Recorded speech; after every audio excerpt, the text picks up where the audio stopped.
Tantor Audio, a division of Recorded Books, presents Academy for Misfit Witches by Tara West. Narrated by Stephanie Rose. Chapter 1. "How long will they make us wait?" Miss Pratt whined, checking the time on her wand while she hovered above the floor across the room, her wings angrily buzzing like she was a hummingbird on crack. Sarah fiddled with a gemstone on her gaudy emerald bracelet and ignored her annoying chaperone, aka the 5-foot clumsy hummingbird. She wasn't looking forward to starting a new school, but she couldn't wait to get rid of Miss Pratt. The pixie had been a thorn in her side since Grandfather ordered her out of his office, refusing to hear her version of the story and threatening to disinherit her if she brought any more shame to their family name. Sarah checked the backings on her earrings to make sure they were secure, a nervous habit, and recalled her grandfather's dark scowl. She felt like an utter failure for disappointing him. But did that mean she had to attend the worst school in the Third Realm? It had been one tiny transgression. She looked at the cobwebs in the corners, the black mold exposed beneath the peeling wallpaper, and the dust-covered trophy case displaying awards from the Department of Magical Corrections for strict disciplinary action. Apparently, this shithole was her last hope. None of the other magical schools would take a siren with a penchant for seducing professors. Actually, it had been only one professor, and he'd seduced her. But try as she might, she couldn't dispel the rumors that had spread faster than a dragon's inferno. Slumping in her seat, she picked imaginary grime out of her fingernails and avoided eye contact with the female troll sitting behind the admissions desk. At least she was fairly certain the troll was a woman. The big pink bow covering that bald patch on her head might have been a good indicator. Or maybe the bright red lipstick leaching into her upper lip hairs. Steam poured out of the troll's wide nostrils as she glared at Sarah from under a unibrow that looked like someone had glued a strip of shag carpet to her forehead. The admissions clerk at the Dame Doublewort's School for Misfit Witches had to be the ugliest troll in all 4 realms. And that was saying something, considering the last one she'd had the misfortune of encountering had had a thumb-sized brown wart hanging out of her nostril. The plaque on her desk announced her name was Lady Hoofenmouth. She wore a huge rock on her bloated wedding finger. Sarah didn't know if she was more shocked that Lady Hoofenmouth was a member of the gentry or that there was another Hoofenmouth. When the ancient black phone on Lady H's desk rang obnoxiously, sounding like a bleating, sick cow, the troll picked up the receiver, nostrils flaring, and listened to a shrill voice on the other end. Grunting, she hung up and gave Sarah the once-over. "Seraphina Goldenwand, the headmistress will see you now." Sarah jumped to her feet, fingering the wand in her pocket and clutching her purse. "Thank you." Turning up her nose, she walked haughtily past the troll, ignoring the annoying buzzing of Miss Pratt's wings, who preceded her as she banged into furniture, trying to keep up. Once they reached a dark, musty hall, Sarah covered her mouth, breathing into her palm while picking up the pace enough to zip past the pixie. This place smelled fouler than a rotting crypt. "Wait up!" Miss Pratt called, coughing and choking behind her. "Oh my! This place smells like dragon farts!" Sarah strode straight toward a tall, slender woman with a long beak nose and hair pulled back in an austere bun, who glared at them from a doorway at the end of the hall. "Hello?" She smiled at the woman, not surprised when she didn't smile back. "It's a pleasure to meet you." Sarah infused a bit of siren charm into her words, hoping her seductive voice would be hard to resist, then arched back when the woman's lips twisted into a scowl. "I'm Dame Doublewort." Her face was a mask of stone. "Siren charms don't work on me." She held the office door open and motioned to a chair in front of a wide, gray desk. "Come in." Sarah's eyes widened as she walked past Dame Doublewort. In the magical world, sometimes one's name was an indication of one's appearance. Dame Doublewort had no visible warts on her face, but that didn't mean she didn't have them somewhere. Her imagination raced with possibilities, most of which made her stomach churn. "Thank you so much for seeing us." Miss Pratt's rapidly buzzing wings ground to a halt when Dame Doublewort held out a staying hand. She dropped to the floor with a squeak and a curse and jutted tiny hands on her hips, glaring at the formidable headmistress. Dame Doublewort arched a thin brow and scowled down at the purple-haired pixie. "And you are?" "Penelope Pixie-Feather Pratt." Miss Pratt pulled back narrow shoulders, flashing a triumphant grin. "I'm Lord Goldenwand's personal assistant." Sarah fought an eye roll. She suspected her grandfather's name didn't carry much weight with Dame Doublewort. "Miss Pratt, I don't believe your name was called." Dame Doublewort crossed her arms and impatiently tapped her foot. Miss Pratt's jaw dropped. "But Sarah's grandfather has no influence here." Dame Doublewort shooed Miss Pratt away as if she was swatting a bug. "Now, if you'd excuse us." "Fine," Miss Pratt huffed, eyes crossing. "Shoo," Sarah mouthed, waving Miss Pratt into the musty hall, her grin widening when Dame Doublewort slammed the door in the pixie's face. She'd never liked Miss Pratt, and not just because she was a whiny, impatient little mouse. Miss Pratt had a habit of shadowing Sarah at the most inopportune times and reporting everything back to grandfather, including the rumors that Sarah had slept with every professor at her former school. Miss Pratt was a short snitch with a dragon-sized grudge wedged up her twat. Looking her over with an assessing glare, Dame Doublewort motioned for Sarah to sit. She sat in a slick, squeaky chair, cringing when it wobbled beneath her. She wasn't surprised this school couldn't afford decent furniture, given the condition of the place. The outside had been just as decrepit, a crumbling, gray building located in the heart of an old cemetery. This was a far cry from her last school, which was located at the edge of the beautiful city of Siren, overlooking a tropical beach. That school had been beyond luxurious. If only her former headmistress hadn't believed those stupid rumors.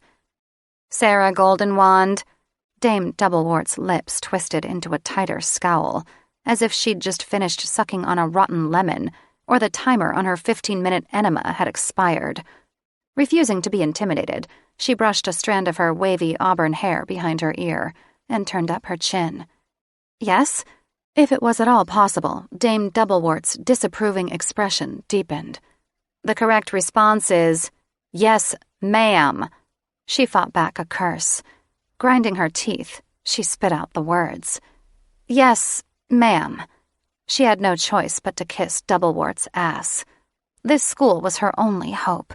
150 billion merlins were at stake, thanks to grandfather's ridiculous rule. No diploma, no inheritance. She enjoyed designer purses and shoes too much to end up poor. Dame Doublewort perused a file as thick as a tomb, shaking her head. "Let me get this straight. You seduced every one of your professors at your previous school, ruining no less than 5 marriages." She tensed. "Only one professor. And he wasn't married as far as I know." Her face contorted with distaste, her gaze practically boring holes in Sarah's skull. "One professor is bad enough." Unnerved by Dame Doublewort's penetrating, black eyes, she pretended to admire one of the many old cuckoo clocks in a small collection hanging behind Doublewort's desk. It was covered in cobwebs. "I realize that now." "Your disciplinary report says you slept with all the male professors?" The matron's voice rose in pitch with each word, making her sound like a squawking hen. "They were found guilty of giving you passing grades in exchange for sexual favors." Though she shouldn't have been surprised the exaggerated tales of her exploits had preceded her, she resented the judgmental tone in Dame Doublewort's voice. She was a Goldenwand, the sole heiress to the largest fortune in the 3rd realm, probably in all 4 realms. She didn't have to tolerate Doublewort's self-righteous attitude. "Believe the report if you want. but I only slept with one professor. The rest she bought off, thanks to grandfather's generous allowance. She repressed a sigh when she thought of Professor Prometheus Periwinkle's calm, deep voice, wavy blonde hair, and blessedly large wand. He'd been so kind during their early tutoring sessions, so attentive. That first kiss had been the next natural progression after months of mutual flirting. By the time they ripped off each other's clothes, and he draped her across the top of his desk, she'd been so horny she couldn't see straight. After repressing her siren instincts for so long, she'd lost it.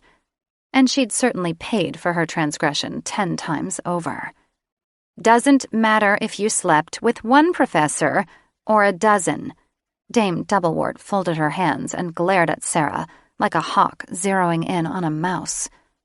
"It seems no other magical school in our realm will take you." Tension stiffened her spine. "Correct. We are your last hope." Dame Doublewort's lips twisted so tight, Sarah thought they would snap.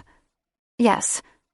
"Miss Goldenwand," Dame Doublewort said and sighed.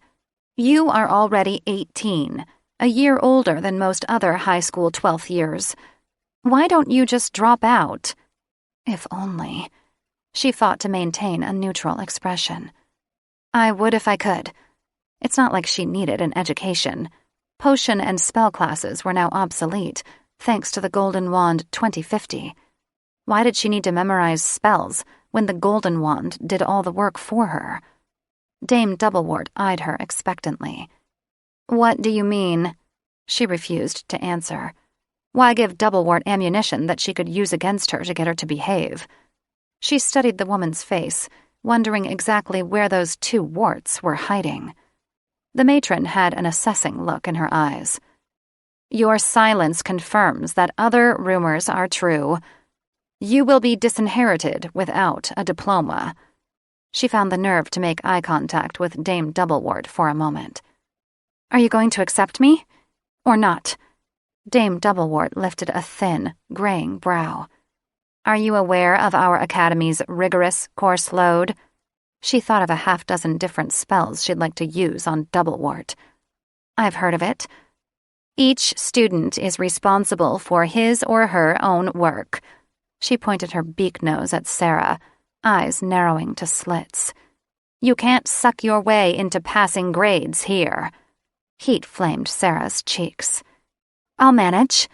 She swallowed an angry retort and clutched her wand so hard her knuckles ached. "You're aware of our disciplinary policy?" Sarah shrugged. "I heard it was strict." "Strict?" Dame Doublewort let out a grating laugh that sounded like 2 rabid cats mating. "Oh, Miss Goldenwand, I promise that when you find yourself on your knees at my school, you won't be begging for more." Shadows fell across her features, and a wicked gleam shone in her eyes. "You'll be begging for mercy." Well, fuck. She swallowed a lump of bile. "Noted." "You're okay with this?" Laughter rang in Doublewort's words. Sarah bit back a curse. "I don't have a choice." "No, you don't." The matron's eyes lit like fireworks. "Here at Dame Doublewort's, we like to get a jump on discipline." She picked up an old, gnarled wand that was as long as a yardstick and slapped it across her palm. "Our students spend their first night in the dungeon to get a taste of our disciplinary procedures. We generally find that after that first night, our students are much more receptive to our rules." Dragon balls. This woman was mental. "So you're throwing me into detention, and I haven't even done anything yet?" "That's right." Her smile widened, revealing sharp incisors. "If you accept these terms, I will grant you admission. If not..." Dame Doublewort slapped her palm in rhythm with the ticking cuckoo clocks behind her. Sarah released a shaky breath. "I accept." "Excellent." Dame Doublewort set down the wand and stood. Turning, she thumbed through a stack of papers. Let me just find the contract." Sitting as stiff as a statue, she watched Doublewort locate the papers that would seal her doom. She only had 1 semester left until graduation, roughly 4 months with holidays. She didn't believe for a second that her grades couldn't be bought. This school was practically falling apart at the seams. If its condition was any indication, the teachers were likely underpaid too. If she and her potions professor had been more discreet, she'd still be at her posh school, dining at their custom sushi bar for supper and sucking the cream out of Periwinkle's eclair for dessert. Dame Doublewort faced Sarah, holding a faded scroll. Tapping it with her wand, she mumbled a reveal spell, and it came to life, the words jumping off the page and forming in the air in front of her like they were reflecting off a computer screen. She was impressed that Dame Doublewort's old wand could conjure such a modern spell. "Sign here," the matron said, pointing at the signature line at the bottom of what must have been thousands of words of fine print. Sarah frowned. No way was she reading that contract. It would take her all day. It couldn't be too terrible. Grandfather wouldn't send her to a horrible school. She pulled the wand out of her pocket. "Not with that," Doublewort snapped, a wicked gleam in her eyes. "With your finger." Sarah pocketed her wand, biting back profanities, then leaned toward the signature line, jerking back when the contract crackled. "I haven't got all day." Dame Doublewort turned her beak nose to the ceiling, rolling her eyes. Sarah reached toward the contract again, wincing when the screen pricked her finger, using her blood as the ink. Signing in blood? Grandfather had a lot to answer for. By the time she finished, her finger throbbed and blood dripped down her wrist.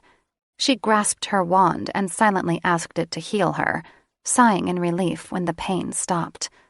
There was a blood stain on her suede boot.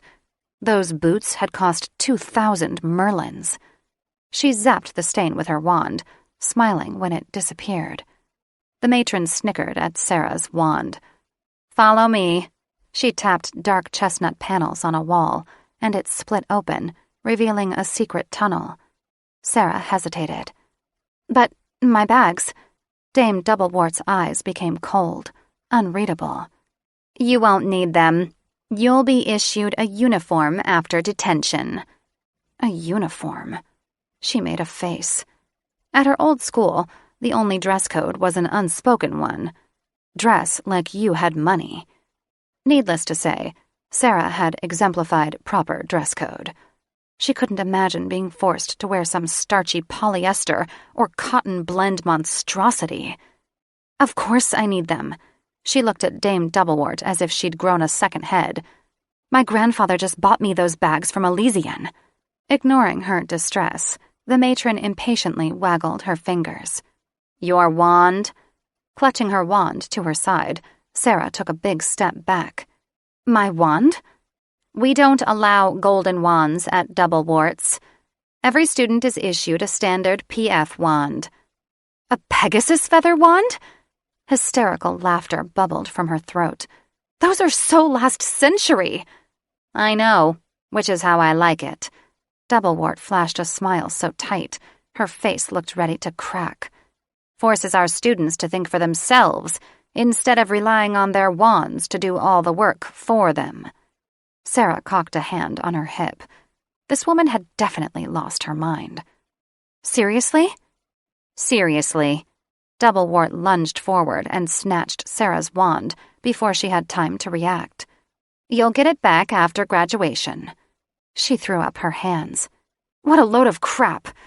She had no right to take away her wand, considering the resolution Parliament was about to pass, requiring all schools to use the current golden wands. "Tisk, tisk. You should have read our wand policy before signing the contract."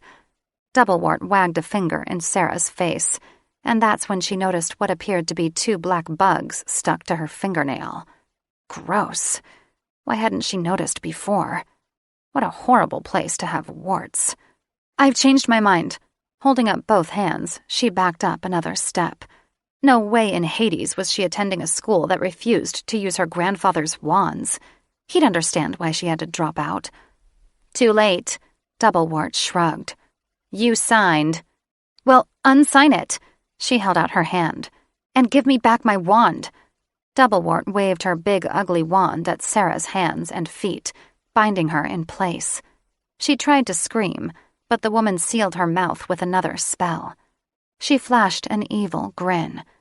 Enjoy your stay in detention, Miss Golden Wand. With one flick of the wrist, Sarah was swept off her feet and traveling along the corridor at breakneck speed. Suddenly, the bindings snapped off her limbs and mouth, and she screamed as she went over a chasm into pitch black. She hit soft ground with a thud and groaned as she spit out a mouthful of dirt.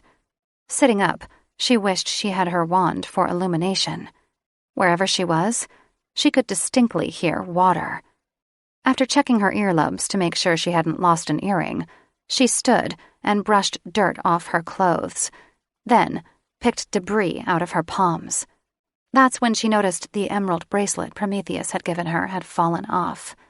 She fell back on her knees, frantically searching for it to no avail. It was all she had left of him. Releasing a shaky breath, she told herself it was for the best. He was never going to be part of her life again, so why keep mementos to pine over? Besides, the gems were fake. No way could he afford real emeralds on his salary. She didn't need that ugly bracelet, and was glad it was gone. That's what she kept telling herself anyway. She got to her feet, squinting at a pinprick of light above her. The light grew brighter, illuminating the uneven cavern walls. "Hello? Can anyone help me?" she called, disappointed when the only answer was her own voice echoing back. Stumbling forward, she came to the edge of inky black water that splashed the rocks under her feet. She rubbed warmth into her arms as goosebumps pricked her flesh. She'd landed on a small island rising up from the cavern floor, no more than 20 feet in diameter, and she could make out the shapes of triangular dorsal fins moving in circles around her.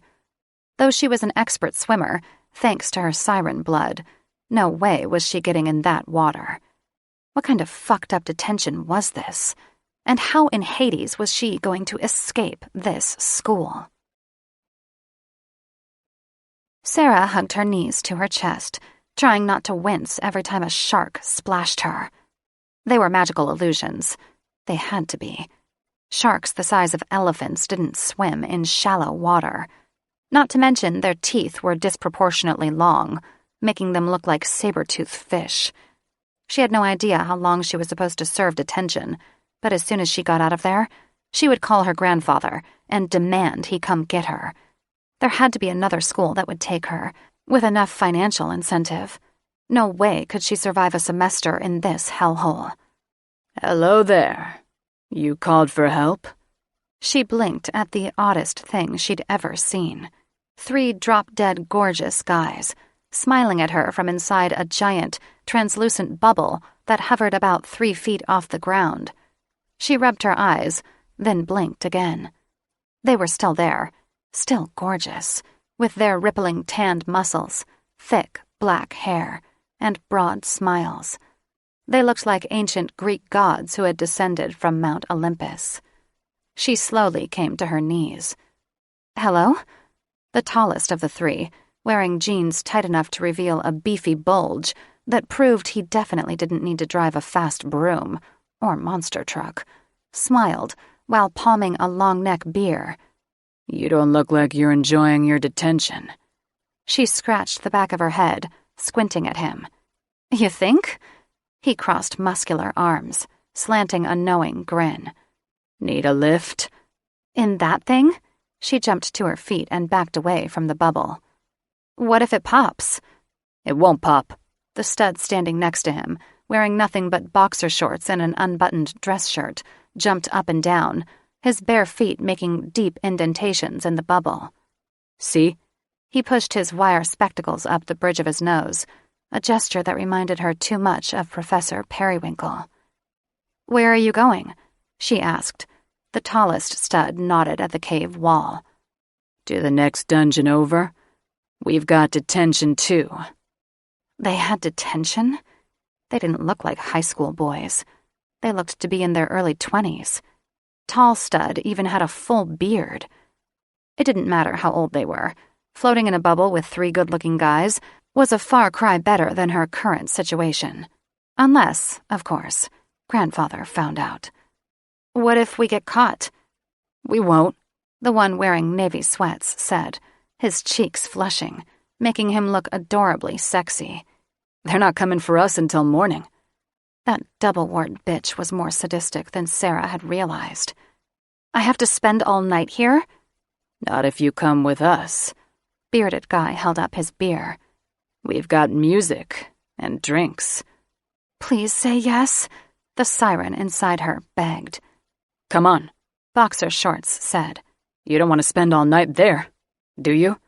Sarah grimaced. She feared these guys could be a trick of the imagination, a tempting illusion sent by Dame Doublewort to make her hellish stay in detention even more miserable. When Boxer Shorts poked through the bubble, holding out a hand, she drew back, apprehension twisting a knot in her gut. We won't bite, he said with a wink. Unless you want us to, Bearded Guy added. Fuck yeah, she wanted them to. And that was the problem. She'd repressed her siren until Periwinkle had revealed her inner goddess, introducing her to the carnal pleasures she'd denied herself too long. Now that her siren was awakened, Sarah didn't know how to put her back, or even if she wanted to. Grandfather would be so disappointed. Go to them, Sarah, her siren hissed, releasing a wave of pheromones that nearly swept her under lust's tide. Gritting her teeth, she reached for her savior's hand, praying to the goddess these men weren't an illusion. If she did end up sleeping with them, she hoped Grandfather never found out. Doris Doublewort didn't know if she was more worried or relieved. Apprehensive, definitely. Why had she admitted this girl into her school? 500,000 merlins, that's why. She pressed the intercom button on her ancient landline. Lady Hoofenmouth, will you please come to my office? She waited anxiously, listening for the heavy footsteps of the one woman whose opinion mattered most. Clenching her teeth, she grabbed her coffee cup when thunderous stomping rattled her desk. The door swung open, slamming into the wall with a thud. Athena Hoofenmouth looked like a bull ready to charge as she stared her down. What took you so long? Doris slowly stood, smoothing invisible wrinkles out of her gray polyester slacks. I was showing our new student to the dungeon. Steam poured from Athena's flared nostrils, and her pupils turned red. I thought you weren't going to admit her. Trolls were notorious for their short tempers, and though Doris loved Athena, she also feared her ever-changing moods. She instead pulled out the deposit slip she'd been keeping in her desk since this morning and waved it in Athena's face. Doris's breath hitched when Athena snatched it from her hands, glowering at the slip of paper attached to a carbon copy of the check with Nathaniel Goldenwand's signature scrawled across the bottom. Athena frowned. What's this? Doris cleared her throat, summoning the courage to face her lover. 500,000 merlins from Lord Goldenwand. Great goblin gonads! Athena shrieked, dropping the paper on the floor. Doris snatched her wand and used it to retrieve the receipt, zapping it into the safe under her desk. She'd be a nervous wreck until the money cleared the bank. No wonder you admitted her. Athena rubbed her hands together and licked her lips. We could retire to Elysian. Doris sighed. Or build a bigger and better school. Athena's eyes glazed over as if she were lost in a dream. Or travel all 4 realms. Doris cleared her throat. Or remodel the gymnasium. Doris, Athena said with a groan, stomping her foot so hard the cuckoo clocks rattled against the wall. I'm tired of school life. A heavy weight settled on Doris's chest. Athena knew how much the school meant to her. How could she expect her to just walk away? She fought to keep the edge of panic from her voice. But this has been my dream. A look of pity flashed in Athena's eyes, making Doris's heart sink to the pit of her second stomach. Athena shook her head, snickering. Even after Resolution 424 passes? Doris gritted her teeth. It won't pass. A nagging voice in the back of her head told her it would, though. And then what? Would she shut down her school, rather than violate her one golden rule? Mandatory golden wands for all students assured her they'd never learn another thing. Athena's black eyes hardened. Golden Wand owns everyone. Now he owns you. Doris stiffened. Nobody owns me.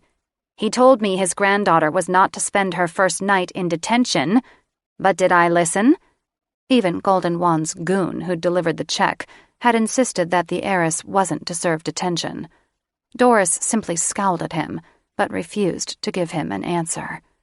Athena tilted her head, that ridiculous pink bow flopping sideways like an extra set of ears. Really? It's just a semester. Doris's voice sounded small even to her ears. Athena cocked a brow. She must pass. She will. She had to. Doris was not prepared to give back that check. Athena's heavy brow lowered over her eyes. A girl that pretty doesn't care about education. A surge of jealousy flooded Doris's chest. You think she's pretty? She snapped, unable to keep the hurt from her voice. Athena rolled her eyes. I'm not blind. Doris had known when she'd fallen for Athena that the troll had a wandering eye. How could she not, after her relationship with the beautiful Miss Bubblebosom, whose curves and wavy hair reminded Doris so much of Seraphina Goldenwand? A slow smile spread across Doris's face when an idea occurred to her. With a flick of the wrist, she moved her wand over her body, reciting the transformation spell. She gasped when she shrunk a good foot and had to look up at her lover. When the pearl buttons popped off her shirt, she smiled at her generous cleavage and smoothed her hands over curvaceous siren hips. No wonder the little tramp couldn't keep her legs closed. She had a body made for loving. Athena arched a bushy brow. What are you doing? Doris zapped the lock on the door. She shrugged out of her jacket and threw it across the desk. Athena's eyes widened when she slipped off her shoes and unzipped her pants. When Athena broke into a lusty grin, steam pouring out of her nostrils, Doris hoped she'd won. If not, there was nothing to be done. The school came first. Athena had known this when they started dating. Chapter 2. Sarah was pulled through the thin, slightly sticky film that made the bubble. It looked nothing like what she'd seen from the outside. It was 10 times bigger and a total bachelor pad, with a tiki bar at one end, a flat-screen television on the other, and a round, crimson velvet sofa in the sunken center of the room. I'm Teju. Boxer Shorts adjusted his wire glasses and slapped his chest. And this is my brother, Drake. He gestured to Bearded Guy, who was casually leaning against the translucent wall, sipping a beer. When Drake tilted his bottle towards Sarah with a wink, she thought her knees would buckle. He was sinfully sexy. Something about the way he mentally undressed her with his eyes told her he'd be an amazing fuck. Teju pointed to the crimson-faced guy in sweats, who was going around the room, shoving empty beer bottles into a bag. And our other brother, Layden. Layden's cheeks flushed even brighter. Sorry about the mess, he said. We weren't expecting company. I don't mind, she shrugged. Beats that hellish island. She rubbed her arms when chills raced across her skin. Layden dropped his bag, snatched a blanket off the sofa, and wrapped it around her. Come sit down, he said, and led her down shallow steps to the sunken area. She hugged the blanket tightly and smiled at him as she sat. When his fingers brushed her skin, her chilled flesh burst into fire. Thanks. She looked into golden eyes that sparkled like gems, then was drawn to his full, sensual lips. He flashed a dimpled grin. He had the longest, thickest black lashes she'd ever seen. My pleasure. We didn't catch your name. Sarah, she answered. A pleasure to meet you, Sarah. He licked his lips as if the sound of her name made him hungry, and there was no mistaking the fork in his tongue. Witches didn't have forked tongues. Was he a shifter? She racked her brain, trying to remember which ones had forked tongues, and wishing she'd paid more attention in her Anatomy of Magical Creatures classes. Her mind wandered to all the naughty things he could do with that tongue. Would you like a hot cup of tea? He asked. His irises contracted into long, narrow slits before changing back again, and she had no doubt he was a shifter, which meant his brothers were too. She eagerly nodded. Yes, please. Okay, be right back. Licking her lips, she sighed when Layden disappeared behind the tiki bar. She could have gotten lost in those golden eyes of his. When his brothers sat beside her, she scooted back against the plush cushions, casting a cursory glance at the pile of pillows on the floor. Had they brought other girls to their bubble, or was she the first? The thought of being in a shifter's den sent a jolt up her spine. Shifters were considered the black sheep of the magical world, and the more dangerous the beast, the more taboo the immortal. Teju and Drake also had golden irises. She closed her eyes as the image of a golden-eyed dragon with a forked tongue flashed across her mind. Her grandfather loathed all shifters, but he especially hated the dragon race, which made her want them more. Moisture flooded her underwear at the thought of all the fabulous things 3 forked-tongued shifters could do to her. Merlin's balls. You can't take them home to dear old Granddad, but you can have some fun, her siren hissed. Though Sarah's siren was considered part of her, she had conversations with that part of herself.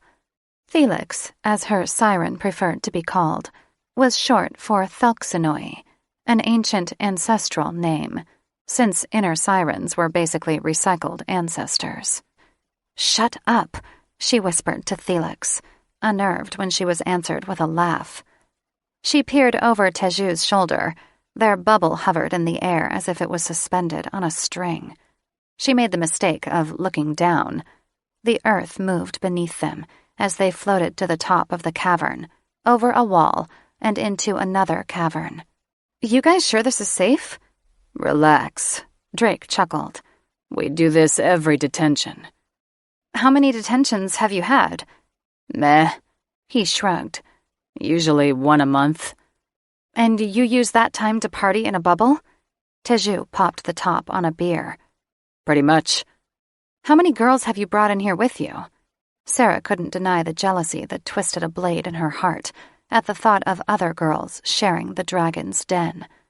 They froze like deer in a broomstick's high beams. When they shared dark looks, she knew they were telepathically speaking to one another, as was the way with most shifters if they were in the same family.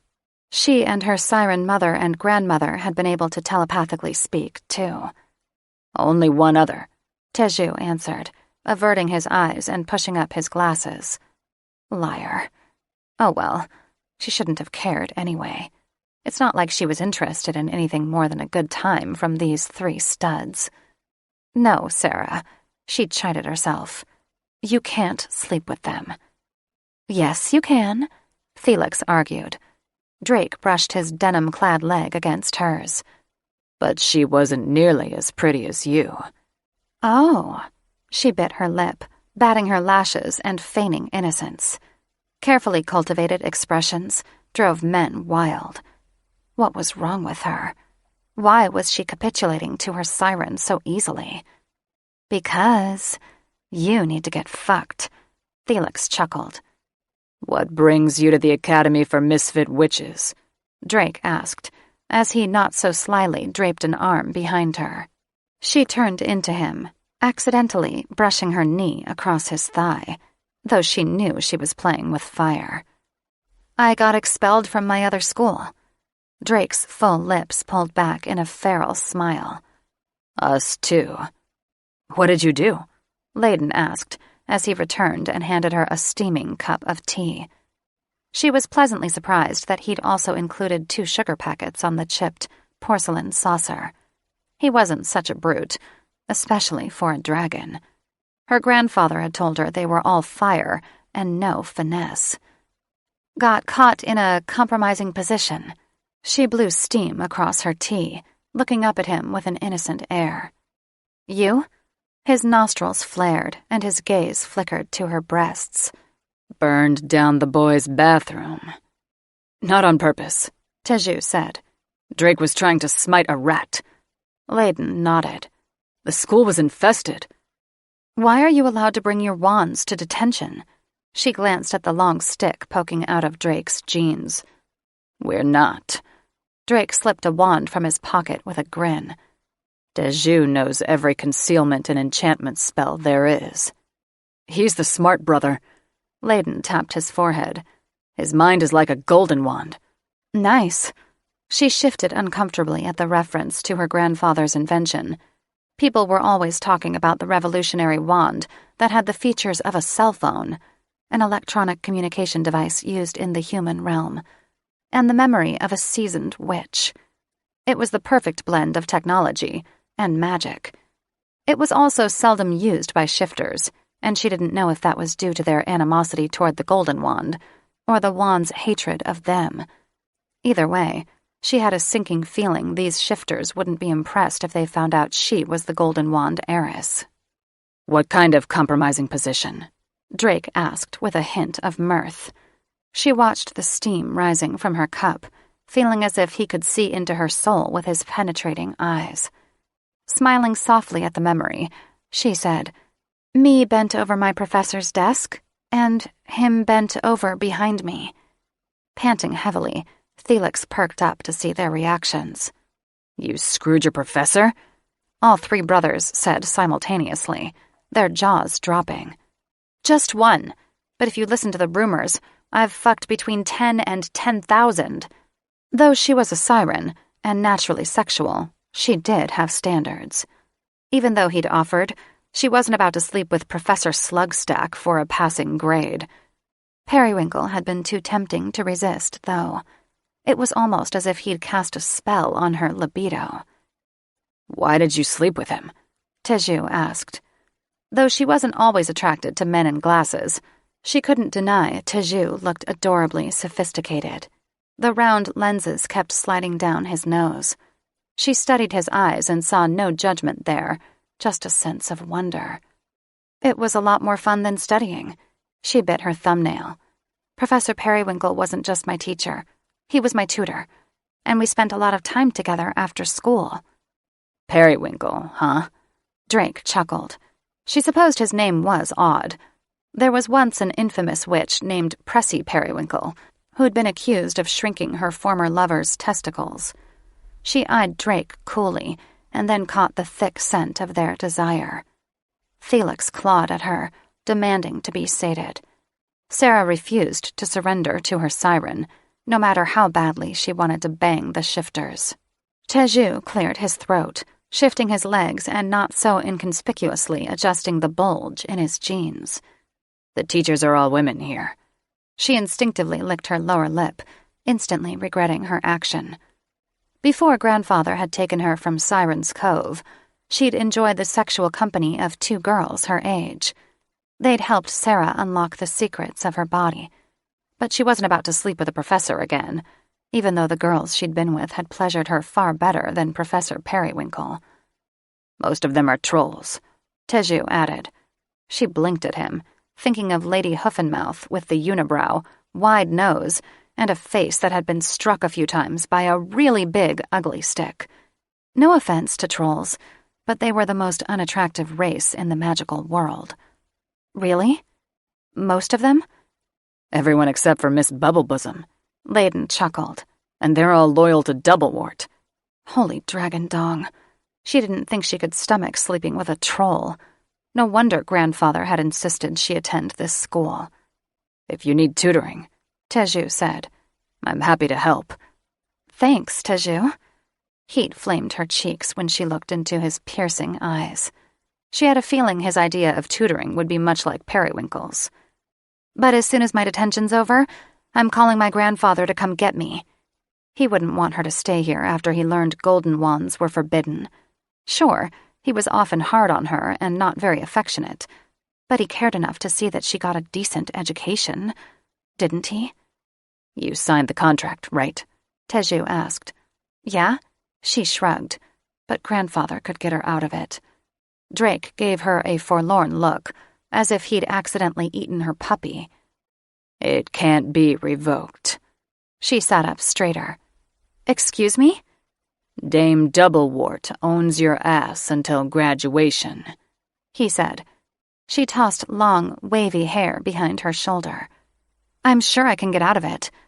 I'm sure you can't, Drake snickered. Doublewort's never lost a student. She prides herself on her record.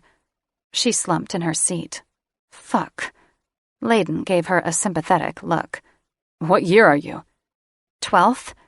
She should have finished school last year, but she'd gotten a late start. You only have a semester to go. Teju's enthusiasm sounded forced. You'll get through it. How long have you been here? She asked them. 3 years. They answered simultaneously. We're 12th years too, Layden said. Merlin's dirty butt plug. How have you survived that long?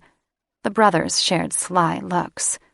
We've managed, Teju said. And by managed, she suspected they'd seduced every wayward witch in the school.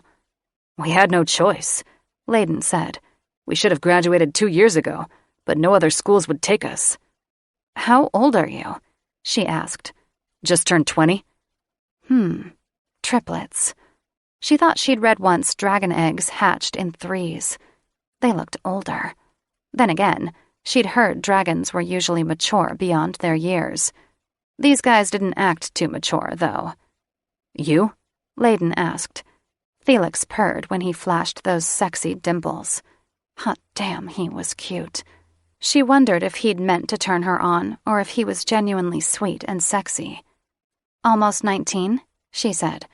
I'm a year behind. Not that she was a dummy. Grandfather hadn't taken her from Siren's Cove until she was 16.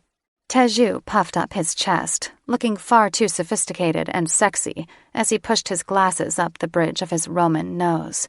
We'll help you get all caught up. Yes, please, Felix begged. More tutoring sessions? Thanks. She didn't have the heart to tell him she wasn't staying. Contracts could always be broken with enough payoff. Our pleasure, Layden answered, his cheeks flushing so red she feared he'd catch fire. What is it, Layden? She asked. He looked at her with big doe eyes, and her heart melted. You're the prettiest girl I've ever seen. She swore she heard Felix faint. Thanks. She forced herself to look away. Sorry. He leaned into her, getting so close she could smell him. A blend of heat, magic, and tempting pheromones all his own. I hope I'm not making you uncomfortable. She fought the desire that coursed through her when she spied the bulge in his jeans. Grab it, Felix commanded. I'm quite comfortable. Thanks, she answered him while ignoring Felix. She knew she was attractive, with her wavy auburn hair, luminous violet eyes, and generous curves. She was built like a siren, after all. But even she knew the power of the siren's call. Her mesmerizing voice was meant to lure sailors to their deaths, tricking them to fall so madly in love they completely forgot their imminent danger. Kind of sucked for her at times, because she never knew if men were attracted to her or simply bewitched. I'm sure you get loads of compliments, Teju said, leaning closer, too. Rip off their clothes, Felix wailed. Or let them rip off yours. She should have been alarmed that she was being squished into a stud sandwich, but she gloried in it. I do, she said, and I'm sure you've met prettier girls. We haven't, they said in unison. They want you. Spread your legs already. She would have been flattered if not for the fact that her pheromones were so strong. She wiped a bead of sweat off her brow, knowing her glands were reacting to the scent of 3 virile men. Listen, she said, clenching her hands into fists, as she braced for their reaction. "I have to be honest with you. I'm part siren. You're reacting to my pheromones. All men do." "Don't tell them that," Felix scolded. They froze like gnomes caught in a trapper's net. Drake shared wide-eyed looks with his brothers. "Seriously?" "Yeah." She twisted the end of her belt in her fingers. "My grandmother is the Siren Queen." Drake's jaw dropped. "No shit. Do you eat guys after you have sex with them?" Layden stammered. She stiffened. Even though sirens had stopped eating men after the curse had been broken 2,000 years ago, their reputation as man-eaters persisted. "No, I don't." She gave them each a direct look. "Sirens don't eat people anymore. Get with this millennium." "But we swallow," Felix giggled. All three brothers simultaneously sighed. "Thank the stars." Layden clasped his hands in a prayer pose, licking his lips like a kid in an ice cream parlor. "Not that we're afraid of you eating us. We're dragon shifters." She glared at him. "Who said I was having sex with you?" So they'd already assumed she would spread her legs? Did they think her a whore? Was that why they'd rescued her from the dungeon? They'd already planned on getting laid? They made her horny, but they didn't have to be so crass. "Sorry." Layden dragged a hand down his face with a groan. "I don't know what's come over me. We're not usually like this," Drake said. "You must think we're cads." She pretended to be offended, but the nagging siren in the back of her head urged her to jump them, telling her she wanted it as much as they did. She smoothed trembling hands down her jeans. She needed a way to shut the siren up. Either that, or give her what she wanted. "That's okay." She frowned at her tea, cooling on the coffee table. "Do you have anything stronger than beer and tea?" Layden jumped to his feet. "What would you like?" Teju arched a brow. "How about a siren sangria?" Something was going on here. "Never had it," she answered. They all froze again. "Really?"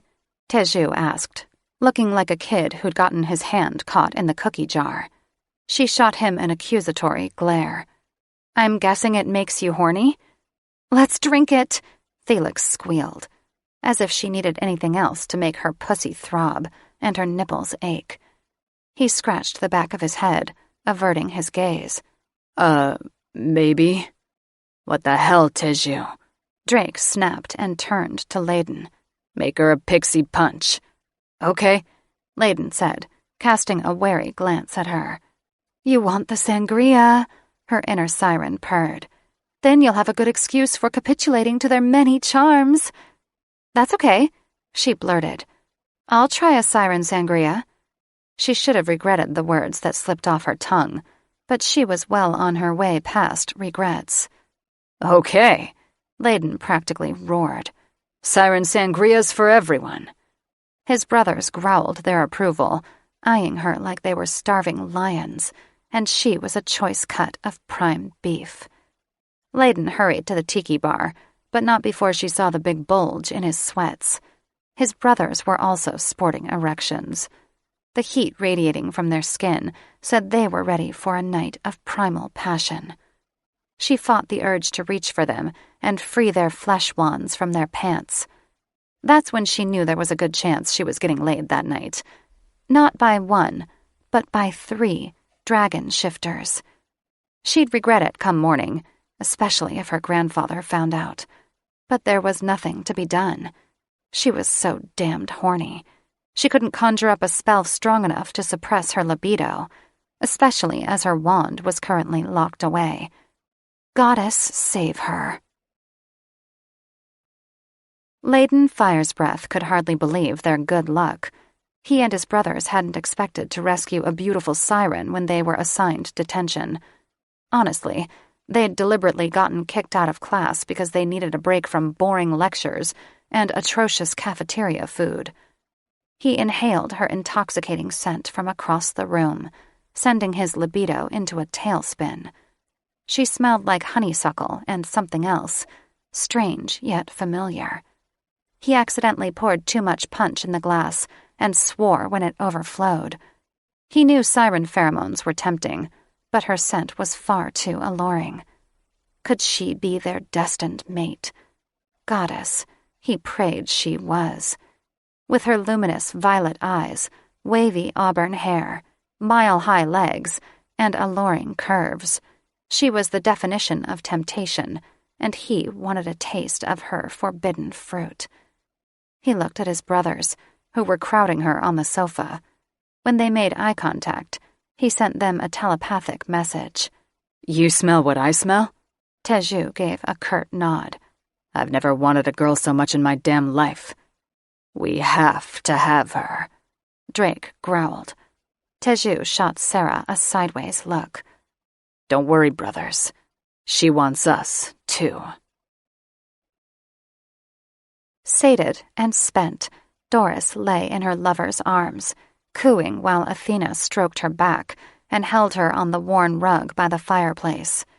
Logs crackled in the hearth, the light from the fire flickering across the walls, creating for the lovers the perfect ambiance for a magical evening. If only it could be like this always. Perhaps Athena was right. Perhaps Doris should retire with the money and close the school. The thought was tempting, but her teachers and students needed Doublewart's Academy, and so did she. It had been her passion these past 25 years, transforming misfit witches into productive members of society. How could she walk away? With a resigned sigh, she sat up and kissed Athena's forehead before slipping on her clothes. Athena reached for her with a languid smile. "Don't go yet." Doris took Athena's large hand in hers and kissed her calloused knuckles. "I have to, my love." It was almost time for lights out. Doris always wished her students a good night. Doris shook wavy brown hair over her shoulder and buttoned her blouse. How much she'd enjoyed this siren's body she'd temporarily adopted. She was young and flexible, not to mention orgasms were so intense, she saw stars. No wonder sirens were promiscuous. Doris admired her perky breasts once more before fastening the last button, regretting she'd have to transform back into her old body before she was discovered. Kneeling over her lover, she kissed Athena once more, then reached for her wand. When a loud crash filled her ears, she screamed, hitting the floor so hard, her head spun. She gagged on acrid smoke and shielded her face with her hands. Dragon's breath. Those mischievous Fire's Breath brothers must have escaped detention. She would make them pay. "Athena," she rasped, sitting up and rubbing her dizzy head. "Are you okay?" Her lover answered with a groan. Doris's heart seized. "Athena," she cried, fanning her face. "I can't see you." Peering into the smoke, she saw that the wall with the fireplace had crumbled, exposing them to the elements and giving her a glimpse of the nearby graveyard, illuminated by thin shards of moonlight. She made out the shadowy figures of 3 winged dragons. "You miscreants!" She shook a fist at them. "Look at what you've done! I'll have you in the dungeon for the rest of the year!" When the tallest of the dragons moved forward, snarling, her breath caught in her throat. He looked familiar, but he wasn't one of her students. Not one of her current students, anyway. Who are you?" she demanded, wishing she had her wand. The dragon's upper lip lifted, revealing rows of razor-sharp teeth. "Never mind who we are." The serpent's head weaved, following her like a snake cornering a rabbit. "You're the Golden Wand heiress." She opened her mouth to contradict him, but thought better of it. This was a kidnapping, and she'd be damned if she let them take one of her students. Stepping back, she nearly tripped over her wand. With a quick flick of the wrist, she brought it to her hand, then yelled in pain when it was zapped away with a shock so powerful she was driven to her knees. "Did you think you could best me?" He purred, nuzzling her hair. She backed up until she was pressed against the door, or what was left of it. Crying out, she shielded her eyes when a dragon lunged for her, her knees buckling, as she slumped into his open jowls. The students had just finished their supper when Boadicea Bubblebosom noticed the change in the night sky. In a matter of seconds, the dark clouds had turned a brickish hue, as if illuminated by a fire within. Boadicea's veins solidified with fear. It was just as Doris had predicted. War had come to their school. She blew her whistle 3 times, waving her wand above her head. "Students, this is not a drill! Wands at the ready!" Her charges snapped their wands out of their robes and fell to their knees, ducking under the tables as they'd practiced in drills. A dragon's roar was Boadicea's only warning before the walls went up in flames. Boadicea threw a protective shield around her students as the other professors aimed their wands at the 5 massive dragons hovering over the charred remains of what had once been their school. They fought fire with fire until the scorched air was so stifling it hurt to breathe. They would not survive this battle much longer. Dame Doublewort and Lady Hoofenmouth were nowhere in sight, so Boadicea chanted the illusion spell, creating what appeared to be a powerful explosion. Then she whispered the secret password to unlock the dungeon. Boadicea stifled a scream when the floor buckled and she and her students fell to the bottom of the pit. After hitting the dirt, she blinked up at the gray bricks, which shifted back into place above them. Her charges were dead quiet, knowing the slightest sound could give away their hiding place. Goddess save them if they hadn't fooled the beasts. Chapter 3. What kind of wand is this? It looks like something from last century. Sarah knew she was turning on Drake as she fondled his wand, but she just couldn't help herself. Maybe she was a bad girl after all. Probably. He worked a tick in his jaw, his eyes turning to stone as he scooted closer to her. We get leftover supplies from other schools. I've never seen a wand so thick, she cooed, taking on a sultry, siren tone. Great goddess, Felix was taking over. So not good. The last time she'd surrendered to her siren, she'd been kicked out of school. The older ones are thicker, Teju rasped, his voice cracking as he wiped sweat off his brow. Do you like thick wands? Drake asked, his voice low and dark. Yes, we do, Felix purred. She inhaled the scent of his pheromones. Are you being bad? She teased, batting her lashes. Trying to be. He ran a hand through his beard. Are you? She handed back his wand. Maybe. I've got a thick wand too, if you want to see it. Layden bowed his head, looking at her intensely. We want to see all the wands, Felix cried, making messes across our breasts. Her siren watched too many porns. Layden's boyish charm made her cream her panties. He was so damn cute. She knew she'd be dominant if they ever had sex, riding her dragon until they were both roaring with pleasure. Let me see. She waggled her fingers, and he placed his wand in her hand. It was thick, like his brother's. Judging by the bulges in their pants, their wands were a good indication of their anatomy. Crossing one leg over the other, she fought to push wayward thoughts out of her mind and took another sip of her siren sangria. It tasted nothing like she'd expected. Fruity and sweet, with a salty, sour aftertaste, sort of like sex with a siren. Blissful and sweet until she finished with her lover and tossed him aside, which she supposed was better than when they used to eat them. Her mother and grandmother had expected her to be like them, love men and then send them on their way. But, sadly, she had a witch's heart. How she wished she could be as indifferent as the rest of her kind. Maybe then she wouldn't still be nursing a broken heart. She shoved thoughts of Periwinkle aside. He didn't deserve her attention anyway. Felix told her to dip Layden's wand in her drink and suck it dry, but she resisted. knowing her dragons would lose all control if she did that. Admit it. You want them to lose control. She silently admonished Felix and handed Layden back his wand. It's very nice, she said, forcing herself to look away from his big, sweet eyes. Look what mine can do, Teju said with a wink, handing her his wand. It vibrated in her hand, and the tip bulged, making it appear to be a sex toy. Ask him to slide it into your pussy, Felix demanded. One drink, and you're already trying to get in my pants. He blushed.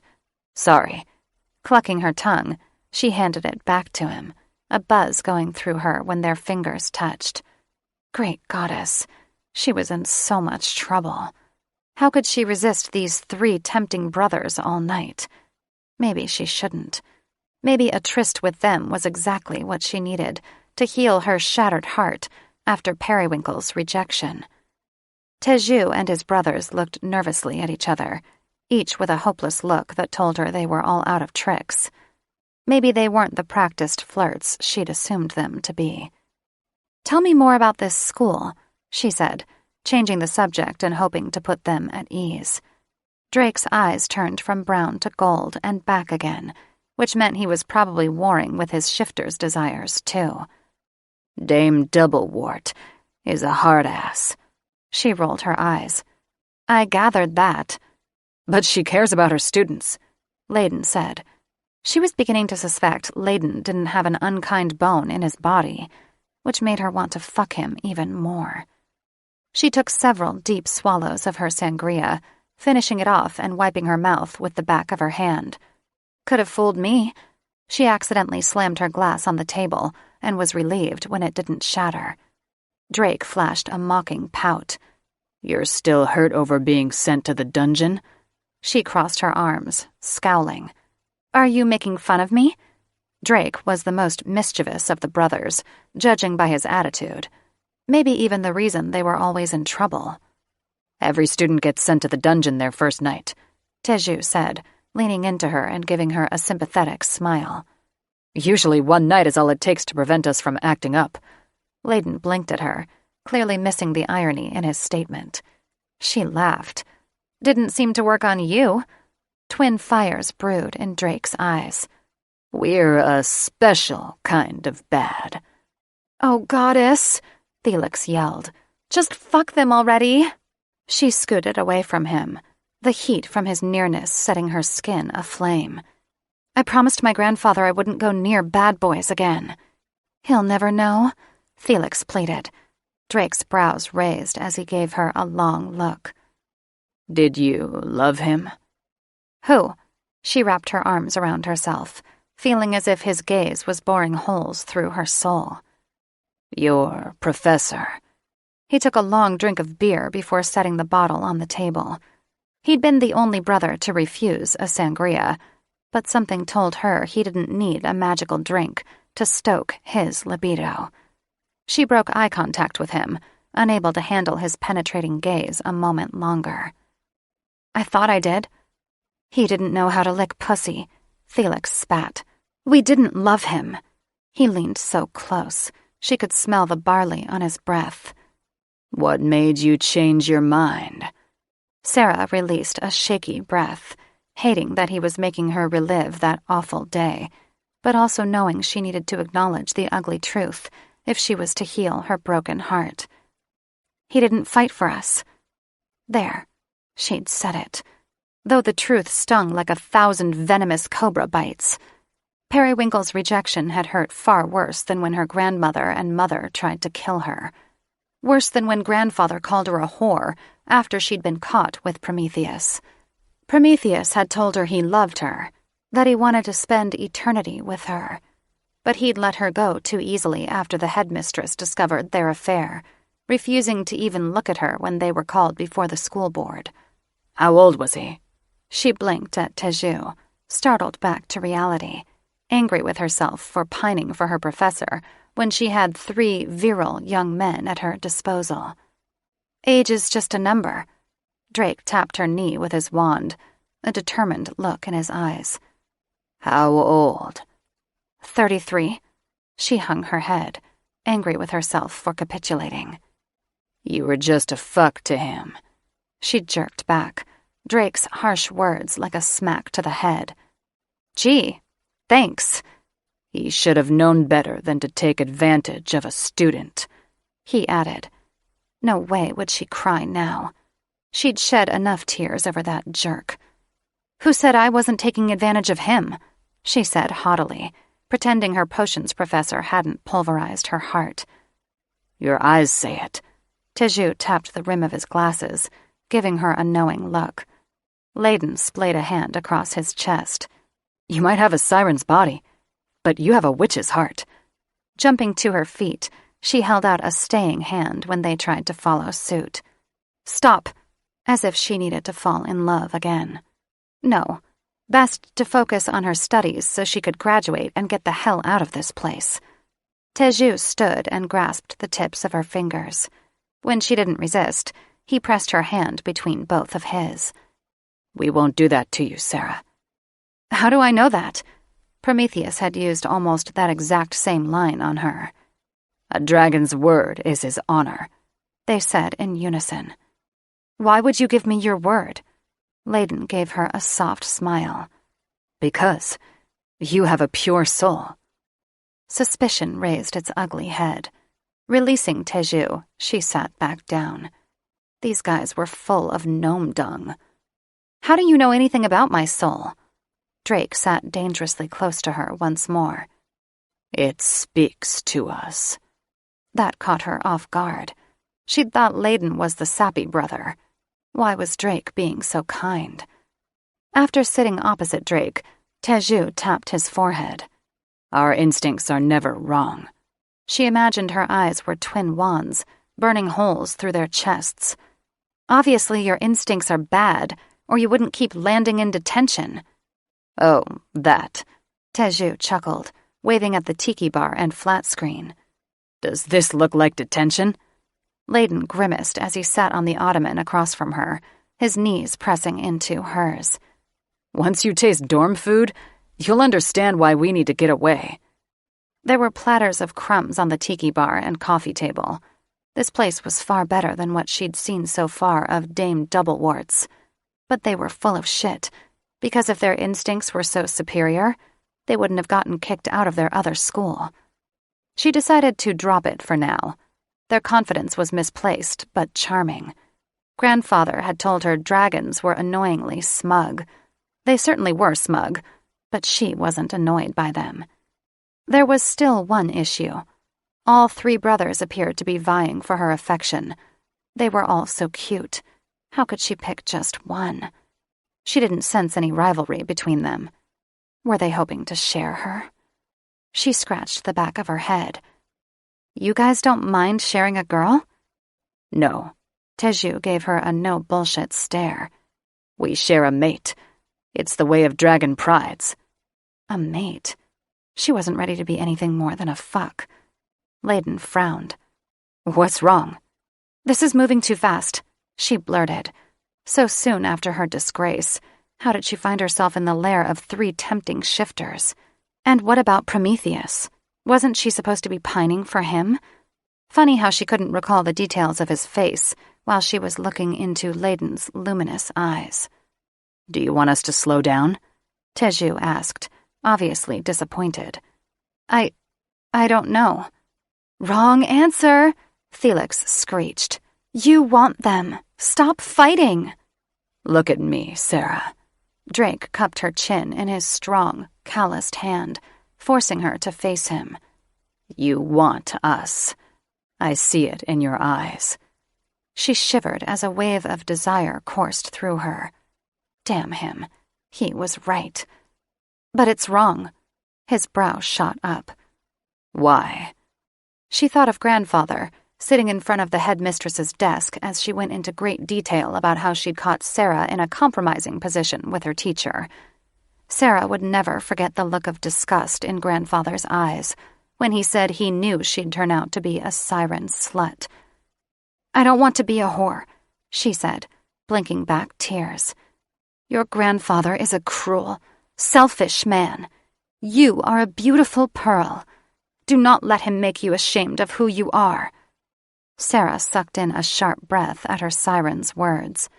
Never before had the siren spoken of grandfather, and never had she offered comfort. Was she right? Was grandfather cruel and selfish? Layden sat at Sarah's feet and took her hands in his. "We'd never think that of you." No, she thought, but grandfather would. "You're far from a whore," Teju added. "If you want," Drake said. "we can just get to know each other tonight. Don't feel obligated to have sex with us, Sarah." The sincerity in his eyes was enough to break her heart all over again.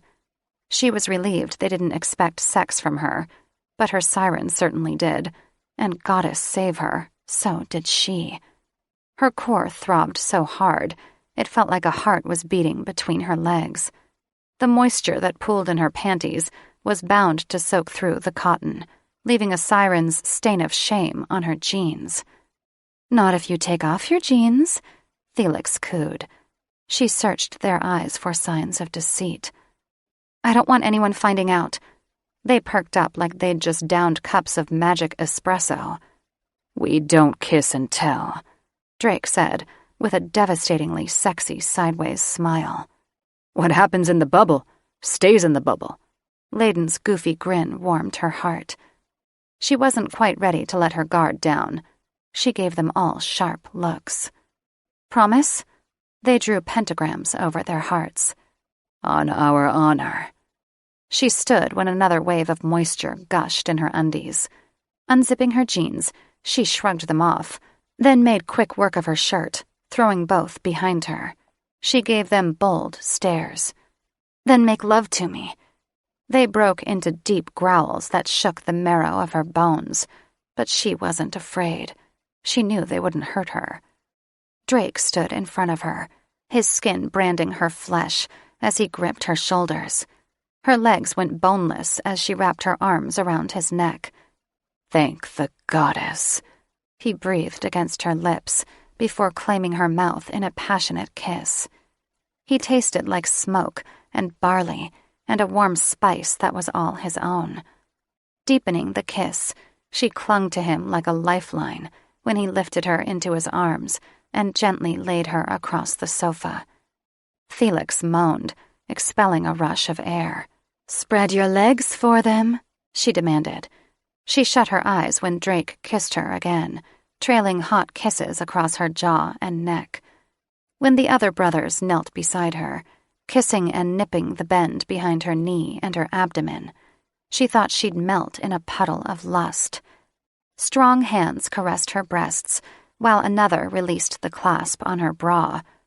She arched when Drake slipped off her bra, shoving her chest in his face and crying out when he bit on the swell of her breast. Running his hands down her back, he sucked one nipple and then the other, feasting on her breasts as if they were manna from heaven, his talented, swirling tongue sending a zing straight to her lady parts. Great goddess, where in all 4 realms did he learn that? When someone pulled off her panties and slid his forked tongue across her slick ribbon, she about flew off the sofa. She looked down into Teju's eyes. He flashed a wicked smile as he licked her again, his tongue working with the dexterity of an appendage as it dipped inside her well of desire, spreading moisture across her swollen labia. She shuddered, sinking back into the cushions and spreading her legs wider. "That's right," Felix cooed. "Surrender to your desire." Teju purred while he licked her, a low, deep vibration that rattled her insides and buzzed against her sweet spot. Flinging a hand across her forehead, she wept with joy, swept up in euphoria's clutches. Sliding her hands down her hips, she then ran her fingers through Layden's thick hair while he trailed kisses from her navel to her swollen center, his long, forked tongue circling her button, while Teju's tongue speared deep inside her. All the while, Drake worshipped her breasts. The orgasm that came over her was sudden and powerful. slamming into her like a wall of water. She tensed, crying out, then gushed into Teju's mouth, too caught up in pleasure to care about the mess she made on the sofa as aftershocks pulsed all the way to her toes. Teju chuckled, licking her juices. She was about to come undone again when Drake pulled her up and spun her around until she gripped the sofa's armrest, her ass jutting in the air. She heard Drake unzipping his jeans behind her and gasped when his cockhead circled her dripping juncture. She pressed into him, sucking in a hiss when his massive erection filled her halfway. He latched onto her ass, digging into her flesh with fingers that felt like talons, anchoring himself to her with one thrust. "Ah," Felix moaned.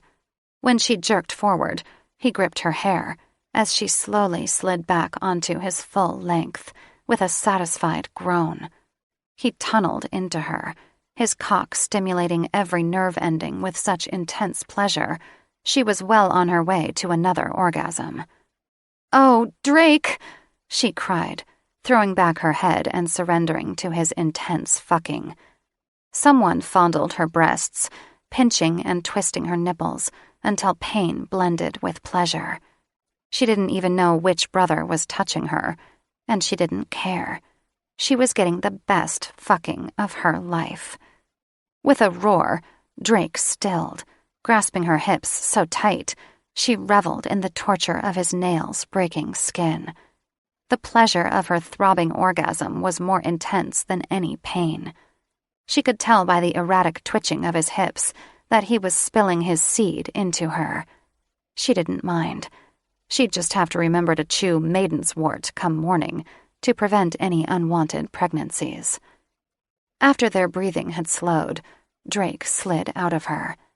He drew her in his arms and pulled her into his lap, kissing her forehead, nose, and lips. "Thank you," he breathed against her mouth, still panting heavily.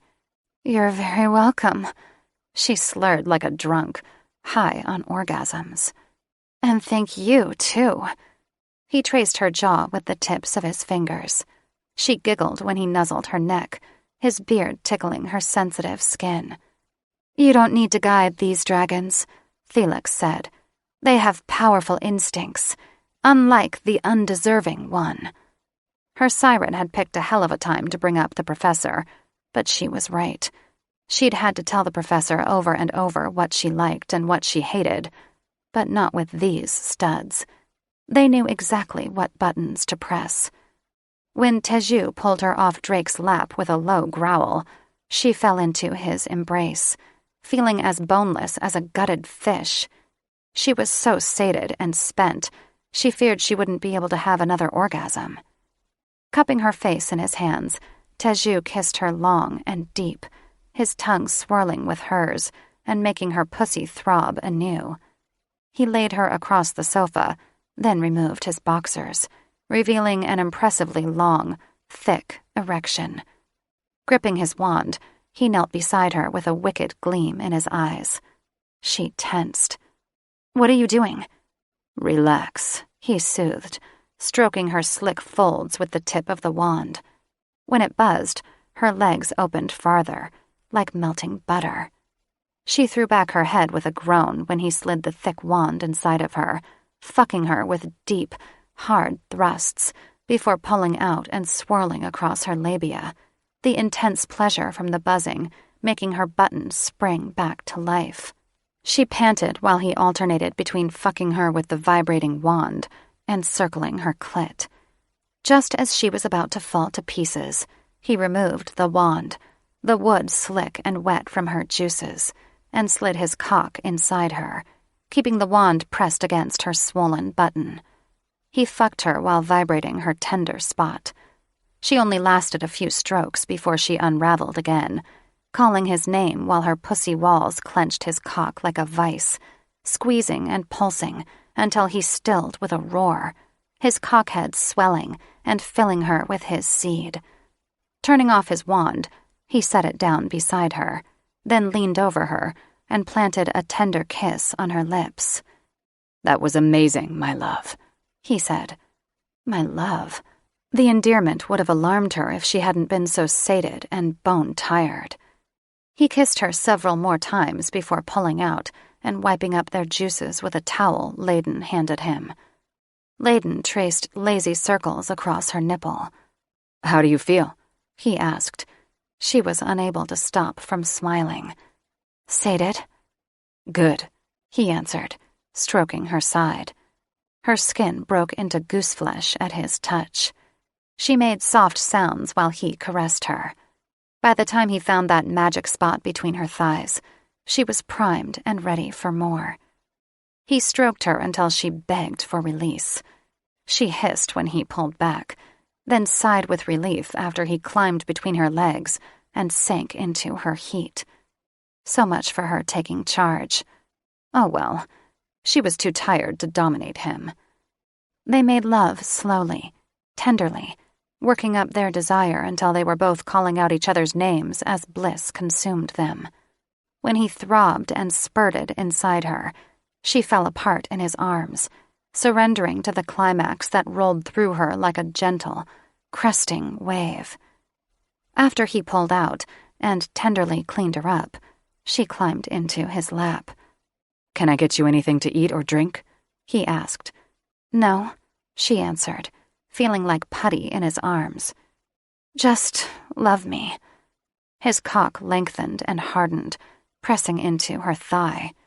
With a giggle, she fell back against the sofa, opening her arms to him and joining with him once more. His brothers also made love to her again, much more tenderly than the first time, making her feel more loved and cherished than she'd ever felt in her life, casting aside all thoughts she had of that other guy. How could anyone else compare to her 3 amazing shifters? Goddess help her. She could easily fall in love with them. Sarah sat in Layden's lap, licking her fingers after helping her lovers devour 3 platters of barbecue chicken wings and Cajun fries. That was amazing, Layden said against her neck. You were amazing. She giggled when he nibbled her ear. Thanks. Sarah, he whispered. She nuzzled his soft cheek. She loved how affectionate he was. He was the ultimate cuddler. Yes? I'm not sorry you got kicked out of your other school, he said with a mischievous lilt. He wrapped a strong arm around her waist. Me neither. Meeting you was worth it. After he finished nibbling on her neck, her hands flew to her earlobes. She was always checking to make sure the earrings her grandfather had given her were in place, a habit she couldn't seem to break. Teju flanked her other side, resting his chin on her shoulder. So does that mean you'll be our girl? She froze. Their girl? Wow. These dragons moved fast. Then again, they'd just had an amazing marathon lovemaking session. So amazing that Felix had gone completely silent, other than the occasional satisfied sigh. Your girl? Like a girlfriend? Drake handed her a cup of hot tea. Like a mate. Thank you. She peered at him from over the rim of her mug. A mate to 3 sexy dragon shifters? She'd never have to worry about unfulfilled sexual needs. There were just a few problems, the main one being that her grandfather would probably disown and disinherit her when he found out. I thought dragons had to mate with other dragons, she said, and sipped the tea. It was the perfect temperature and tasted like spiced apples and cinnamon. Not always, Teju said as he massaged her shoulders. Our fathers are dragons. Our mother is a djinn. She groaned while he rubbed the kinks out of her sore muscles. You have more than one father? Yes, Layden said. They're triplets, like us. They are mated to our mom. Lucky woman, Felix opined. She has a fuck ready whenever she wants one. I liked you better when you were quiet, Sarah silently berated. And you're okay with sharing one girl? We share everything. As if to emphasize the point, Layden snatched Drake's beer from him, took a long swig, and handed it back. It's the dragon way. He flashed a crooked smile when Drake gave him a side-eyed look. Pulling Teju's hands off her, she scooted back, facing all three guys while rubbing warmth into her arms. She couldn't get Grandfather's disappointed look out of her head, or the venom in his voice when he'd called her a slut. If she accepted their proposal, she wondered how long she could keep it from him. Probably until graduation. But then what? So what do you say? Teju nudged her knee. You want to be our girl? Chewing her bottom lip, she warily eyed them. She badly wanted to say yes. I don't have to share you with another girl, do I? Because unlike them, she didn't like sharing. Nope.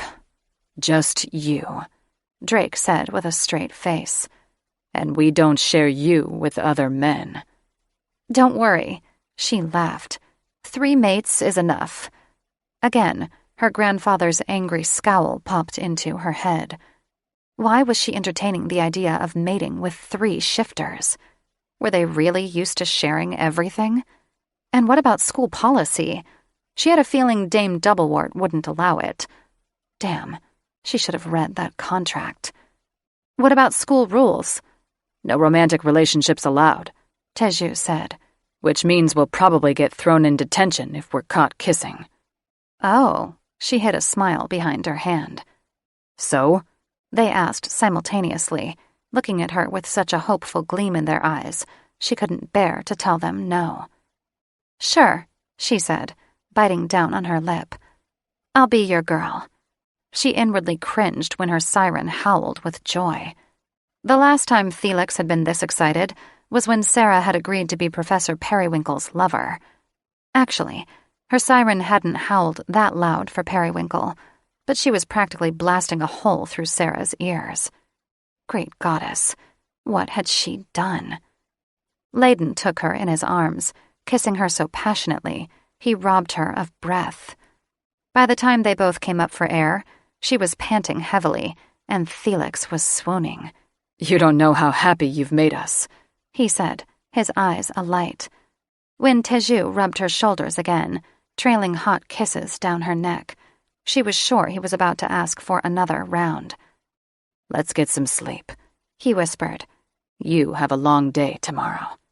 She turned to him. I do? He grimaced. Placement tests. Her heart sank. I'm not good with tests. That was why she'd gone to Professor Periwinkle for tutoring sessions. Drake sat beside her, taking her hand in his. Good thing your mates stole the keys to the placement tests. Really? Don't worry, Layden smiled. We'll hook you up. You're awesome. She threw her arms around his neck and gave him a big kiss, then kissed his brothers, too. You sure we need to go to sleep? She asked, trailing a finger down Drake's chest and resting her hand just below his navel. The brothers shared happy grins.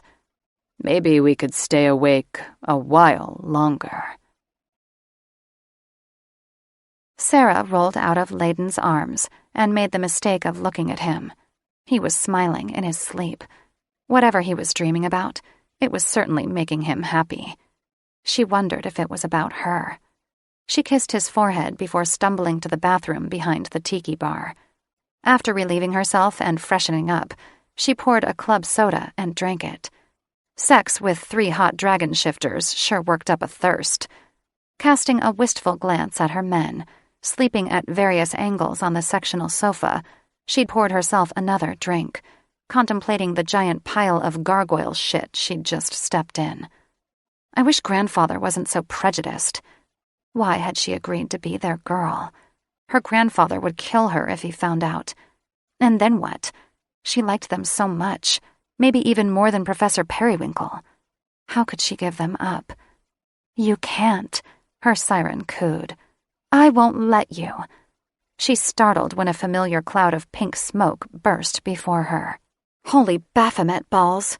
She had said, wish. Hestia Goldenwand, Sarah's fairy godmother, droopy-eyed and a few mystic martinis past a good buzz, stumbled into her arms and let out a deep belch. Her pink updo wig tilted to one side, and her mascara was smeared in heavy circles below her eyes. Felix groaned. I'm out of here. Let me know when she's gone. As if. Sarah refrained from answering. She enjoyed her peace of mind far too much to summon her siren. Oh, my darling child, Hestia slurred, throwing her arms around Sarah's neck. I'm so glad you're okay. Of course I am. Gagging on stale alcohol fumes, she pried Hestia's arms off her, fanning her face as she stepped back. Why wouldn't I be? Your new academy was attacked by dragons. Her godmother's eyes nearly rolled into the back of her head as she fell onto a bar stool. Flicking her wand at a bottle of whiskey on the shelf, she magically poured a tall glass and beckoned it to her, licking her lips. It was?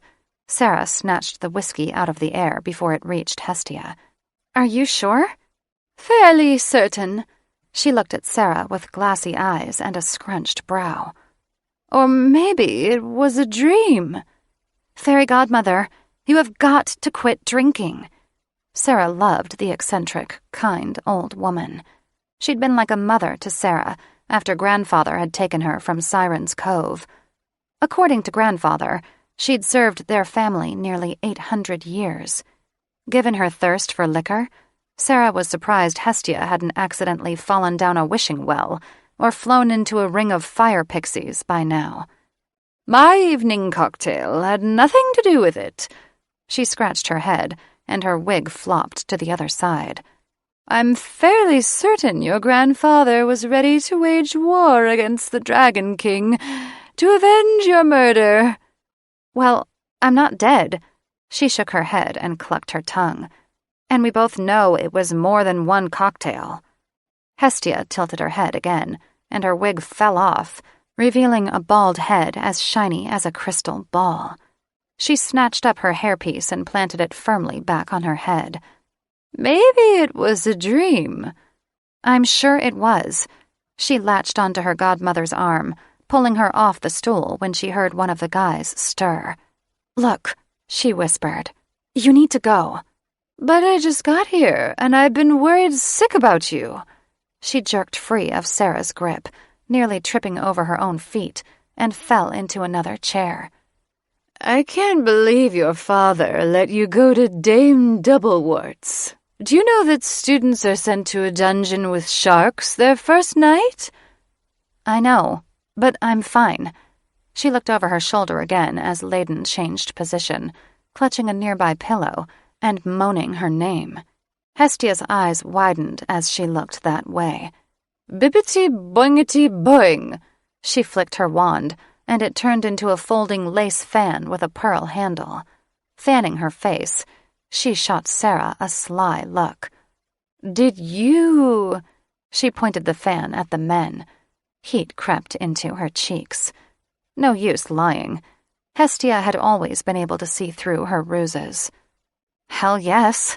She rubbed her face. But please don't tell grandfather. Don't worry, my dear. She splayed the fan across her chest. Your secret's safe with me.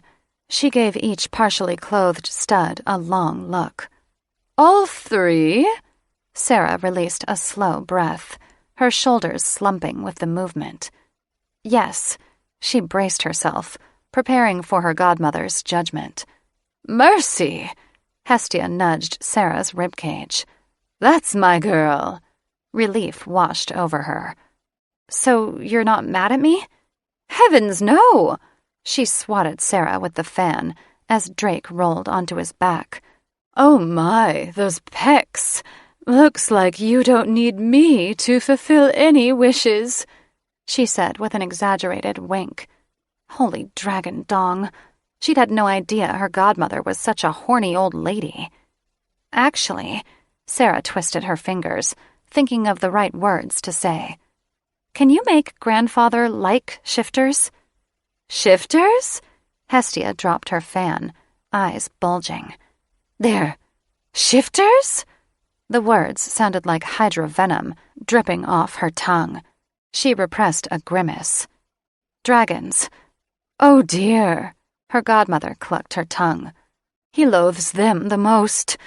I can't fix prejudice. You know that. Damn. A boiling cauldron burned a hole through her heart. What do I do? Have fun with them while you can, she said with a disinterested air. You'll tire of them in a few weeks, anyway. Yeah, probably. She lied, but she wasn't about to get into it with Hestia. Sarah might have had a siren's lust, but she had a witch's heart, and giving them up would crush her. When she heard them moving around again, she pulled Hestia to her feet. You need to go before they wake. All right, she let out a loud hiccup. Which way's the exit? Godmother, Sarah groaned. Use your magic. Oh yes, of course. She slapped her forehead with the fan. I knew that. One drink before I go. No more drinks, Sarah hissed. Please, go. Hestia pouted. Well, you're no fun. When Sarah dug her fingers into Hestia's arm, giving her a stern look, she snapped her fan back into a wand and poofed away, leaving behind a coating of pink sparkle dust on Sarah's fingers. Returning to the sofa, Sarah slipped the pillow out of Layden's arms and slid into its place. She let out a satisfied sigh when he squeezed her tight and feathered a kiss across her temple. How the hell was she supposed to walk away from this? Drake Fire's Breath blinked at the canopy of black and silver crystals he saw through the top of the translucent bubble, contemplating how tonight had gone from the best night of his life to the worst. She'd said she'd be their girl, their mate. She hadn't named any conditions. She hadn't warned them she'd tire of them in a few weeks, which is what he'd overheard her tell her godmother. Was she prejudiced against dragons, like her grandfather, and just using them? Or was it part of her natural siren instincts to toy with her lovers and move on? Either way, it burned. When her tantalizing perfume tickled his senses, he rolled onto his side away from her. It did little good. Her scent was everywhere, on his skin, his tongue, even ingrained in his mind. It was going to take one strong memory spell to forget her.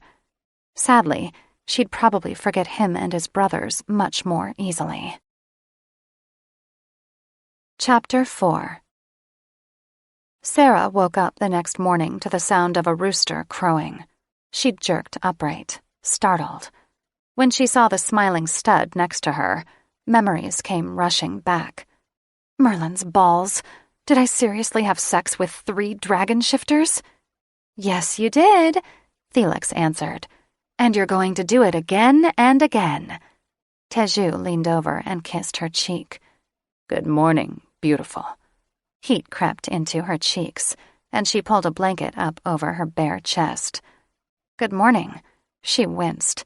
That stupid rooster kept crowing, the sound like a wand scraping a chalkboard, making her insides rattle.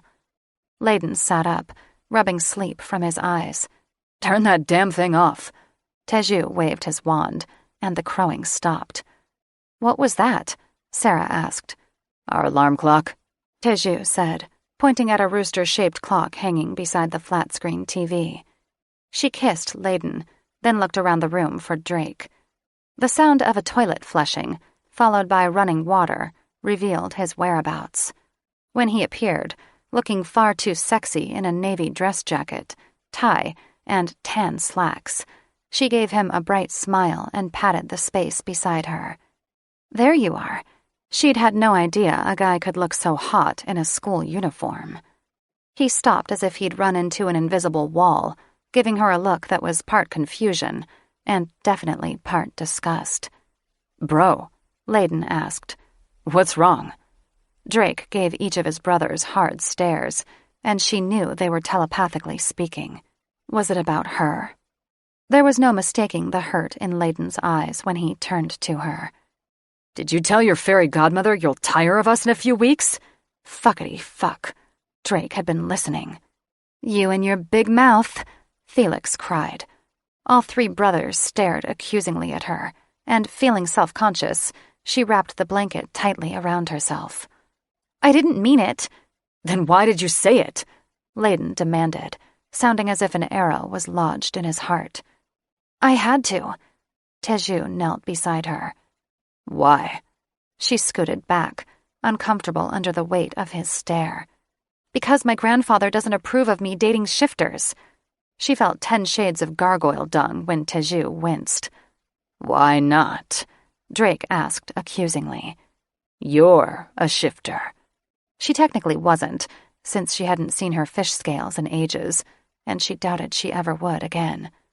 Look, I don't want to argue. Why doesn't he like shifters? Layden asked. Of all the brothers, she hated hurting him the most. He was the most sensitive and the most kind. I don't know. Unable to gaze into his sad eyes a moment longer, she picked imaginary grime from under her nails. He's got some old grudge against the late Dragon Kings. Our grandfathers? They said in unison. Her head shot up as if she'd been shocked by a bolt of lightning. You're the Fire's Breath Princess? Drake's scowl deepened. We are. Well, shit. That changed everything. Her grandfather wouldn't just disapprove of their union.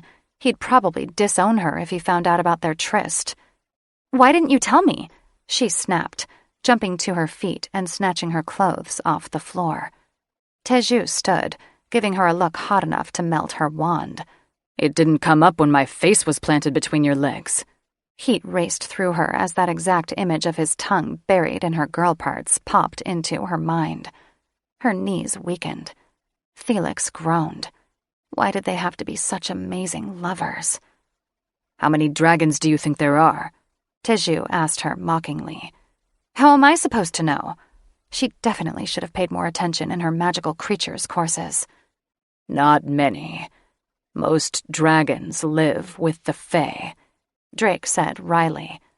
Who is your grandfather? It doesn't matter, she mumbled.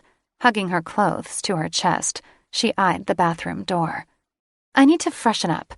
And by freshen up, she meant hide in the bathroom until it was time for class. Drake stepped between her and the bathroom door, blocking her escape. It does. She hated how all eyes were on her.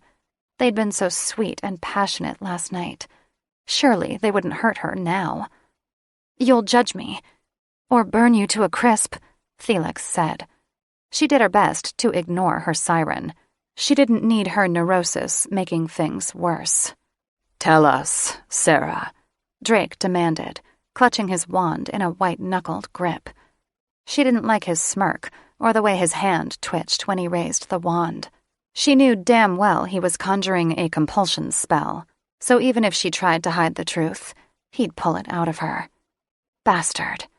Nathaniel Goldenwand, she said through tight lips, refusing to give him the satisfaction of forcing the truth out of her. Holy fuck, they exclaimed. You're the Golden Wand heiress? Drake's wand was in danger of being snapped in two. She refused to be intimidated. I am. Are you aware that your grandfather is the most evil wizard who's ever lived? Teju asked, eyes flashing bright gold as his voice dropped to an ominous rumble. Hiding her sudden fear, she did her best not to let him see how much he'd offended her. You don't know him. Oh, we know him, Drake chuckled. We know he's brainwashed most of the magical world, and he's trying to control all 5 realms through his wand. 4 realms, she corrected, mentally slapping herself when they all growled.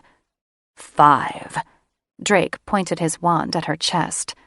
And the fact that you won't acknowledge our race's ancestral home as a sovereign realm just goes to show that he's brainwashed you, too. These dragons were so ignorant, and to think she'd wanted to be their girl. The grotto isn't a realm. It's a wasteland. What are you doing, stupid girl? Felix cried. Drake let out a roar so loud, the breath whooshed from her lungs when she stumbled back against the sticky bubble wall. He advanced on her, waving the wand over his head, which smoldered like a lit cigarette. Only because your grandfather has cut off all trade in an attempt to starve our people. Hey! She swatted the wand when it came close to burning a hole through the top of the bubble. "He manufactures wands. He doesn't control trade." Drake threw up his hands, his face contorting into a golden mass of scales, while his nose flattened. "He controls everything." Fuck, he was shifting. If she wasn't careful, he'd fully turn into a dragon big enough to burst their bubble. "Then why am I, his only heir, stuck in this shithole and not at a posh school?" When her voice cracked, she bit down on her knuckles to keep from losing her cool. She wasn't about to put up with his animosity toward her grandfather. "Because he's a heartless bastard, Sarah," Layden said. "He only cares about himself." She turned to Layden, who was watching her from the sofa with his big, sad eyes. Layden's comment cut deeper than Drake and Teju's insults. She expected Drake to be a major asshole, maybe even Teju, but not Layden. Blinking back tears, she forced herself to speak calmly. "I need to get dressed. If you'll excuse me." Refusing to make eye contact with them, she brushed past, holding it together until she reached the bathroom. Only after she shut the door behind her did she give in to her tears.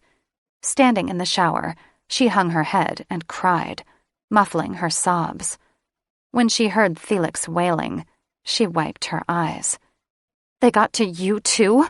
she asked, shocked to see this level of emotion from her siren. "Of course," Felix sobbed. "Teju won't lick our pussy now that he knows we're a golden wand." Sarah sat on the closed toilet, gazing blankly at the faded floral paper on the walls and waiting for detention to end. She worried about what would happen if Dame Doublewort discovered her with the Fire's Breath brothers. Would she make her serve another detention with the sharks? It didn't matter, though. After she told her grandfather about the conditions in this school, and that the Fire's Breath King's sons were students, he'd get her out of here. She didn't want to take the chance of getting caught with the shifters, so it was best she left their bubble. Squaring her shoulders, she stood, getting up the nerve to face down the dragons. A knock on the door startled her. "Sarah," Layden called. "Are you okay?" Her heart did a little backflip. Why was he asking if she was okay? Did this mean he still cared about her? She cleared her throat. "I'm fine." Wiping her eyes one last time, she opened the door and her heart skipped a beat. Layden's thick, black hair was pulled back into a queue, and he wore a suit and tie like his brothers. But instead of khaki pants, he'd donned a plaid kilt, revealing thick, muscular legs. Holy gargoyle shit on a shingle. He was one hot shifter. "How could you give all this up?" Felix demanded. "Shut up," she said, then stiffened her spine, determined to put her sexy shifters out of her mind. As soon as this detention was over, they'd all go their separate ways, and she could nurse her broken heart in private. How could they think her grandfather was evil? He'd brought many helpful advances to the magical world. He should have been praised, not reviled. "Our detention should be ending soon," she said haughtily, hoping they didn't notice how much she was dying inside. "You need to drop me off in my dungeon." "Our alarm will go off before they come for us," Drake said, refusing to look at her. He sat at the bar, looking at a steaming cup of tea. "Would you like tea?" Layden asked so cheerfully, it appeared forced. "No thanks." She refused to look at him, knowing his big, sad eyes would be her undoing. Great goddess, she had to get away from these shifters. "What time is it?" Layden pulled a rusty bronze pocket watch from his vest. 8:30. Teju paced. "Advanced sorcery and spells is about to start. I have a test." "Did they forget about us?" she asked. She couldn't imagine being stuck with them for another day. Layden frowned. "They haven't before." "Check the monitor," Drake said to Teju. Teju waved his wand at the flat screen, pulling up an image of charred walls and smoke rolling across the decrepit graveyard that adjoined the school. Drake slid off his bar stool with a slackened jaw. "Fuck." Layden went to stand beside his brothers. "What the hell happened to our school?" Teju scratched the back of his head. Is the whole thing burned? Looks that way, Drake said, then swore again. You and your lovers are fucked, Felix said. Which means you're fucked too, she said, pleased when Felix went silent. Sarah hugged herself, rocking on her heels. Had her fairy godmother been right? Is everyone okay? Layden shook his head, but didn't turn around to look at her. I don't see anyone. Her legs felt encrusted in sludge as she walked over to them. My godmother told me dragons burned down our school. Drake spun on her, twin thunderstorms brewing in his golden, elongated eyes. And you're just now telling us this? She was drunk. Her veins turned to ice as she stepped back, trying not to show Drake how much he unnerved her. I didn't believe her. He growled and turned to his brothers. We need to check for survivors. He pointed at her accusingly with his wand. You're staying here. She leveled him with a glare. No way in 7 hells am I staying alone in this dungeon. No way in 7 hells are you coming with us, Drake said, though it sounded more like a snarl. She didn't think twice before summoning her siren voice. You're taking me with you, and that's final. She prayed it would work, since it wasn't always reliable. She didn't want to bewitch them, but no way in Hades was she being left behind. All 3 brothers gave her blank stares, then shook their heads, as if trying to clear sprites from their ears. Fine, Drake relented, shoulders slumping.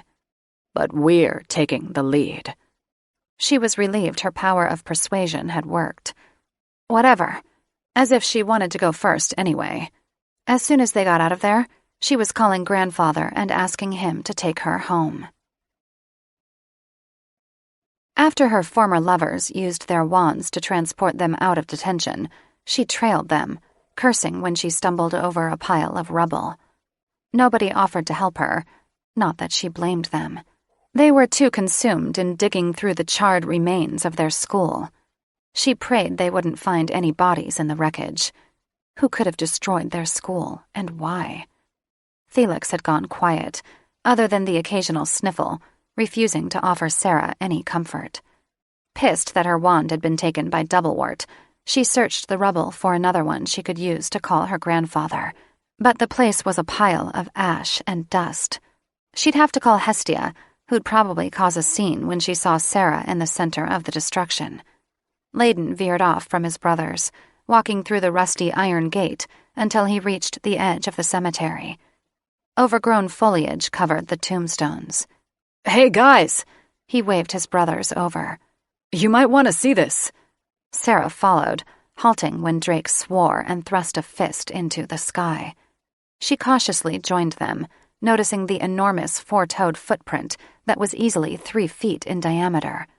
A dragon print. Whose is it? She asked Layden. He gave her a dark look. Ours. What? She asked. You're not making sense. He grimaced. Only the Fire's Breath dragons have 4 toes. Could it have been your father's? She asked. Are you fucking mad? Drake roared. They wouldn't do this. She held out her hands defensively. Okay, chill. Drake turned to his brothers. Is it a coincidence the Golden Wand heiress distracted us last night while we were being framed? Oh, hell no. You think I had something to do with this? He turned to her, venom in his eyes. Did you? No. She shook a fist at him. So much for that troll shit about your great instincts and my pure soul. You guys picked me up in your bubble of love and seduced me, not the other way around. She was so angry, she was seeing red. What a major fucking asshole. He flashed a condescending grin.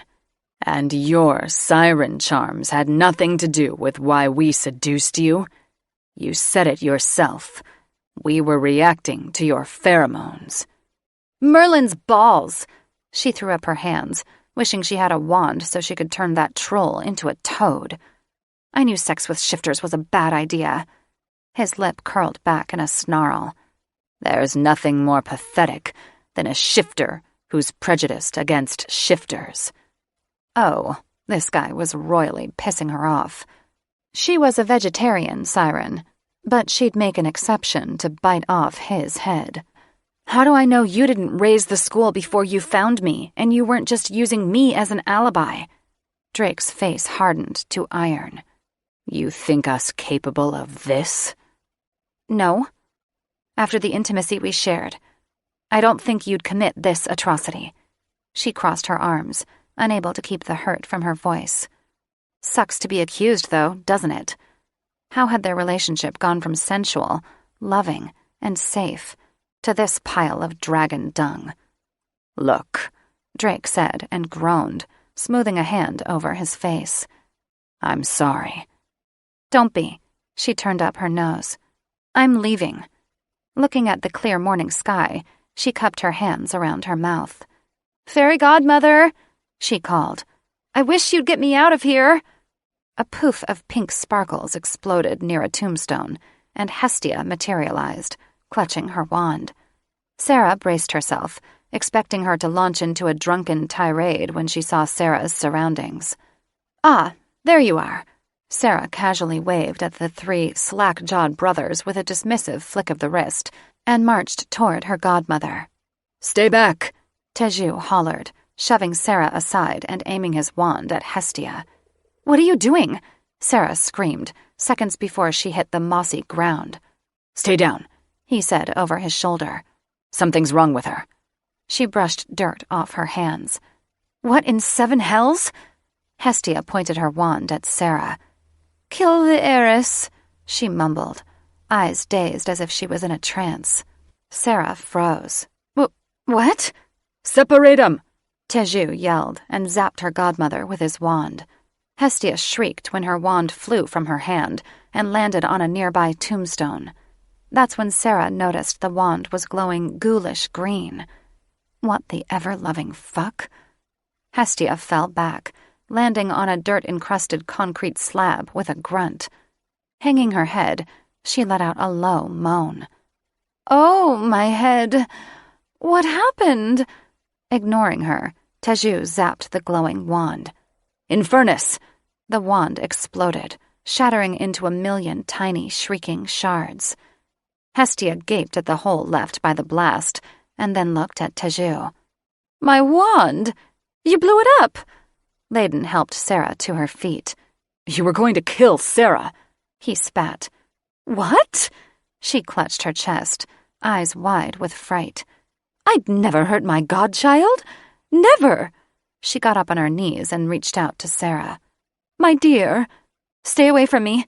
She clung to Layden, turning away from Hestia. She didn't understand what was happening. First, the school was destroyed, and the students either missing or dead. And now the woman who'd been like a mother to her had tried to kill her? We need to go, Sarah, Layden whispered in her ear. She looked up at him. Where? His face hardened. Away from here. When Hestia called to her once more, Sarah's heart shattered. I don't understand. Someone wants you dead, Drake said, his voice like sandpaper. This can't be. She vehemently shook her head. There must be a mistake. Hestia answered to grandfather. He wouldn't order her to kill his only grandchild. Sarah, Drake said grimly, holding out a hand. Take my hand. She shrank from him. Why would my godmother try to kill me? She's in shock. Drake's voice echoed as if they were inside a tunnel. Let's go before more trouble finds us.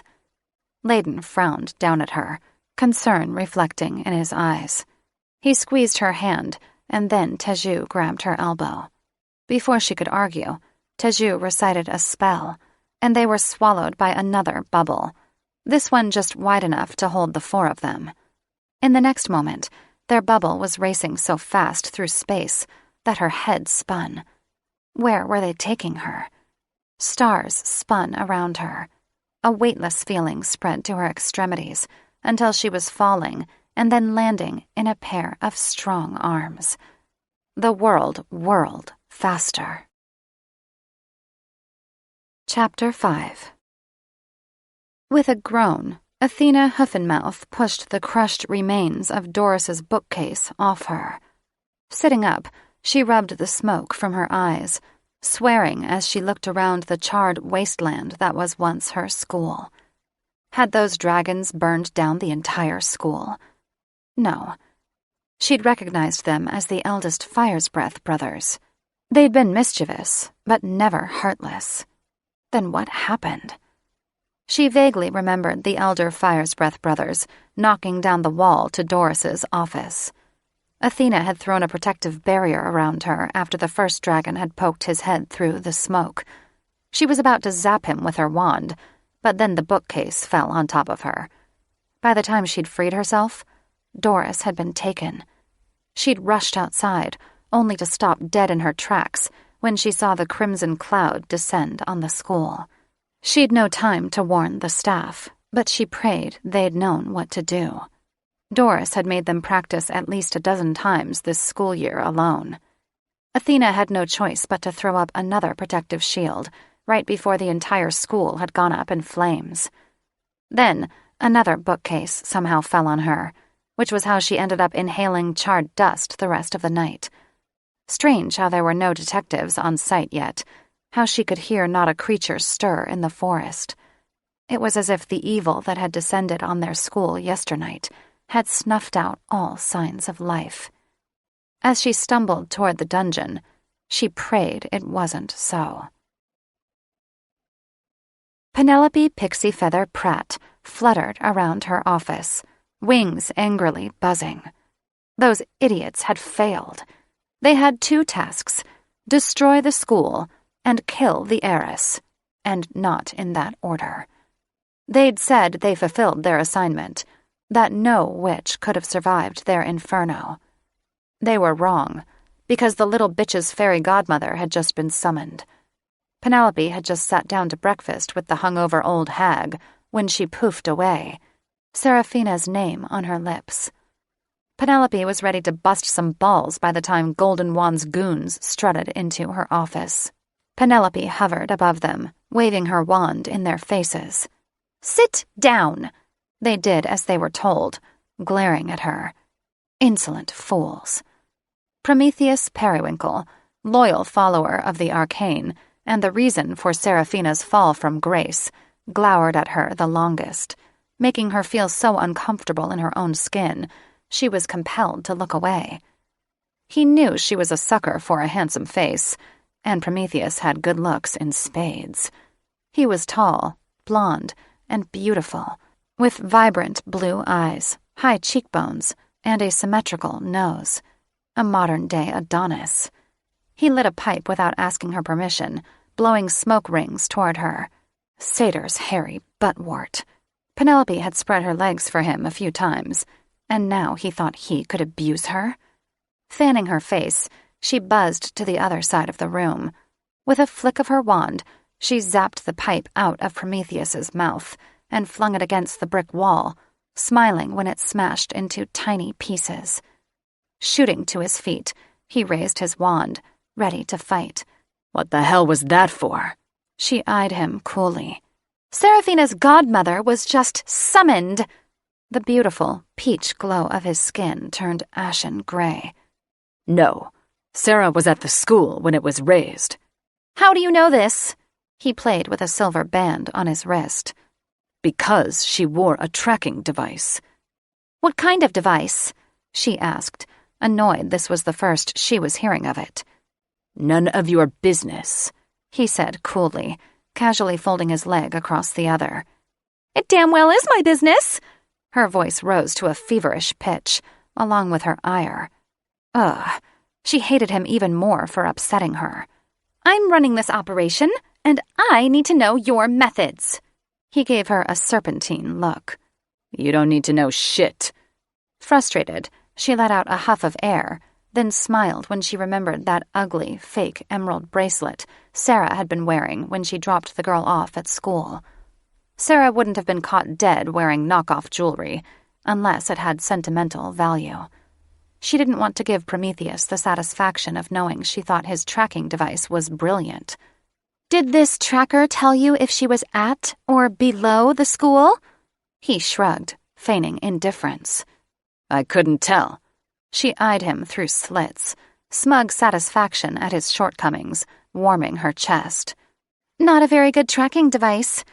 Prometheus's sidekick, Saul Slugstack, who resembled a slug with the many folds on his bald head and neck, spit phlegm into his handkerchief, not even bothering to fold it when he shoved it back into a vest pocket.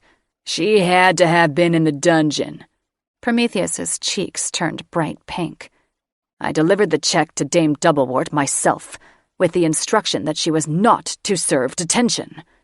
Penelope angrily buzzed back to him, wagging her wand in his face. I told you the old witch couldn't be bought. We'll take care of it. Jumping to his feet, Prometheus swatted Penelope as if she was a fly. Squealing, she flew into a wall, then angrily bounced back. No! One failure is enough. She refused to show Prometheus how much his rough treatment offended her. Had their trysts meant nothing to him? If we don't kill her, Slugstack whimpered, our master won't have reason to wage war against the Dragon Kings. Penelope flashed a triumphant smile. She's dead by now. I've activated her godmother's wand. Prometheus gave her a look that made her want to crawl into a cocoon and never come out. Her godmother will tell. Penelope squared her shoulders, forcing herself to be brave. Prometheus was her subordinate, after all. No, she won't, because you are going to dispose of her. The men shared wary glances. Then Prometheus cleared his throat. When? Now! She shrieked. Or there will be hell to pay. She was pleased when Slugstack jumped to his feet and rushed to the door. Anger welled, threatening to split her skull in two when Prometheus shook his head at her before slowly sauntering toward the door. She wanted to curse him when his back was turned, make his nose grow 3 times in size, and shrivel up his balls. He paused at the door, his back ramrod straight, as if he had read her thoughts. He was trying to usurp her. She'd fought too long and too hard to rise to the rank of Semi's wizard in the arcane army. She'd smite him to dust before she let that happen. Hestia Goldenwand fell back against a tombstone, rubbing her aching temples, her wings drooping. 1 minute, she was lying in her feather bed, sleeping off a hangover, and the next she was in a smoky cemetery, trying to kill her beloved godchild. Then she remembered her wand had been enchanted, and she'd been possessed. Great goddess, she'd no idea her wand had such a function. Having served the Golden Wand family for the past 800 years, she was always gifted with the latest in wand technology.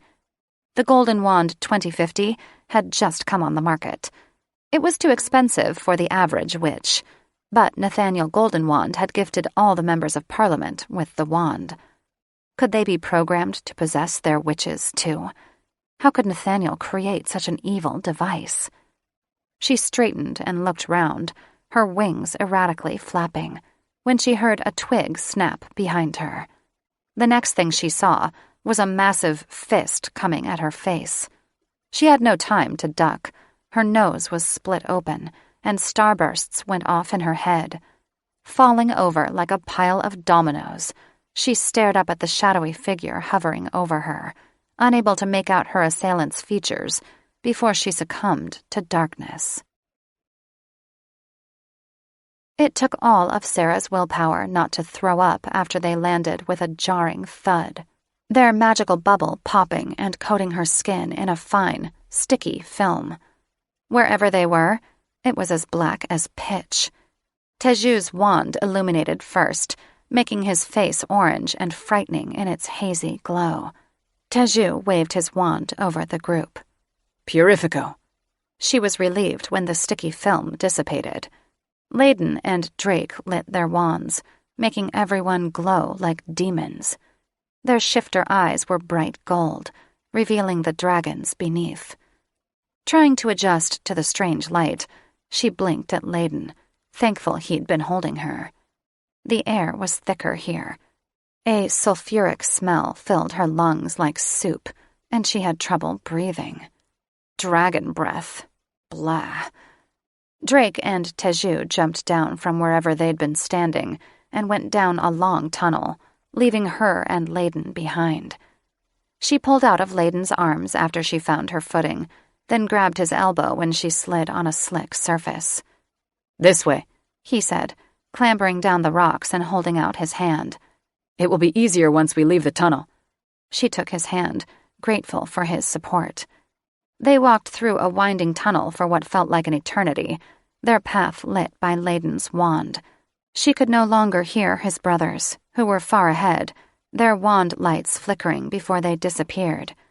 She was perturbed that Teju and Drake had abandoned them. Why? Were they ashamed to be seen with the Golden Wand heiress, or were they that much in a hurry? It wasn't her fault she wasn't used to walking on mossy rocks. She was thankful for Layden, the only kind brother, for dropping his grudge and keeping her safe. "I think they're right," Felix said. "What? Who else could have bewitched Fairy Godmother's wand but Grandfather?" "I'm going to say this once, and only once," Sarah mentally hissed. "Shut the fuck up." Felix huffed and then went silent. Good. Hopefully she'd stay gone a long time. By the time the tunnel spit them out, she was dripping with sweat, and her muscles ached from tension. What a shitty portal entrance. She didn't have to ask Layden where they were, because obviously this large cavern was the smelly, dirty butthole of the magical world, the fringe of the 4 realms beneath the surface of the earth, and the one place she never wanted to visit, the grotto. She turned to Layden when a pack of monkey men hopped up to them, screeching and pounding their chests, then sniffing her back. When Layden covered her ears and roared, they scurried away, whimpering and bouncing off the walls. She clung to him as they went deeper into the cavern that had a ceiling so high, it disappeared into darkness. Long rock formations as sharp as daggers hung from the ceiling, massive columns of white with sparkling crystals. They looked so precarious, she feared one would fall and impale them. After they'd navigated through a maze of lavender pools and more jagged crystal rock formations jutting up from the ground, they went even deeper into the bowels of the earth and came upon a massive gathering. They wound through what appeared to be a center for trade, with all kinds of makeshift stands and shops, where shifters bartered their wares. Drake and Teju were talking to a tall man who appeared to be part tree. Drake impatiently waved them over. As they approached, she realized the shifter was indeed a walking, talking tree, with flowery leaves growing out of his head. Tree Man glared at them. "You boys are in a world of hurt." Drake threw up his hands. "We didn't do it." Tree Man snickered, his branches shaking with mirth. "Why is that always the first thing out of your mouths?" "This time it's true," Teju said. Sarah pressed closer to Layden when Tree Man looked over their heads and directly at her. "Who do you have there?" Tree Man asked, his voice dark and rough. Layden wrapped a protective arm around her. "A friend?" She was grateful beyond words for his protection. Too bad she couldn't mate with just one brother. The lines framing Tree Man's eyes deepened. "Smells like a mermaid." Teju flashed a crooked smile and adjusted his glasses. "Close enough." He nodded at rows of makeshift tents. "Go see your fathers." Layden puffed up his chest. "That's where we're headed." 2 more trees stomped up behind Tree Man, one of them so tall she could barely make out the whites of his eyes and long, drawn mouth. "Leave the mermaid with us," the tallest said as he leaned over and studied Sarah with big, bulging eyes. Layden squeezed her tighter. "Over my dead body." Her insides churned. Thank the goddess for Layden. She wanted to show her appreciation for his loyalty with makeup sex. If only she could leave out his brothers. The tallest tree's leaves drooped. "We won't hurt her." "You heard my brother," Drake growled. "She's coming with us." She was dumbstruck. Why was Drake protecting her? Did he trust her now? Did he care about her? Her heart did a little backflip until she caught him scowling at her. He waved them forward and pushed his way through the gathering crowd of shifters. Holding tightly to Layden, she struggled to keep up with Drake's long strides, falling farther behind him and Teju, while they barged through the throng of sweaty, smelly onlookers. So much for Drake caring about her. Obviously, whatever grudge bug had crawled up his ass still hadn't died. By the time they escaped the noisy throng of people, they had reached a pair of massive golden gates guarded by a 3-headed dog as big as an elephant. "Cerberus," she breathed. "Not exactly," Layden whispered. "That's Garm, a distant descendant of Cerberus." The dog let out 3 barks, followed by 3 growls, the hair on the back of his neck standing on end. Drake's shift happened so fast, she was taken by surprise. A massive golden dragon ripped through his mortal skin. Roaring, he hovered over the dog until it whimpered 3 times and backed away from the gate. Teju shifted too, snapping at the dog until he tucked his tail between his legs and ran inside a shallow cave, looking at the 2 dragons from behind paws that shielded one pair of his eyes. Holy heck, she'd had no idea dragon shifters got so big. They were easily twice the size of the 3-headed dog. She was grateful Layden didn't shift. Holding her hand, he urged her to follow the 2 massive beasts who'd been her lovers. She gaped at the dome of sparkling stones overhead. Was the ceiling dusted with diamonds? It would make sense, since dragons were known to have an affection for sparkly things. They walked across the polished stone floor of a wide hall to another set of tall double doors made of dark wood. Though the doors were open, she could barely see into the darkened cavern. Why did it feel like they were taking her to be sacrificed? She cleared her throat, readying her siren voice should she need it. Her power of persuasion was all the magic she had left, since Doublewort had taken her wand. "Layden," she whispered. "What's happening?" He squeezed her hand. "You must be quiet and let us do the talking." "But why?" She'd done nothing wrong. Drake spun on her so fast, she barely had time to jump back. He hovered over her, his long, serpentine neck glowing like he'd swallowed hot coals. "You say nothing," he growled, his voice low and deep and sounding like a steam train rolling through her ears. She'd no idea they could talk in dragon form. The only other dragons she'd encountered had been dumb beasts, not shifters. This monster hovering over her was no dumb beast, and he had teeth as long and sharp as daggers. "Whatever, asshole," she muttered. Fanning her face, she gagged on his hot breath.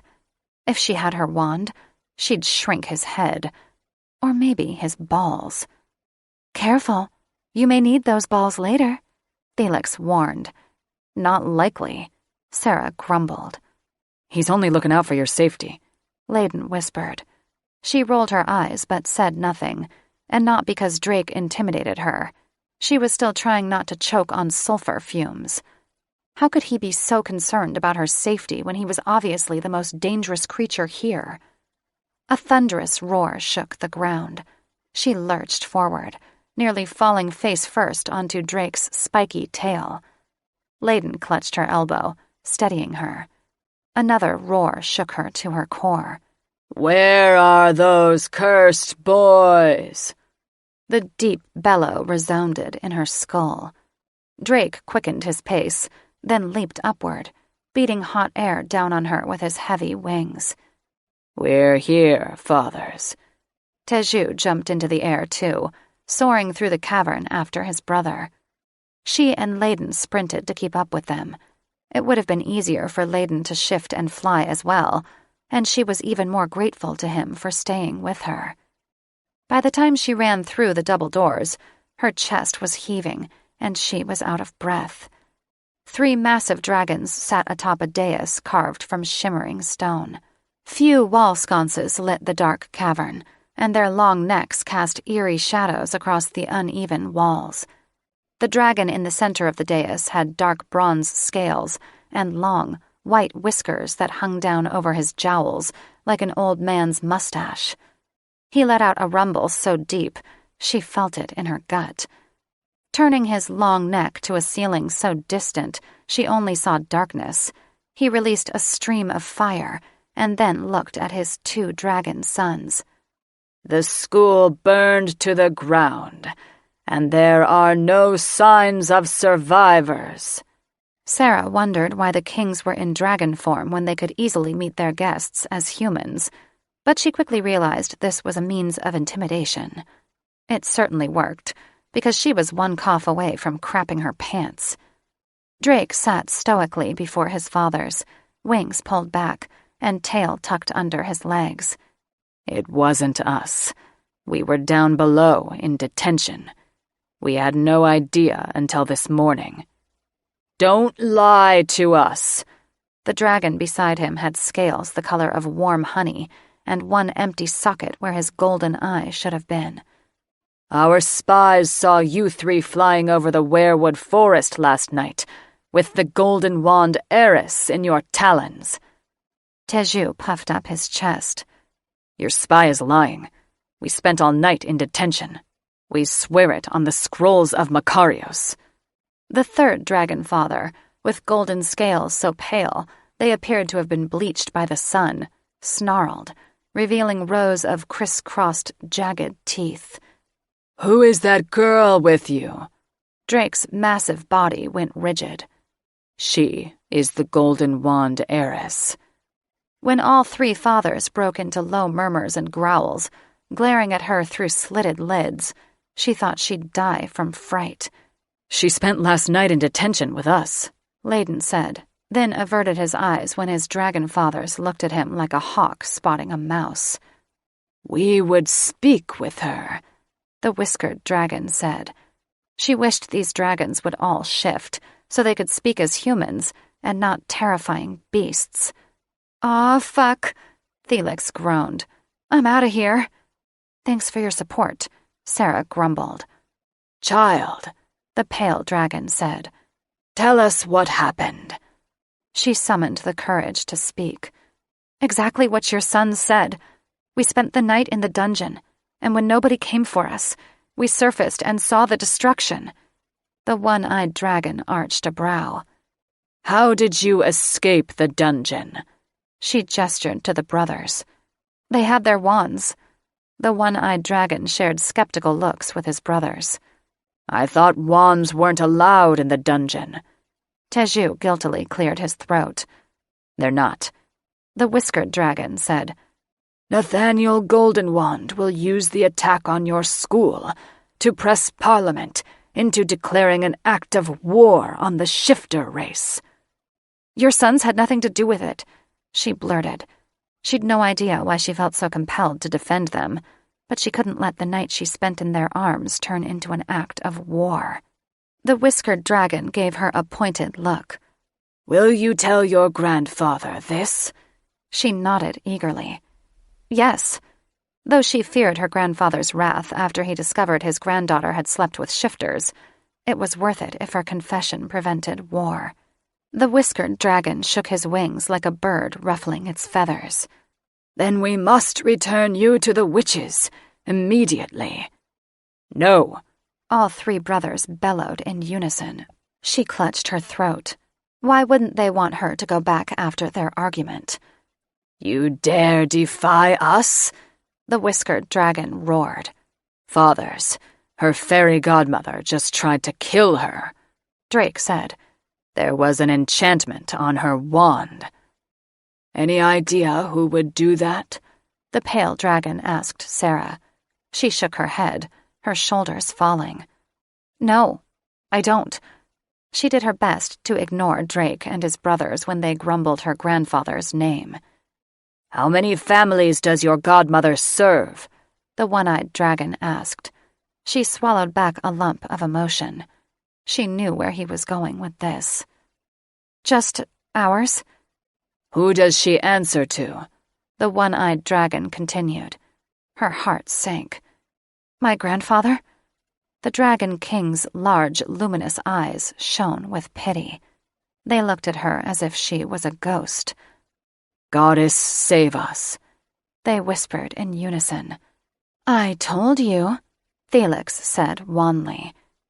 Take the heiress to your chamber and await our instructions, Kron said to his sons. Forget hiding in the chamber.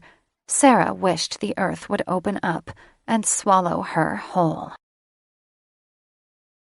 Chapter 6. Strapped to an uncomfortable chair, Doris Doublewort tensed when a massive golden dragon sidled up to her, steam blowing out his wide nostrils. Are you comfortable? He asked.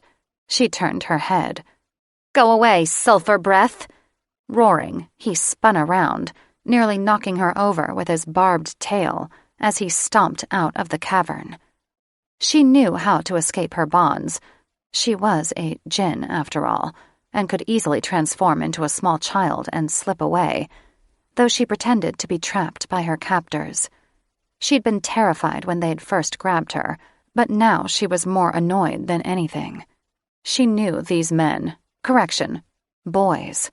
They were her former students, and though they'd been tricky, mischievous dragon shifters, they had good hearts, like their fathers and younger brothers. They'd captured her for leverage over Nathaniel Goldenwand. She didn't blame them. The evil wizard was plotting an attack against the shifter race. She felt it in the marrow of her bones. Even if the dragons managed to capture Seraphina Goldenwand, it wouldn't have done any good. She knew Nathaniel's type. He cared for no one but himself. All Doris had to do was convince the dragons of that before it was too late. Sarah was relieved to see Drake and Teju turn back into humans. Her relief was short-lived, as she still had to run to keep up with them. She had no idea where they were going, but she hoped they stopped soon. She had many questions. First, when would they find out about their school? There had to be survivors. She couldn't imagine every student and teacher perishing. Second, when would she get to leave the grotto? They entered a smaller cavern after traversing another maze of stalls, and she passed a furry woman with ears as big as platters, trying to sell her moldy cheese. She didn't like it here and couldn't wait to be elsewhere. Her dragon princess appeared to be unfazed, waving off the woman with laughter. As she admired Drake's confident stride and round ass, she wondered what magic he and Teju had used to shift from giant, hulking dragons and back to humans, and still have their school uniforms be intact. She hadn't shifted in almost 3 years, but she'd always destroyed her clothes, especially pants. Her long, scaly tail tore through them. Whatever spell they'd used, surely her golden wand had a similar one stored on its memory card. My grandfather would never try to kill me, she whined at Drake's back as he pushed through a throng of shifters. He loves me. At least, she thought he did. He never gave her any indication he didn't love her. Where are we going? To our chamber, Teju said over his shoulder when Drake ignored her. Just like our fathers ordered. Are they going to tell the authorities I'm here? Yes, he answered tersely. Good. Maybe they'd demand her safe return. Her grandfather couldn't be behind her attempted murder. He had no reason to want her dead. He'd saved her after the sirens had tried to murder her. No way was he the monster they made him out to be. Someone else had enchanted her godmother's wand. Maybe Miss Pixie Feather Pratt. She wouldn't put it past the annoying little bitch. I know you think he's horrible, but...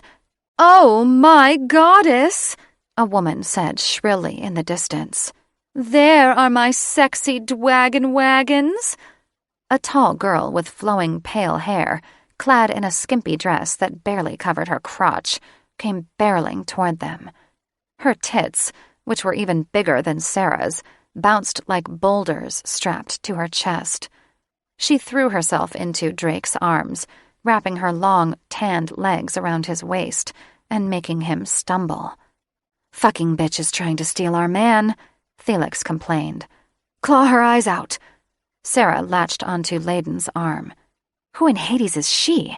she hissed, wincing when she sounded like a spitting cobra. "Fuck," Layden said through clenched teeth. "Catherine." He looked at her with alarm in his eyes. "She's nobody." Huh. Could have fooled her. Drake untangled himself from Catherine like he was trying to take off a jacket that was 2 sizes too small. She landed on her feet with a pout, thrusting her chest in his face and gazing at him with large, emerald-green eyes. "What's wrong?" she cried, dragging a long fingernail down his chest. "Catherine, we don't have time to talk." When he pushed her aside, Catherine looked ready to spontaneously combust. "Well, too bad." Jutting hands on her hips, she glared at him and then his brothers. "You will make time for your mate." "Your mate?" Sarah gasped. Those lying, two-timing lizards.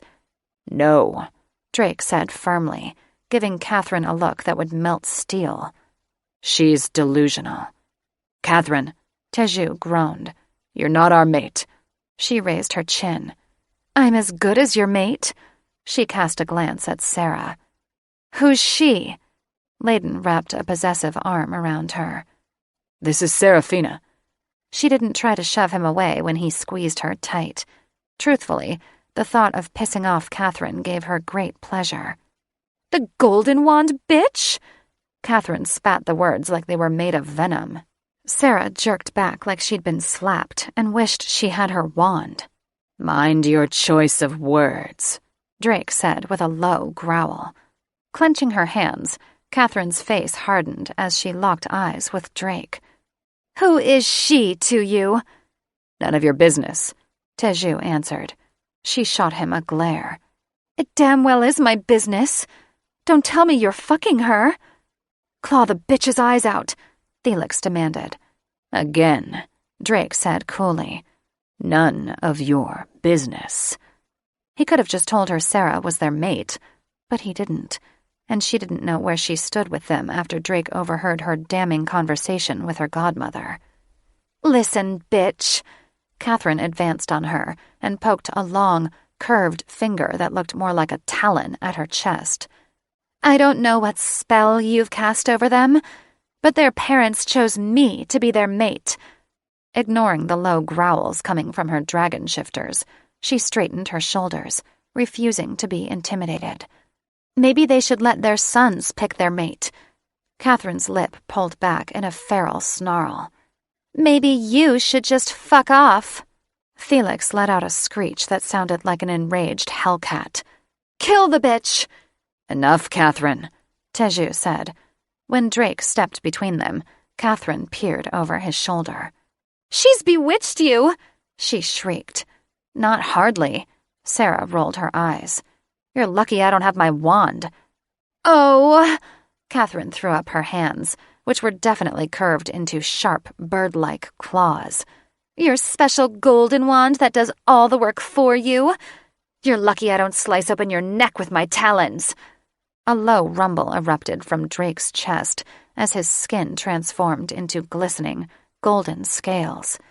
"You touch her, and you'll regret it," he said in a deep, dragon baritone. "Drake, dearest," Catherine cooed, stroking his cheek. "You wouldn't hurt me, would you?" He smacked her hand away. "Back off, Catherine. I mean it." He turned to Sarah, eyes glowing yellow and narrowed to slits. "Come on." He led her through the throng. She would have been touched by the way he'd defended her if he wasn't dragging her so hard. It made her arm throb. "Drake," she complained, fighting his grasp.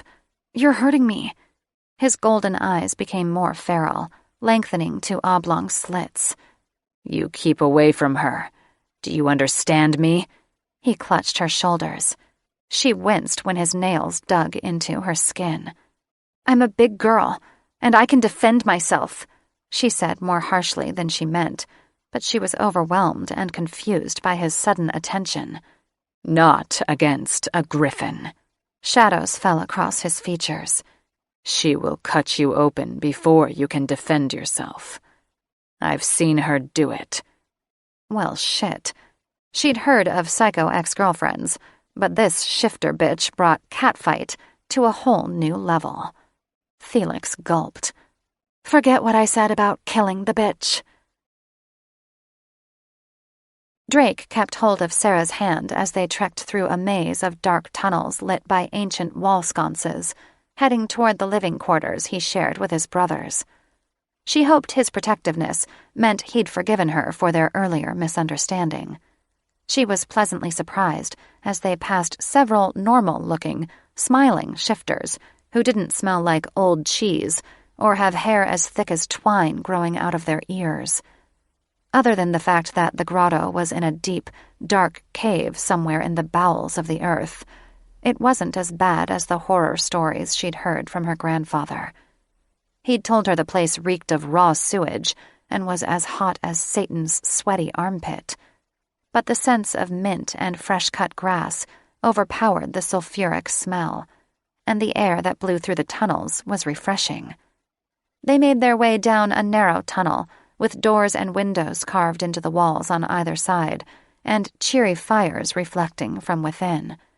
She recognized the mouth-watering odors of roasting meats and was painfully reminded that she hadn't eaten breakfast. Drake opened a door and led her inside, and she noted the cleanliness and elegant decor. The walls were lined with plush tapestries of golden dragons, and the floor was covered in bright orange and gold furs. She sat on a sofa of pillows and furs, watching nervously while Drake and his brothers paced. When two servants brought them platters of bread, cheeses, meat, fruit, and drinks, the brothers stopped, their nostrils flaring. "What's this?" Drake asked one of the servants, who looked part were-gerbil with a wide, flat nose and pink ears that twitched. "A gift from the kings," he said, his gaze flitting to Sarah before he bowed out of the room, the other servant following him. Teju popped a piece of cheese in his mouth. "Our fathers usually make us fend for ourselves. But we usually don't have a beautiful guest with us," Layden said with a wink. Heat flushed her cheeks, but her growling stomach refused to let anything prevent her from eating. "He wants you," Felix observed. "Maybe you haven't totally blown it." They ate in silence for the most part, other than when Teju threw back his head and let out a fiery burp, coating the ceiling with red and gold embers.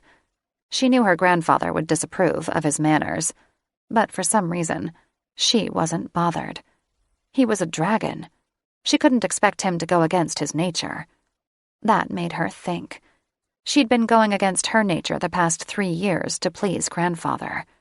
Though she sometimes missed the water, she hadn't shifted since going to live with him.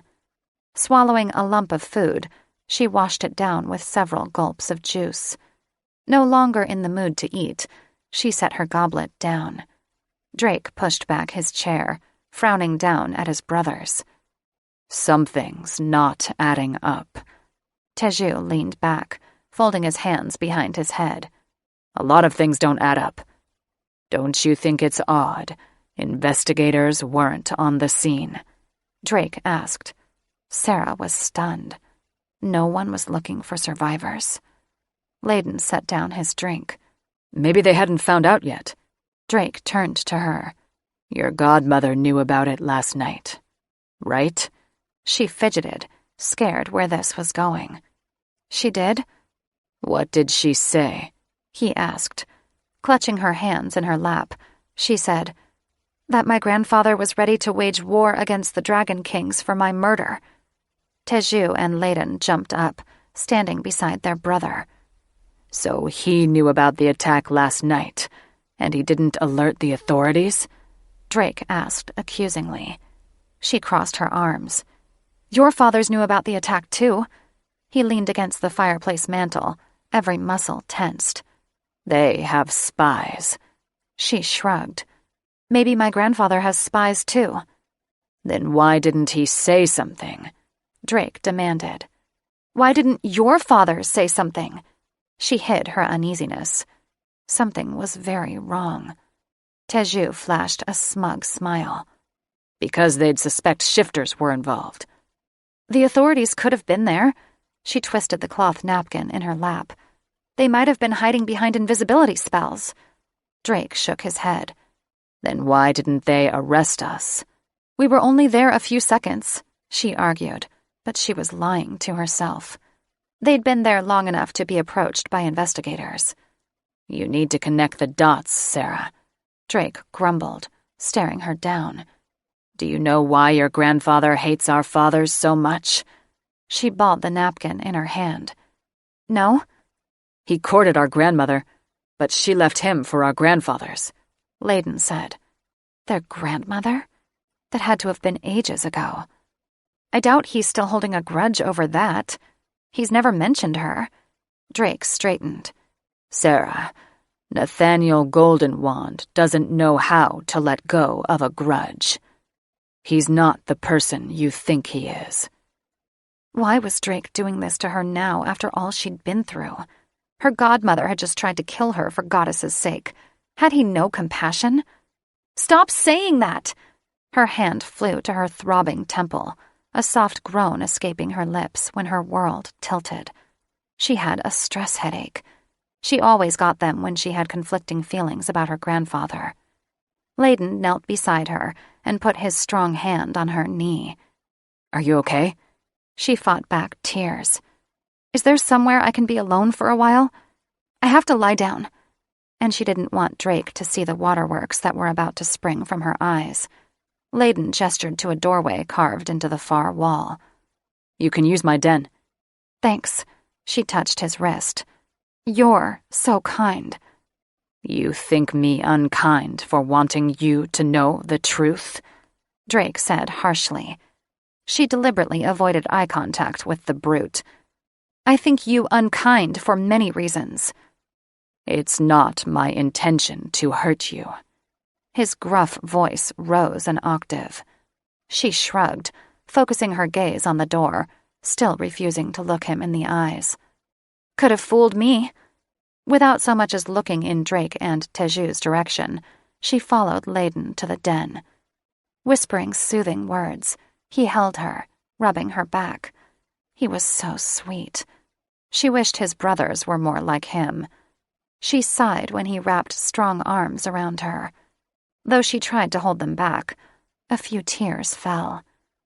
She told herself she was crying because Drake was such a jerk, but the real reason was a truth she still couldn't acknowledge. She absently fondled the earrings her grandfather had given her when he'd saved her from the sirens. He was the only family she had left, and he wanted her dead. Chapter 7. Lady Athena Huffenmouth grimaced at her surroundings. The school's underground emergency shelter was a sparse cell, illuminated by old wall sconces. There were a few benches and old school desks, a rusty toilet against a stone wall, and a dilapidated water fountain not equipped to last them more than a few days. She knelt in front of Sarah Goldenwand's bound godmother, choking on the fairy's stale, boozy breath. I'm going to ask you once more. Why did you try to kill Seraphina? I told you, my wand was bewitched. The fairy sniffled, gobs of mascara running down her saggy, wrinkled face, her lopsided pink hair sticking to one side of her head like a matted ball of fur. I'd never intentionally try to hurt my goddaughter. Athena narrowed her eyes at the fairy. Who bewitched it? I don't know, she hiccuped. She studied her face, unable to detect any sign of deceit. Still, she didn't trust her. She hadn't seen the woman's eyes when she'd tried to kill Seraphina, which would have helped determine if she'd truly been bewitched. She'd been hiding behind a tombstone, watching in awe as the Fire's Breath brothers and the heiress suddenly materialized from detention. They'd been shocked to find their school in ruins. Good. Doris would have been crushed if those boys had been behind the destruction. "Do you live with Nathaniel Goldenwand?" she asked the godmother. "Yes," the fairy hiccuped again, then let out a rancid belch. "I've lived with the Goldenwand family for 800 years!" Cursing, Athena arched back, waving away the stink. Great goddess. 800 years serving the Golden Wands would be enough torture to drive anyone to drink. "Has Nathaniel been in contact with your wand?" she asked. The fairy flinched, looking affronted. "Nathaniel Goldenwand personally inspects every golden wand before they go on the market," she said haughtily. "But he wouldn't harm his only heir." "Are you sure?" Maybe that's what the fairy thought, but Athena certainly didn't believe it. During the few minutes she'd spoken to him in the waiting room, she could tell he was heartless. And not just because of his snake-like stare. He'd referred to his granddaughter as a whore no less than 5 times before being shown into Doris's office. "It just doesn't make any sense," the fairy cried, seemingly oblivious to a long trail of snot dripping down her nose and into her mouth. "Neither do you," Athena grumbled. Rising, she turned to the group of wide-eyed teens, looking at her as if she was their last hope. Doris had the connection to the kids, not her. Why were they looking to her as their leader? She waved to the potions teacher. "Boadicea, do you have any herbals to sober her up?" The teacher stood, her wavy red hair floating around her shoulders in wild, untamed abandon, her porcelain cheeks stained with soot. When she smoothed her dress over generous curves, Athena was reminded they'd once been lovers, and she'd spent many nights with her face buried between Boadicia's creamy thighs. That was, until Doris Doublewort caught Athena's eye. Not that Doris was anywhere near as beautiful as Boadicea, but she was fierce and strong. 2 qualities Athena admired most in a woman. Boadicea was beautiful, but lacked the grit Athena needed in a partner. Boadicea nodded. "I believe I can brew something?" "Good. See that it's done," she said tersely. "I need a walk. I should be back in about an hour." "You're leaving us?" Boadicia's eyes widened. "Where are you going?" Athena fought the urge to roll her eyes. Doris wouldn't have been frightened, or if she had, she wouldn't have shown it. She would have taken charge and rallied the students until Athena returned. "To see how the Fire's Breaths and the heiress escaped their dungeons," she said, then marched out of the cell. "I'm coming with you," Boadicea cried. "No." Athena stopped and glared at the pretty teacher. "Stay here with the children." "Too bad. I'm coming." She raised her chin in a beautiful act of defiance. "The moss I need for the godmother's brew only grows in the dungeon." She nodded at a cluster of teachers behind her. "Hortensia, you're in charge." Marching past Athena, she left the tantalizing scent of honeysuckle in her wake.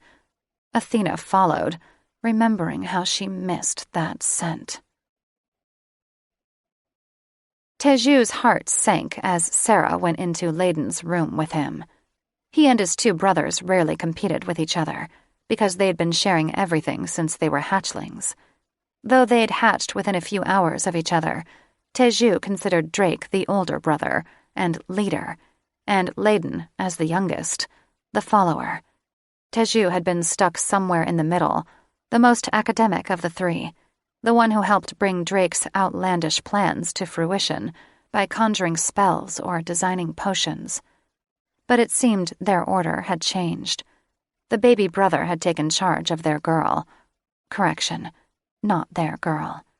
She'd been theirs for only a short time before their world imploded.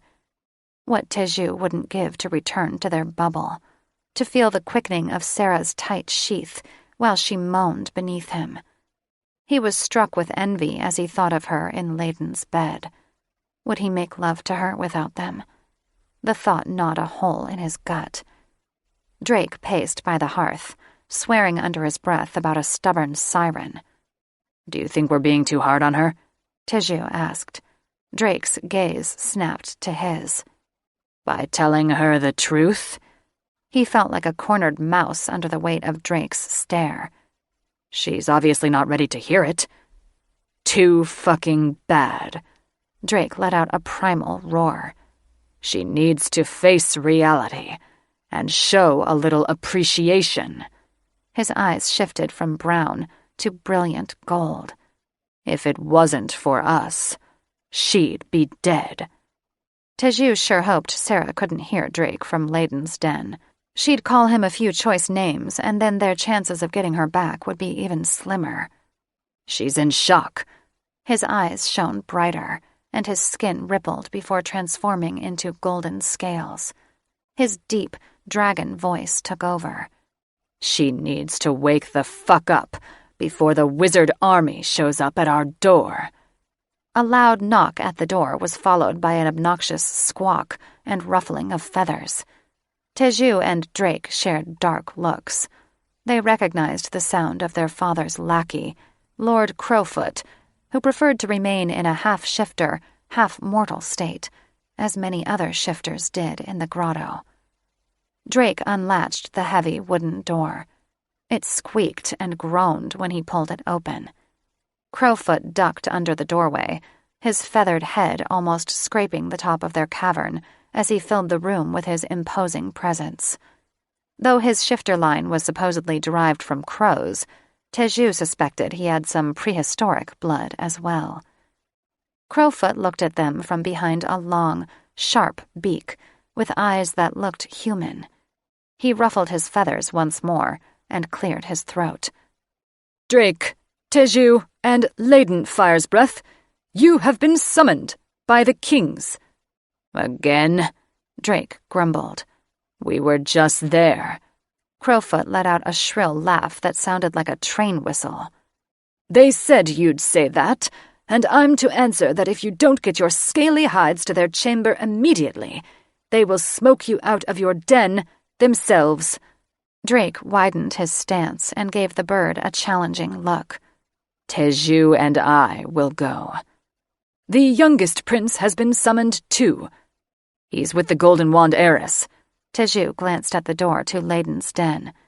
"And we're not leaving her alone," Drake added. Teju smiled.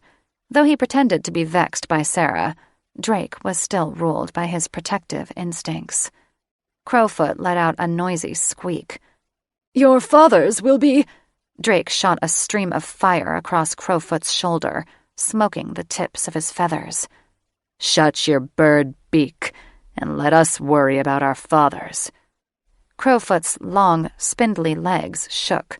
Then he flapped his wings and part walked, part flew from the room. Teju and Drake shared nervous looks. Why did their fathers want them again so soon? Teju suspected they bore bad tidings. "Wait up, Boadicea," Athena called, climbing through the narrow tunnel. A rat scurried past her feet. Who knew the pretty teacher could traverse slippery rocks so fast? Athena had forgotten what a treacherous climb it had been, getting from their emergency shelter to the detention dungeons. If it hadn't been for the glow from her wand, she wouldn't have been able to see where she was going, though perhaps that would have been better. The tunnel was littered with rat skeletons and spider webs. Upon reaching the end of the tunnel, Boadicea leaned against moss-covered bars, overlooking a treacherous drop into the cavern below. "Do you know which cell they were in?" Athena shoved a hand through the bars, shining her wand into the darkness below and revealing inky black water surrounding a narrow, makeshift island. She barely made out the dorsal fins of the giant sharks that patrolled the water. They had been crafted from an illusion spell, based on Doris's poorly drawn sharks, but they were threatening nonetheless. Even if the size of their teeth were so exaggerated, they were almost comical. After she recited the password, the metal grate opened and stairs appeared, lengthening until they touched the ground. Athena waved her hand at Boadicea. After you? Thank you. Boadicea flashed a coy smile. How polite. Athena inwardly smiled. She'd never been polite when she'd dated Boadicea. In fact, she'd been gruff, even demanding. She suspected Boadicea had grown tired of her. Their relationship had started fizzling even before Doris had shown an interest in Athena. The thought of Boadicea thinking her a brute didn't sit well with her, and she made an extra effort to help her down the stairs. We will need to surface soon, Boadicea said when they reached the bottom. We don't have enough supplies to stay for more than a few days. One of the comical sharks splashed Athena's shoes. We'll have to ration. The children are terrified. Boadicea nervously twisted the hem of her apron. We've been here since yesternight. Athena walked the perimeter of the island, searching for clues. We will continue to wait until we receive a sign from Doris, she said. She had a feeling Boadicea had only wanted to tag along so she could nag her. Following close at her heels, Boadicea refused to drop the subject. But you said Doris was kidnapped by dragons. She was. Turning on her heel, she gave Boadicea a withering look. Dragons who think she's Seraphina Goldenwand. As long as they keep thinking that, she'll be able to escape. What if she can't? Boadicea clutched her throat. What if they kill her? They won't. She forced herself to look away from the rise and fall of Boadicia's ample bosom. These are the elder Fire's Breath brothers. They are misfits, but they aren't murderers. At least Athena hoped so. Hopefully, Doris hadn't put too much faith in her former students. So why should we hide from them if they're not killers? Boadicea pressed, advancing on Athena, her cloying smell enveloping her like a fog. Why not surface and alert the authorities so they can be arrested? Backing up a step, Athena struggled not to be distracted by Boadicia's honeysuckle perfume. Because they didn't burn down our school. Wagging a finger in her face, Boadicea said, How can you be sure? What had they been talking about? That honeysuckle and those beautiful breasts were too distracting. You said you saw dragons emerge from storm clouds. Yes. Those weren't dragons. What you saw was a conjuring. Boadicia's jaw dropped. But conjuring requires dark magic. It does. Athena bit back a sardonic laugh. And who else but a dark mage would burn down a school full of children? But who would do such a thing? She asked with a breathy whisper. Do you have to ask? Athena rolled her eyes, and that's when she saw it. A giant bubble suspended in the air, tucked into the space between Seraphina's cell and the next. She squinted. What in goddess's name is that? It looks like a giant bubble. Boadicea scratched the back of her head. Athena aimed her wand at the bubble and pulled it toward her, as if an invisible string connected the two. No bigger than a small car, the bubble landed at her feet. Remembering her father's modest boat, that was as big as a yacht inside, Doris suspected this was a trick of the mind. Tentatively, she pressed her palm against it, and the structure gave way. Pushing her way through, she gaped at what could only be described as a pleasure pad. It offered a large sunken room with a round sectional sofa, a flat-screen TV, tiki bar, and even a ping-pong table. She scented the slightest residue of sulfur and knew this was a creation of the Fire's Breath brothers. Sneaky fuckwads. Boadicea fell through the sticky wall, somehow landing in Athena's arms. Sorry, Boadicea said while finding her footing. No problem. Coughing into her fist, Athena tried to appear unfazed. This woman was far too tempting.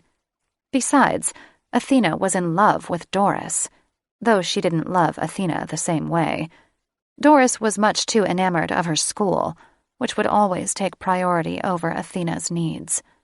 Always. Great goddess!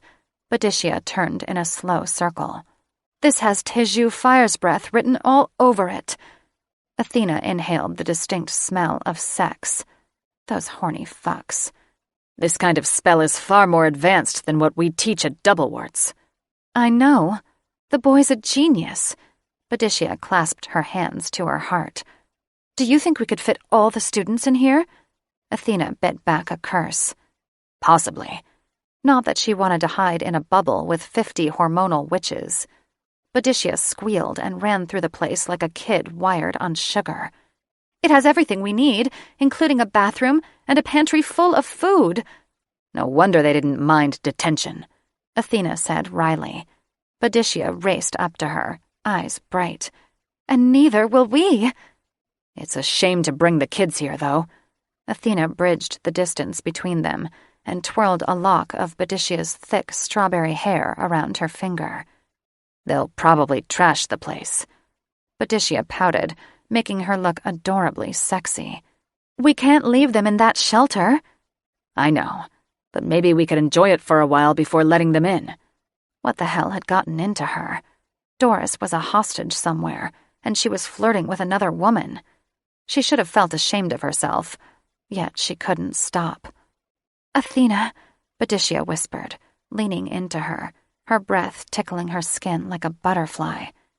What about Doris? She's tough. She can handle herself. She was probably finding a way to free herself at that very moment, eager to get back to her school. She hadn't even considered Athena's suggestion to use Golden Wand's bribe money to retire to Elysian. She'd use that money to rebuild the school, where she'd live out her life, probably dying there. How depressing. Was this really the life Athena wanted? She removed the ring she wore on her wedding finger and slipped it into her pocket. Doris had told her it wasn't an engagement ring, though Athena had pretended it was. It was just a promise ring, though what that promise was, Athena had no idea. That's not what I meant. The color that touched Boadicia's cheeks made her look even more beautiful. I'm sorry. Athena rubbed her face. This was bad, so why couldn't she stop? It's your perfume. It was your favorite. She batted her lashes. That's why I still wear it. How thoughtful. Doris refused to wear perfume for Athena, even though she'd begged her to on numerous occasions. Boadicea looked at Athena as if she held the moon and stars. This is wrong, she said, closing her eyes.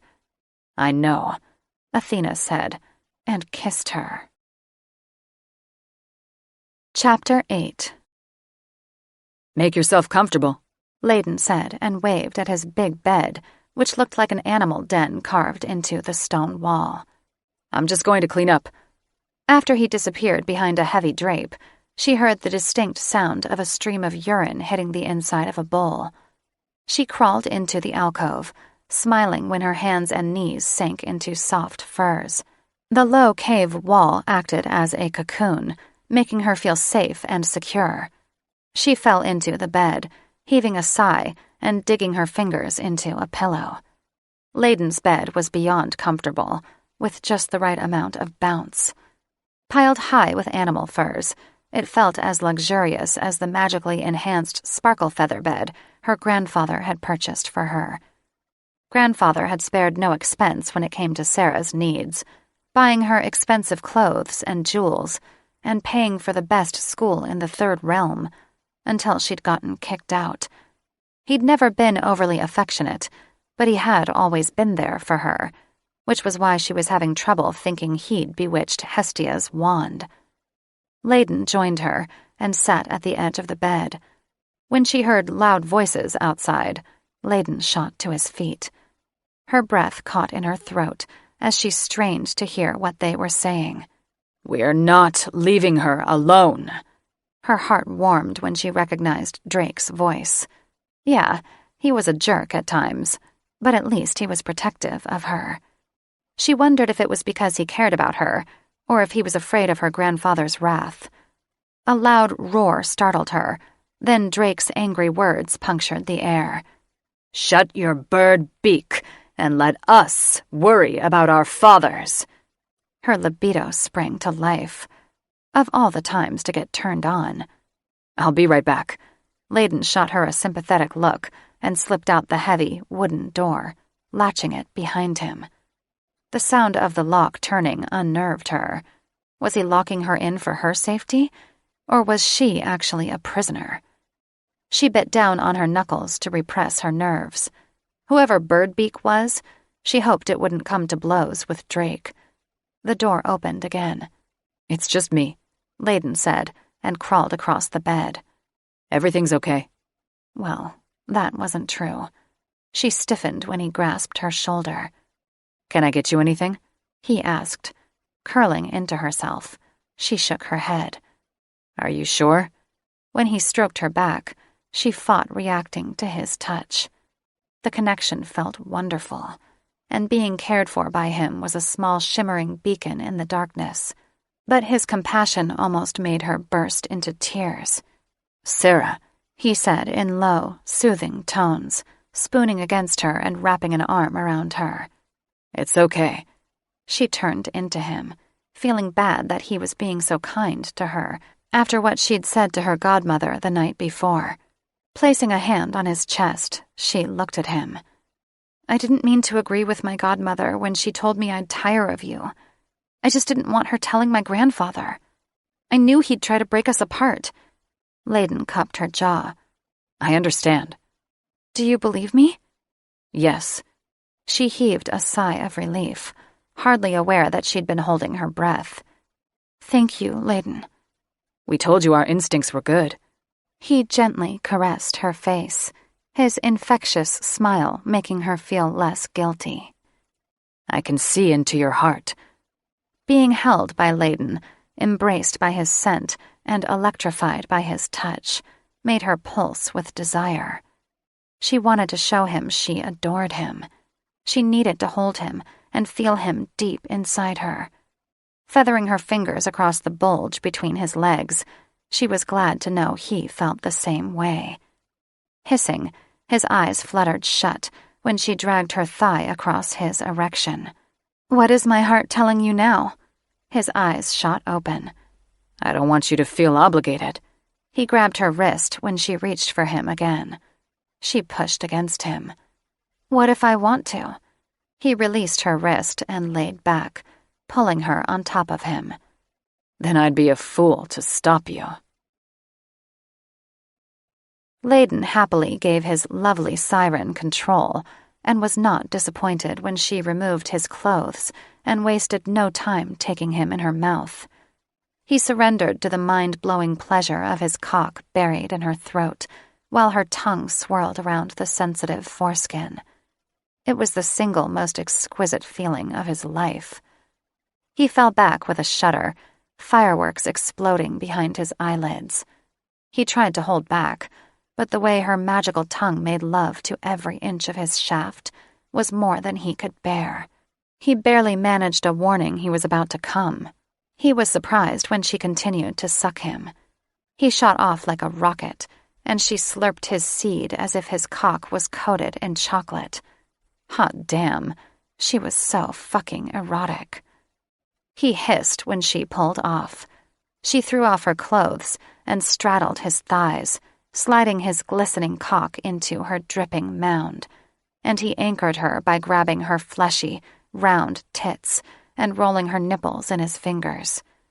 She ground against him, gasping each time his cockhead slammed into her swollen center. When her tempo increased, he gladly met each thrust, their joined bodies slapping against each other harder and harder, until she threw back her head with a gasp. Her sheath contracted, then shook with tremors that electrified him, milking him once more. She captured his lips in a heat-searing kiss, and he moaned into her mouth. He didn't know if she was having multiple orgasms, or one big, long one. She kept pulsing around him. They panted into each other's mouths for several long heartbeats before she finally collapsed, her heavy breasts smashed against his hard chest. She didn't seem to mind. She practically melted all over him, like warm syrup dripping over hotcakes. Stroking her back and hair, He enjoyed her sweet mewling sounds, his cock still buried inside her. "How are you feeling?" he asked. "Like I'll never be able to walk again?" She chuckled. "You?" He feathered a kiss across her forehead, tightening his hold on her. "Like I never want to let you go." "I don't want you to either." She rose enough to look into his eyes. "You have been so kind to me." Her voice cracked, and she looked away. His heart lurched. What had upset her? "Sarah, my love." He rolled her over and reluctantly slid out of her, slipping his crumpled shirt between her legs. She stared blankly at the ceiling. "You must think I'm an emotional mess." "You've been through a lot." He nuzzled her cheek. "It's okay to let it out, Sarah." She heaved a shuddering breath. "I don't want to." "You're going to have to eventually." Latching onto his hip, she buried her face against him. "Why would he want to kill me?" Her voice was muffled. "It's not anything you did." He cupped her shoulders. "He's evil." Her lower lip quivered. "But he gives to charities, and he's always been generous with me." "Gifts don't make someone a good person," he said, hating himself for having to make her see the truth. "Layden, he saved my life once. Why would he save me only to kill me?" "He saved your life?" As much as he believed in Sarah's goodness, he also knew a wizard as powerful as Nathaniel Goldenwand could have deceived her with an illusion spell. She drew back and blinked at him. "When my mother and grandmother were going to sacrifice me." Layden's heart slammed against his chest. "Sacrifice you?" That couldn't be right. The sirens had a bad reputation, but never had he heard of them sacrificing their own. "Why?" "In homage to our goddess, Mayadra." Why would the sirens risk being called before the mage council and possibly sentenced to death? "But sacrifices were banished in all realms years ago." "Sirens follow their own code." "They're not worried about the law?" Layden touched his neck, a shudder coursing through him when he thought about Parliament's brutal beheading of a renegade mage he'd witnessed when he was a boy. "Witches don't go to Siren's Cove. You know how they feel about shifters." He knew witch prejudice all too well, which made it even more puzzling that her grandfather had sired a child from a siren. Perhaps her pheromones had been too tempting to resist. "But sirens are still obligated to follow magical code." She let out a bitter laugh. "Who's going to enforce it?" Clasping her hand in his, he brushed his lips across her knuckles. "I'm sorry." He wished he could conjure up something that would soothe the pain in her heart, but he wasn't as gifted with spells as Teju. He reminded himself to ask him for his help. "Anyway," she continued in a disinterested drawl that sounded forced, "my grandfather saved me and took me home. It can't be him, Layden. It has to be one of his assistants or a distant relative who wants my inheritance." He arched a brow. "Who are these distant relatives?" She averted her eyes. "Cousins?" He could tell she didn't suspect them, and she was still trying to convince herself her grandfather was innocent. He decided to play her game. She wouldn't accept that her grandfather was evil until she was ready. "We'd need to see the will to see who would benefit from your death," he added cautiously. "But he's been looking for an excuse to start a war with the shifter race for a while." Sitting up, she wrapped her arms around herself. "I know he doesn't like shifters." Her smooth brow furrowed as she became lost in thought. Maybe it was finally sinking in. "That's an understatement," he mumbled. Nathaniel Goldenwand despised shifters and wanted to see their race destroyed. He'd said as much to his grandfathers once, and Layden doubted such a wizard would set aside a grudge so easily. More likely it had festered over the years, a giant, oozing boil of hatred and vengeance, and poor Sarah was caught in the middle. "Come here, my little mite." Catherine hid in the shadows of an alcove, impatiently tapping her foot as her slag slithered down the uneven wall. Not much bigger than a worm, it left a thin trail of slime behind it wherever it went. She held out a hand, and it dropped into it with a hiss. Capturing her pet, she kissed the top of its brown, bumpy head, letting its feathery antennae tickle her lips. Then she held him beneath the lobe of her ear. He latched on, squeezing hard enough to break skin and draw blood. After feeding for a few minutes, her pet crawled into her ear and slithered its way to her brain. There, he relayed everything he'd seen while spying on the Fire's Breath brothers in their den. Biting her lip to keep from screaming, Catherine's talons shot out, and she fell against the wall, grinding spiky nails into the mossy rock while she relived the memory of Layden fucking the siren bitch. She agonized over each moan and slippery thrust, biting back tears of frustration as she slid down the wall to the floor, falling on her rear with a painful thud. Time stood still as they pleasured each other, and then he held her in the cradle of his arms. When the sweet murmurs began, she wanted to rip out her hair by the roots until she heard the bitch's dark secret. The sirens had wanted to sacrifice her? Interesting. A dark seed of vengeance took root in her mind. That bitch would pay for stealing her mates. Chapter 9. Drake was pleased to see their beautiful mother, Rhea, when they walked into their father's chamber. The quickening of his heart reminded him how much he'd missed her. As the oldest of the 3 brothers, he had to put up a tough front, but he loved her gentle touch and warm hugs. "My dear boys," she cried, her long silvery hair flowing behind her like wisps of smoke as she ran to them. "I'm so relieved you're safe." She hugged Teju first, kissing his cheek, while Drake awaited his turn in anticipation. Drake stiffened when she hugged him next, relishing her affection, but refusing to show his fathers any sign of weakness. When she kissed his cheek, he quickly hugged her back before pushing her away. She frowned. "Where's Layden?" "We left him with Sarah," Drake explained. "Catherine has threatened her." Her frown deepened, the lines marring her otherwise smooth forehead. "We will speak to her father." Teju laughed. "I doubt it will do any good." She searched their faces, and Drake felt the discomfort of her scrutinizing gaze. As a djinn, she could practically see into his soul. "Do you care for this girl?" "She's not like her grandfather," he answered, purposely avoiding her question. "She has a pure heart." Her obsidian eyes narrowed. "But do you care for her?" "How can we not?" Teju answered. She clasped her hands to her heart and smiled. "Then I will pray to the goddess to guide your hearts until your stars align." "Thank you, Mother," Drake said. She fluttered back to his dragon fathers with the grace of a butterfly. His fathers preferred to be in full dragon form when they kept court. They were more intimidating that way. Kron was the oldest of his 3 fathers. Long whiskers hung over his snout, a sign of his ancient dragon ancestry. He nuzzled the top of his mother's head, purring like a cat, before taking her in the crook of his wing.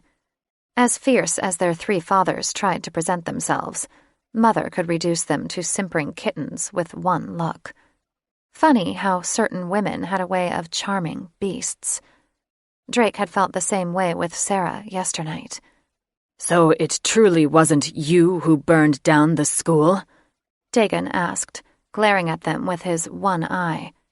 Drake stiffened, clenching his hands until nails broke skin. They'd been unruly children, and deserved to be sent to Dame Doublewarts, but it was past time their fathers viewed them as men. If only they could learn to trust them. "No fathers," he said. "And I'm insulted you still don't believe us." Teju's lip pulled back in a snarl. "Why don't you ask our brothers? Or are we still pretending they're not fighting with the resistance?" Drake gave Teju a sympathetic nod. Though he was close to his 2 hatchling siblings, he was not fond of his eldest brothers, who were first in line to the throne. They had been even worse than Drake and his brothers when they'd gone to Doublewarts. which was one reason the Fire's Breath had such a bad reputation. Though they were well past high school age, they'd yet to grow up or show any interest in inheriting the thrones and the responsibilities that came with it, which put more pressure on Drake and his brothers to conduct themselves as kings, should something happen to their fathers. Goddess save them all, should that day come.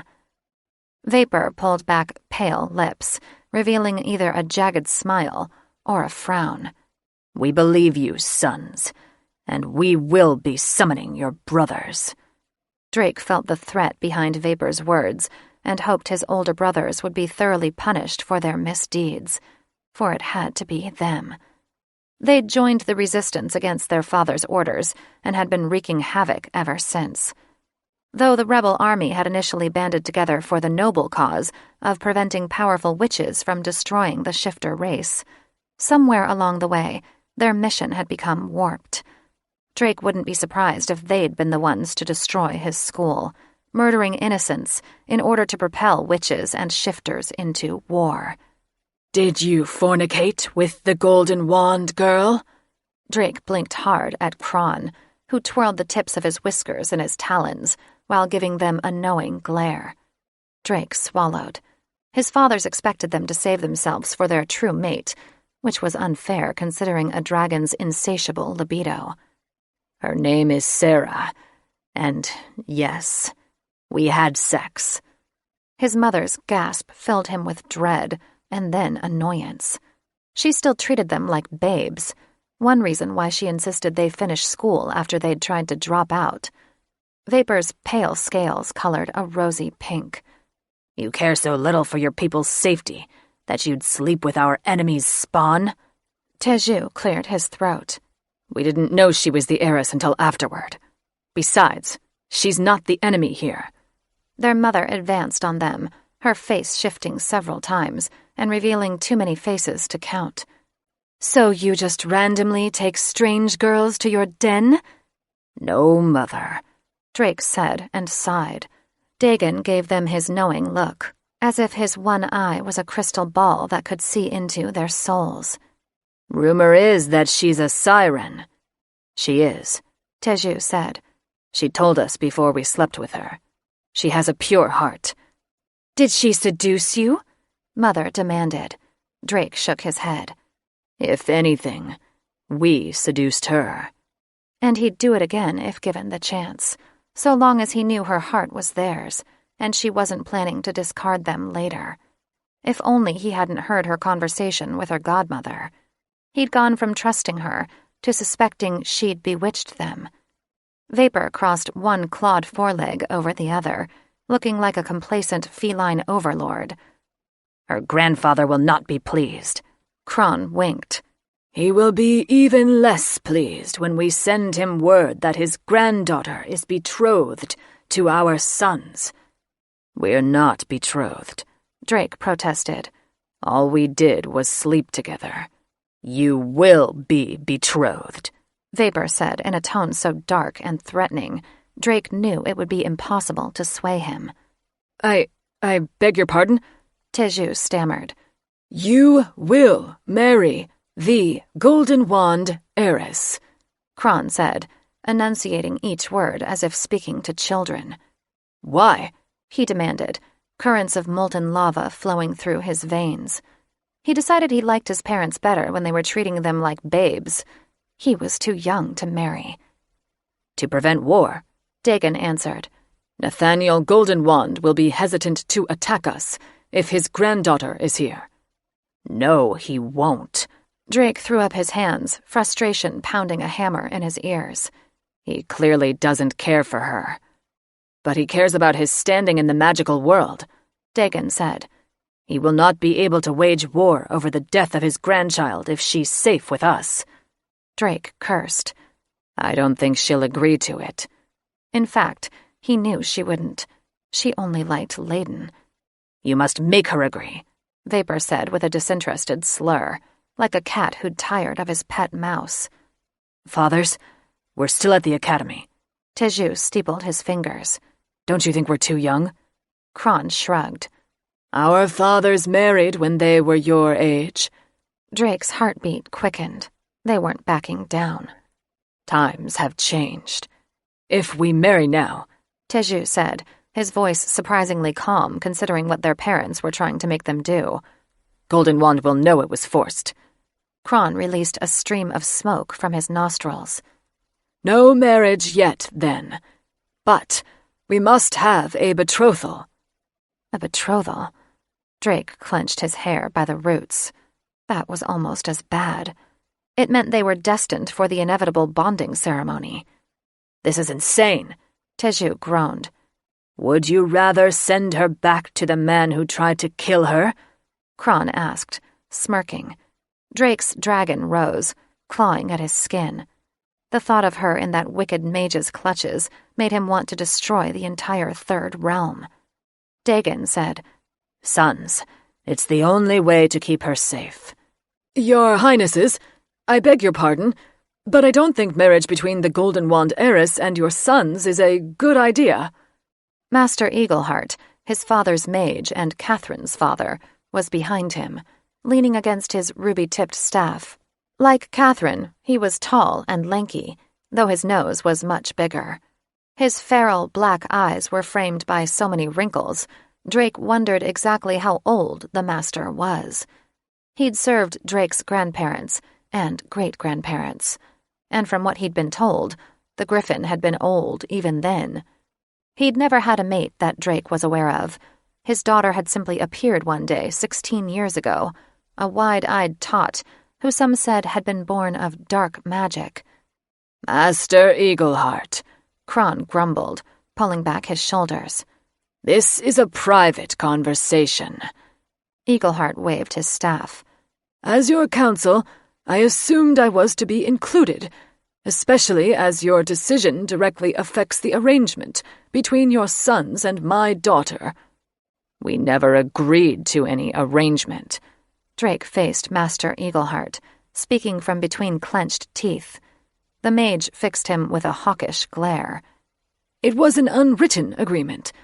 It's what's best for all shifter kind. A bitter laugh escaped Drake's throat. The only shifters who'd benefit from that arrangement would be the Eaglehearts. We have told our fathers and you that we do not love Catherine in that way. Teju's words were cool and controlled, which belied the thunderstorm in his eyes. She loves you? The mage turned to pout, so exaggerated it looked forced. You're all she talks about. If you marry another, it would crush her. Forgive me, Master Eagleheart. It is not our intention to cause Catherine pain. But we think of her too much like a sister, Drake said. Not a lover. He didn't want to lie to his father's mage, but he didn't want to hurt his feelings either. He thought of Catherine less as a sister and more like a giant, obnoxious, bitchy thorn in his paw. You loved her once. The mage shook his staff at Drake, his eyes glowing red like the hot coals of hell. I know you did. That siren has you bewitched. Enough! Kron's roar shook the stagnant air. Drake and Teju ducked when dust and debris rained down on them. Drake cursed when a pebble sliced open his ear. Master Eagleheart, Kron continued, the steel in his voice leaving no room for argument.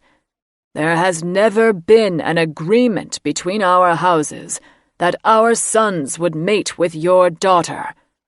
I'm sorry, friend, but they must bond with the Golden Wand heiress if we are to have any chance at preventing war. Dagon added. Perhaps a war is what we need. The mage's eyes lit with a strange gleam as he banged his staff on the stone floor, the sound echoing off the cave walls. Between the dragons and the griffins, we can crush the wizard army. Drake had thought Master Eagleheart and his daughter the only griffins living in the grotto. He'd heard the rest of their kind were extinct. Did he really think 2 griffins and a handful of dragons could crush an entire witch army? Mother stepped forward. You have yet to feel the power of the Golden Wand 2050. The wizard army will obliterate us. The mage threw back his head and released a grating laugh that sounded like a screeching hawk. An enchanted wooden stick doesn't compare to the might of a griffin." Vapor folded his paws in front of him, giving the mage a long, apathetic look through half-lidded eyes. "You are either too confident, too foolish, or both." When the mage snorted, Kron let out a low rumble, straightening to full height, his long neck nearly scraping the ceiling. "I will not have your temerity lead our army to their doom. Our sons will bond with the Golden Wand heiress, and that is final." The mage let out an enraged squawk. "If it's money you're after, don't bother. Her grandfather will disinherit her if she marries shifters." Kron threw his head back and released his flame, lighting up the cavern in sparks of white, gold, and red. Vapor protected their mother under his wing, and Teju conjured a protective bubble around them both. Drake's fathers were protected by their thick scales, but Eagleheart had no such protection. He stood ramrod straight, his chin at a proud angle, and ignored the embers that burned holes through his robe. "You insult us!" Kron looked at the mage with blood-red eyes. "It's not about the money. It's about the continuation of our species." The mage's hawkish eyes focused on the king's. "Your fathers wouldn't have cowered before witches?" When Kron roared and blew out an even more massive ball of flame, his brothers roared too. Dagon jumped to his feet, golden scales glistening, eyes shooting visual daggers at the imprudent mage. "Leave us, Master Eagleheart." Eagleheart spun on his heel and marched back to the chamber's 2 massive doors, his staff sparking as he banged against the stones. Drake and his brother shared dark looks. He'd never trusted Master Eagleheart, and he feared the duplicitous mage would seek vengeance for his perceived slight. Layden watched the steady rise and fall of Sarah's chest as she slept. Slowly, he extricated himself from her arms when he heard his brothers return to their chambers. Tiptoeing to the door, he opened it, hoping the hinges didn't squeak too much. After closing it behind him, he locked it and pocketed the key. Though he knew it was for her safety, he felt like the lowest of scoundrels for locking his sweet siren away. His heart dropped when he turned to his brothers. They were looking at him with accusatory glares. "I smell her mating fluids on you," Drake hissed. Layden shrugged, regretting nothing. "She wanted me to. She's using you." His blood ran cold as his inner dragon raged, clawing at his skin. "No, she's not." His dragon spoke for him in a low, warning rumble. "You know she's got a pure heart." Drake gave him a cool look. "I know what she said to her godmother." Layden sucked in a breath. "She had to," Teju answered before Layden could speak. "Her grandfather would never agree to our match." Layden folded his arms with a stern expression. "Exactly." "Ha!" Drake threw back his head. "I wonder if you'd feel the same way if she wasn't yanking your wand." Layden's talons involuntarily shot out, his inner dragon demanding to fight. He did his best to ignore the call of the beast. No good would come from fighting with his brother. He decided to appeal to Drake's reasoning. "Of course I'd feel the same way," he answered plainly. "I love her." Drake and Teju gaped at him, and Drake threw up his hands. "Great goddess. You haven't even known her a day," Teju sputtered. Layden stiffened under his brother's scrutiny. "I know her well enough. She's the one." Brushing past them, he ignored their swearing and sputtering and sat at the table. After shoving several pieces of meat and cheese into his mouth, he poured juice into a tall goblet. Loving his beautiful siren sure worked up an appetite. "Great." Drake snatched the goblet from his hands. "Maybe you can propose to her." He downed the juice in a few swallows. Layden should have been upset with Drake for stealing his drink, but he was too shocked by his mention of marriage. "Propose?" Teju sat beside him, propping his booted feet up on the table. "Our fathers say we must marry her to prevent war." He snatched a piece of palma fruit from the basket and dug his fangs into it, not looking the least bit alarmed that they weren't yet 20 and being forced into marriage. But Layden was alarmed. Were they ready to be bonded? Was Sarah? The thought of her reaction to the news made all moisture in his mouth evaporate in an instant. Layden snatched the goblet back from Drake, poured, and drank. After belching a ring of smoke, he waited for the shock to wear off, praying they were joking. When their somber expressions didn't change, he cleared his throat. Nathaniel Goldenwand won't allow it. Drake snorted, a plume of smoke escaping his nostrils. Nathaniel Goldenwand doesn't have a say in this realm. Maybe not yet, Layden thought wryly. So we're just going to mate with her against her will? He asked. He suspected Sarah's reaction would be almost as bad as Nathaniel's. Dropping his legs to the floor, Teju frowned. Not against her will. Drake tossed a palma fruit above his head, caught it, and threw it again with casual ease, as if their entire world wasn't about to go up in flames. She'll come around. Drake was too confident. So far, Sarah had been a willing and amazing lover, but that didn't mean she would agree to marriage, especially not when she and Drake were constantly at odds. She won't want to go against her grandfather. Layden grimaced. He saved her life once. Teju shot up, smoke pouring from his nose. When? A knife twisted in Layden's heart. When her mother and grandmother tried to sacrifice her. They did what? His brothers cried in unison. They were going to offer her to our goddess before he rescued her. Teju scratched his head. Are you sure he didn't put a memory enchantment on her? Layden groaned. I'm not sure of anything at the moment. Getting her to trust us isn't going to be easy, Teju said. She's been hurt too many times, and we've hurt her even more with our treatment of her lately. We have to make her trust us. Drake leveled him with a dark look. The fate of our people depends on us. Sarah awoke to Drake's familiar scent, a warm, tempting spice that was richer than his brother's and suited his brooding personality. His arm was draped over her waist, his solid chest pressed against her back, and his erection jutted against her buttocks. She should have been angry with him for cuddling her without permission. When she turned in his arms, determined to tell him off, one look into alluring eyes that shone like tourmaline, and she lost her resolve. He flashed a devastatingly sexy smile that revealed a deep dimple in his cheek. Enjoy your nap. Yes. She tucked her hands under her cheek. I'm sorry I upset you earlier. He reached for a lock of her hair and twirled it around his finger. Are you still angry with me? I probably overreacted. I'm a little stressed. She looked away, afraid she'd see censure in his eyes. He stroked her cheek with calloused knuckles. Of course you are, after what you've been through.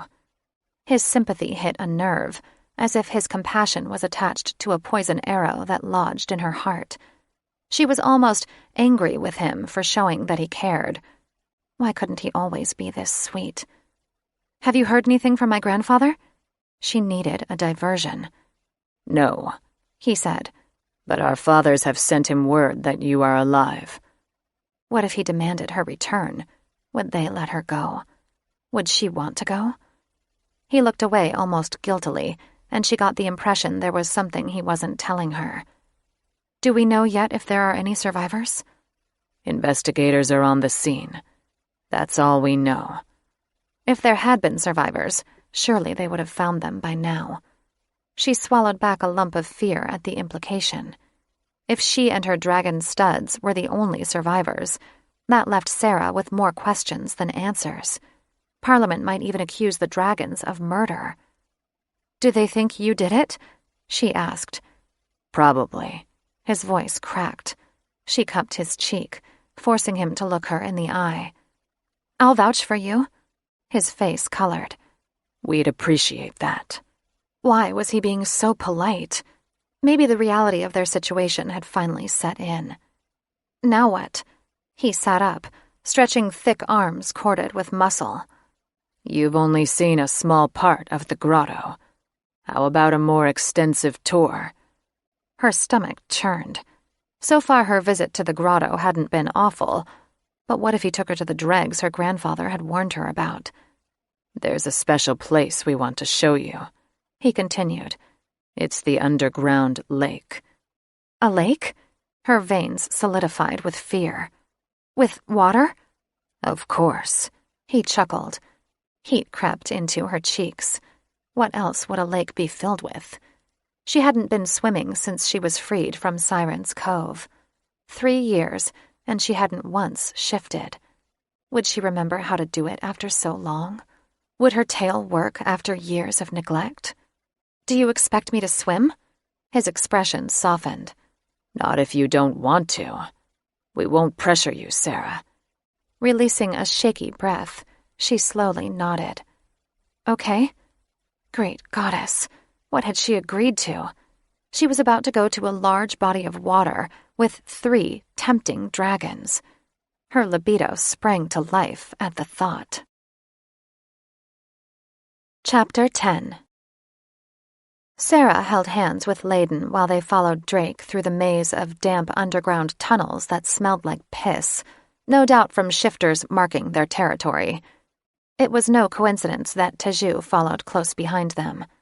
She wondered if their sandwich was meant to protect her or trap her. Either way, she was grateful that no strange shifters were able to accost her. When a band of rat-looking things with long snouts and clawed hands tried to approach her, Drake singed the hair off the top of their leader's head with a hot band of smoke. The rats scurried back with a squeal, his friends following him. "What do you think they wanted?" she asked Layden. He squeezed her hand. "They're scavengers. They like shiny things. They probably want your jewelry." She touched her earlobes, making sure her earrings were still there. There were only a handful of ambrosia diamonds in the world, making her rare treasure even more valuable. Grandfather had put them in her lobes after he'd saved her, one of the few times he'd shown her affection. "Rare jewels for a rare treasure," he'd said, then kissed her forehead. She'd worn them ever since, and she never planned on taking them off. She understood why the rats would try to steal them, and was glad she had 3 dragons to protect her. As they went down several steep steps, Layden held tight to her, making sure she didn't slip. She thanked him several times with kisses, each one hotter and wetter than the one before. By the time they reached the bottom of a dark, humid cave, her calves and libido were screaming. Stealing a glance at his bulging groin, a zing of excitement shot through her. He was just as excited as she was. She wanted to pull him into an alcove and have her way with him. Heck, she'd love for his brothers to come too. Damn these dragons. She'd always had a supercharged sexual desire, but these guys amped her horniness to new levels. Felix groaned. "When are we going to get laid?" They wove through more narrow tunnels, some with ceilings so low that her dragon shifters had to duck their heads. "How much longer?" she asked Layden. "We're almost there," he whispered. "Good." She straightened when she saw beams of vivid green light spilling into the tunnel. As they approached it, she was struck by warm, fragrant air that smelled like tropical flowers similar to the rich scents she remembered from Siren's Cove. They exited onto a ledge overlooking the most beautiful pools she'd ever seen. Hundreds of shimmering green, blue, and violet bodies of water were intersected by columns of crystalline rocks that thrust up from beneath the lake and also hung from the darkened ceiling. The sound of water trickling from the columns above filled the caverns with an oddly soothing melody and rippled the water in brightly colored circles. "It's beautiful here," she said, as Layden helped her down the moss-covered steps. "It's one of our favorite places," he answered. "I'm glad you like it." They were alone, and she wondered if other shifters had an aversion to the lakes, or if they were just lucky. She hadn't had sex in water in a long time, not since she and Acacia had experimented with each other back at Siren's Cove. She didn't know if it was because of her siren blood, but making love in water felt even better. Her orgasms magnified as every inch of her skin hummed with sexual energy. She longed to feel the magic once again. She arched back when Drake turned to her and thought she saw him flinch before he held out a hand. "Do you want to go for a swim?" he asked. She backed up as images of them gaping at her long tail and gills flashed through her mind. "You said you wouldn't pressure me." "We won't, but you want to swim." His voice dropped to a low, sensual rumble. "I can see it in your eyes." "No thanks." She sat on a nearby ledge, gazing at the water that lapped at her feet. Teju gave her a pitying smile. "You don't have to be afraid to shift around us." "I'm not," she lied, drawing her knees to her chest. "Do you mind if we go in?" he asked, his eyes too innocent. She waved him off while her heart thudded. "Do what you want." The brothers hooted and hollered and stripped down to their swim trunks, then ran into the nearest pool. When the water reached knee level, they partially shifted, sprouting long, spiked tails, fin-like hands, and horned heads. She sat upright, admiring the way the torchlight reflecting from the pools bounced off their scales, creating prisms of color. "You look like swamp monsters." "We are," Layden chuckled, then dove headfirst into the pool. Drake splashed her with his tail. "You don't get to be the only one with a tail." She watched with envy while they played, their laughter echoing through the cavern as they worked their way deeper into the pool. Then, all three of them disappeared in a maelstrom of bubbles. She waited several minutes for their return. Jumping to her feet, she scanned the water. The beautiful rainbow colors were only on the surface. Below was an inkiness that appeared to have no limits. What if something happened to them? They didn't have gills. How could they hold their breath so long? Pacing, she chewed her nails, sick with worry. A solitary bubble popped on the surface, followed by another and another. Drake sprang into sight, blowing out a stream of water and shaking droplets from his head. "You sure you don't want to come in?" he asked with a wink as his brothers popped up around him. Hands on her hips, she scowled, unable to keep the tremors from her voice. "What took you so long? I thought something happened to you." "We're fine. There's a whole new world down there. We were just exploring." They were trying to tempt her, but why? Was it that important they see her ugly tail? "Come on, Sarah." Layden splashed her legs. She frowned at her wet denim, feeling her skin tingle. "You want to release me, Sarah?" Felix said. "Why fight it?" She wondered the same thing. Just because her grandfather had said siren tails were ugly didn't mean everyone thought so.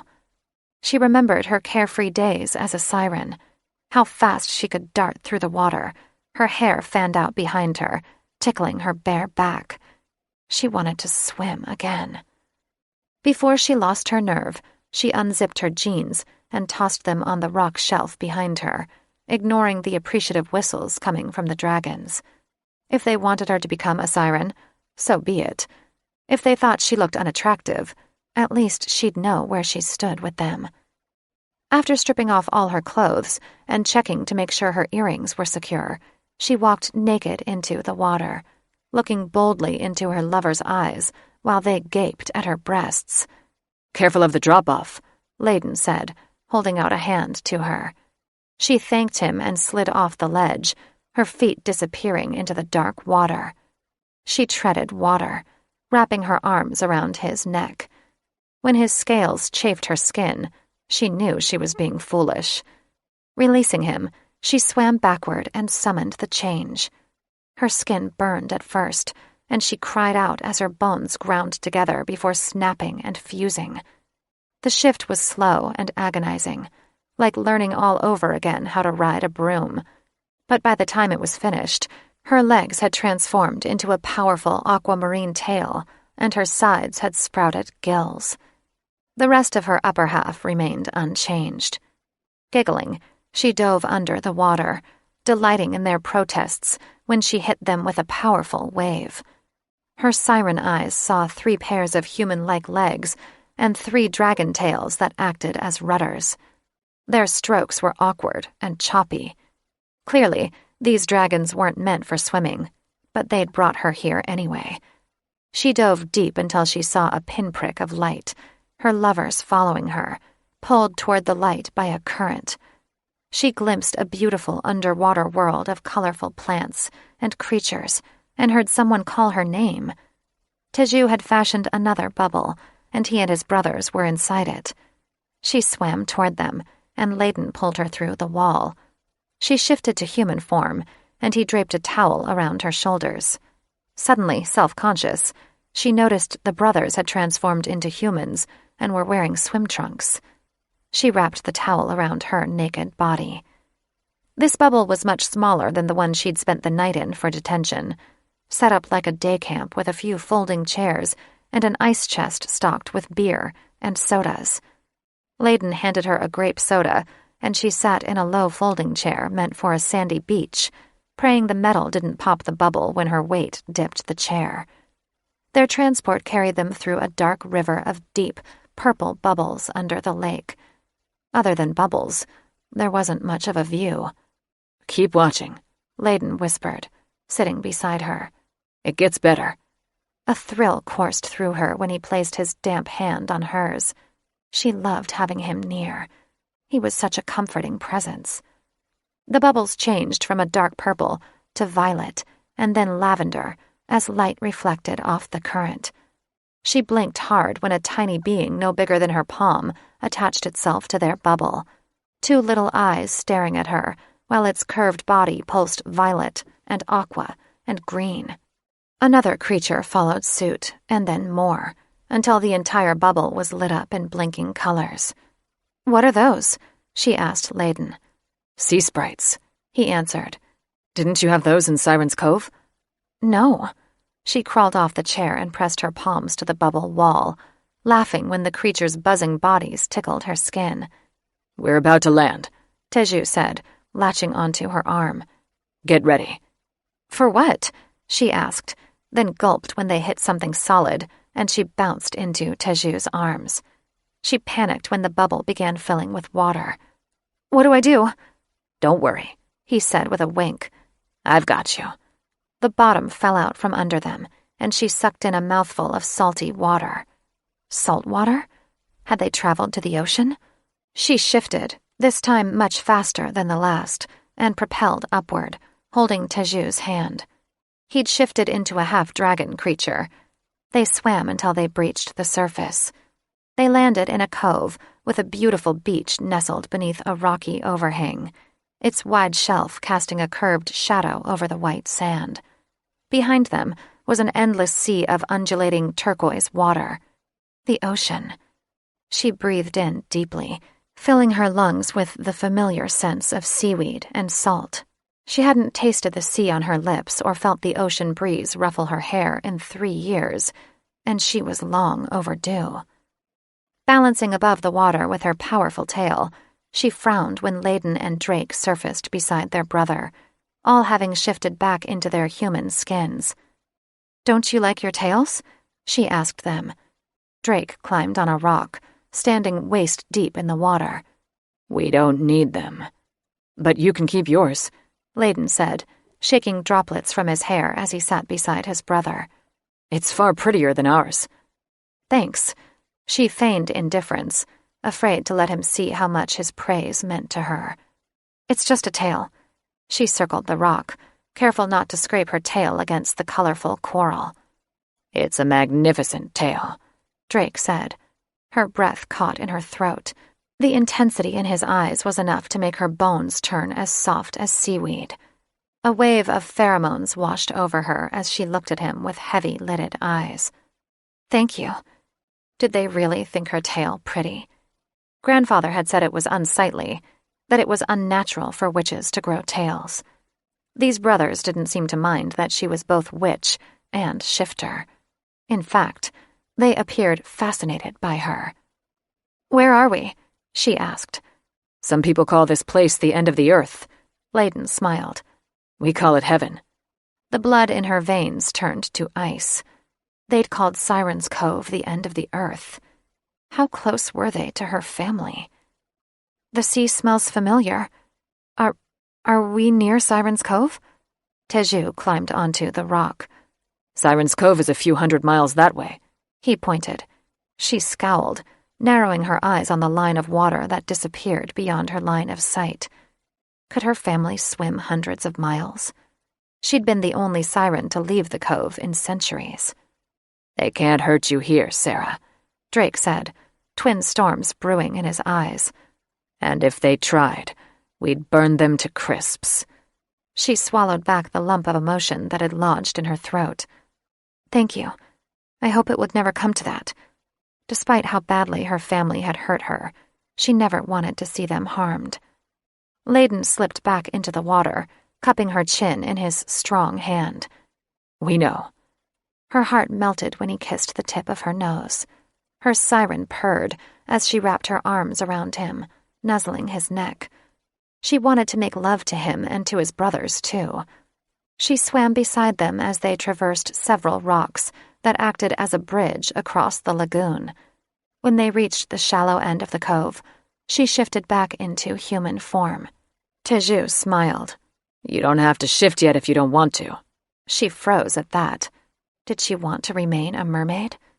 Yes, you do, Felix cried. She flopped back into the water and swam in the cove, exploring every coral structure and petting as many sea sprites as she could. She discovered right away they liked to nibble bright yellow leaves from an odd-looking fern that grew in the ocean.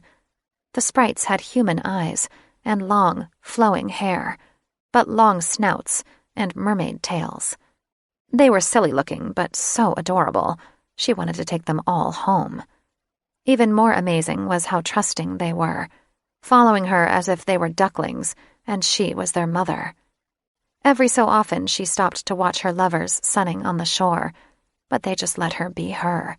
Sarah the siren, who until that moment hadn't realized how much she'd missed her tail.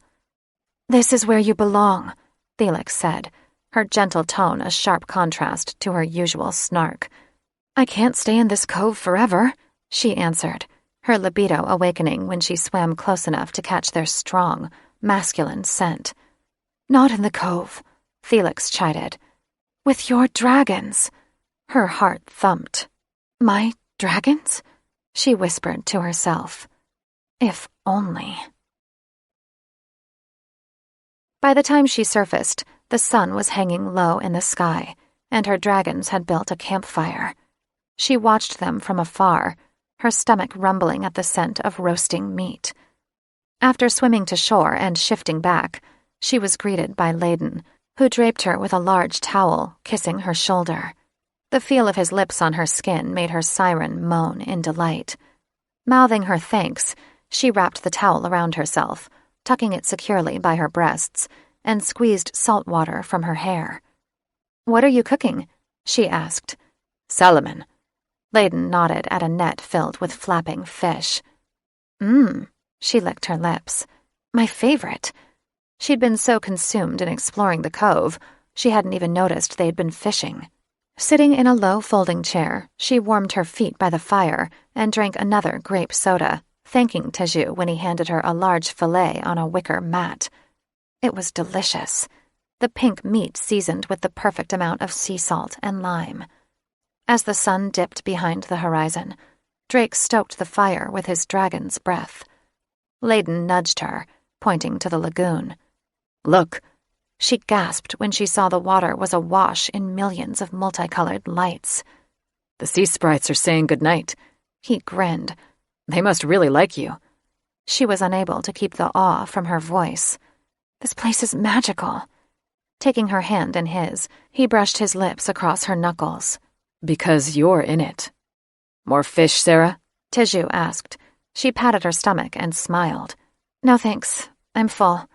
It was delicious. I'm glad you liked it. He brushed a wayward strand of hair behind her ear, his gaze lingering on her lips. Her heart hammered out a staccato she felt all the way to her toes. She caught Drake's eye. He was staring at her so intensely, It was hard not to look away.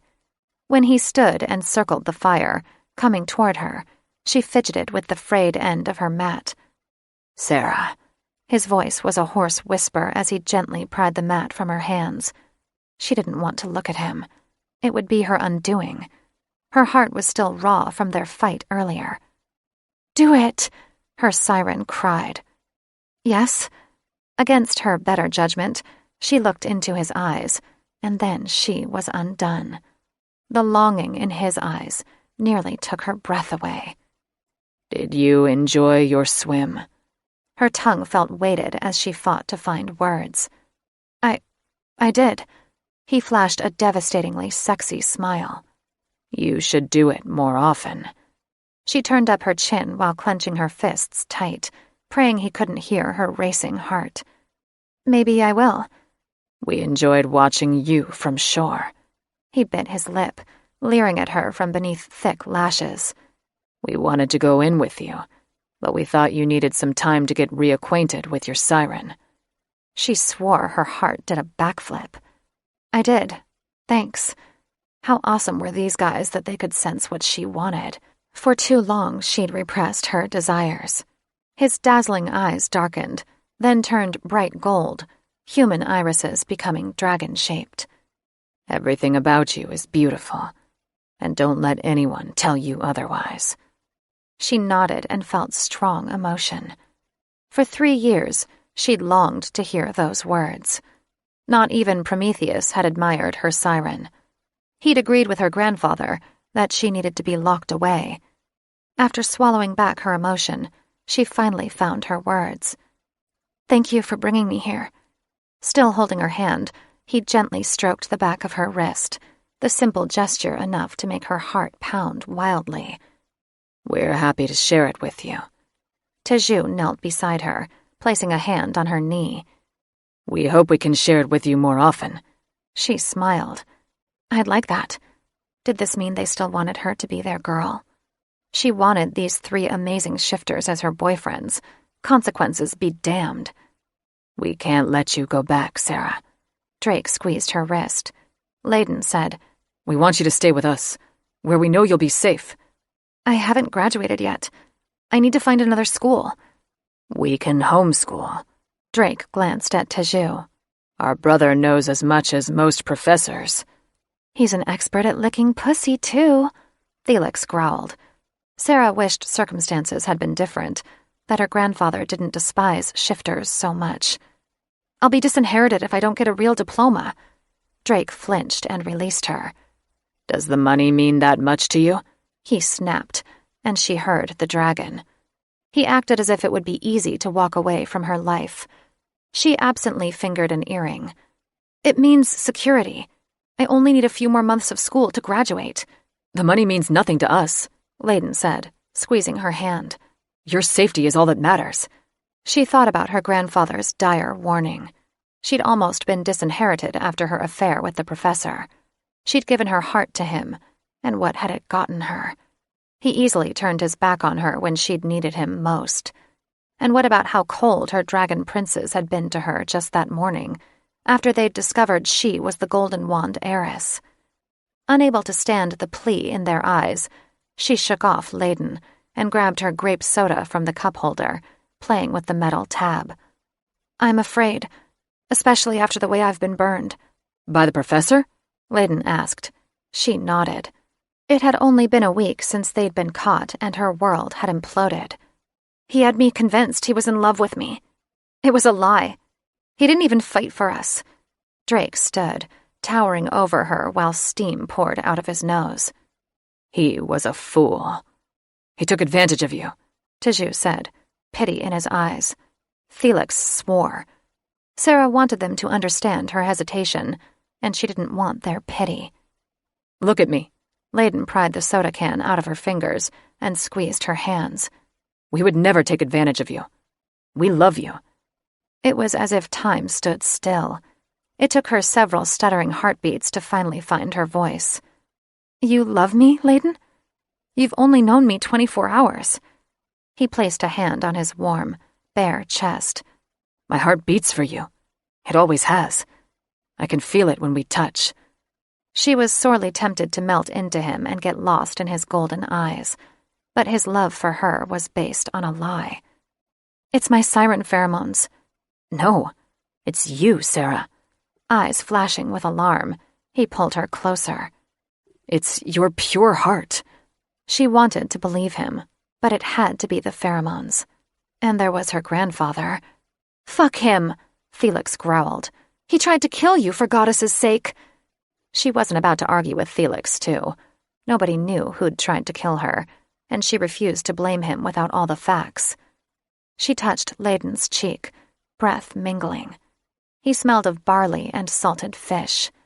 She longed to kiss him, but she was painfully reminded they weren't alone. His brother's eyes were boring holes into her. "You're sweet, Layden, but your brothers are suspiciously silent." She shot them a look. His mouth hitched in an impish grin. "They don't like to show their emotions." "It's true we aren't good about showing feelings," Tiju said, inching closer. "Drake more than me." Casting a furtive glance at Drake, she bit back a sarcastic retort. Dragons afraid to show their feelings? What a load of troll dung. It was clear they wanted to get laid and were doing a bad job of talking her into it. "We have tender feelings for you," Drake said, grazing her cheek with calloused knuckles. "But our fathers raised us to be fierce." She couldn't deny his touch did something to her insides. "Then why do you kiss me so passionately?" His cheeks flushed as red as molten lava. "Because we want you," Drake answered, tracing her lip with the pad of his thumb. "Take him, Sarah!" Felix screamed. "Take him now!" Her siren's lust took over all reason. She tried to fight it, to no avail. She scooted out of her chair, letting the towel fall to the sand, and straddled him. She searched his expression for any sign of deceit. "So is desire all you feel for me?" she asked, her sultry siren voice taking over. Damn that siren. That's not what she'd wanted to ask him. Why would she goad him into confessing his love when their relationship would never work? His golden eyes shone with such intensity, she felt ravaged. "We feel more for you than just desire." Cupping the back of his head, she pressed his mouth to her breast and murmured against his ear. "Tell me what you feel." Chuckling, he swirled his tongue around her nipple.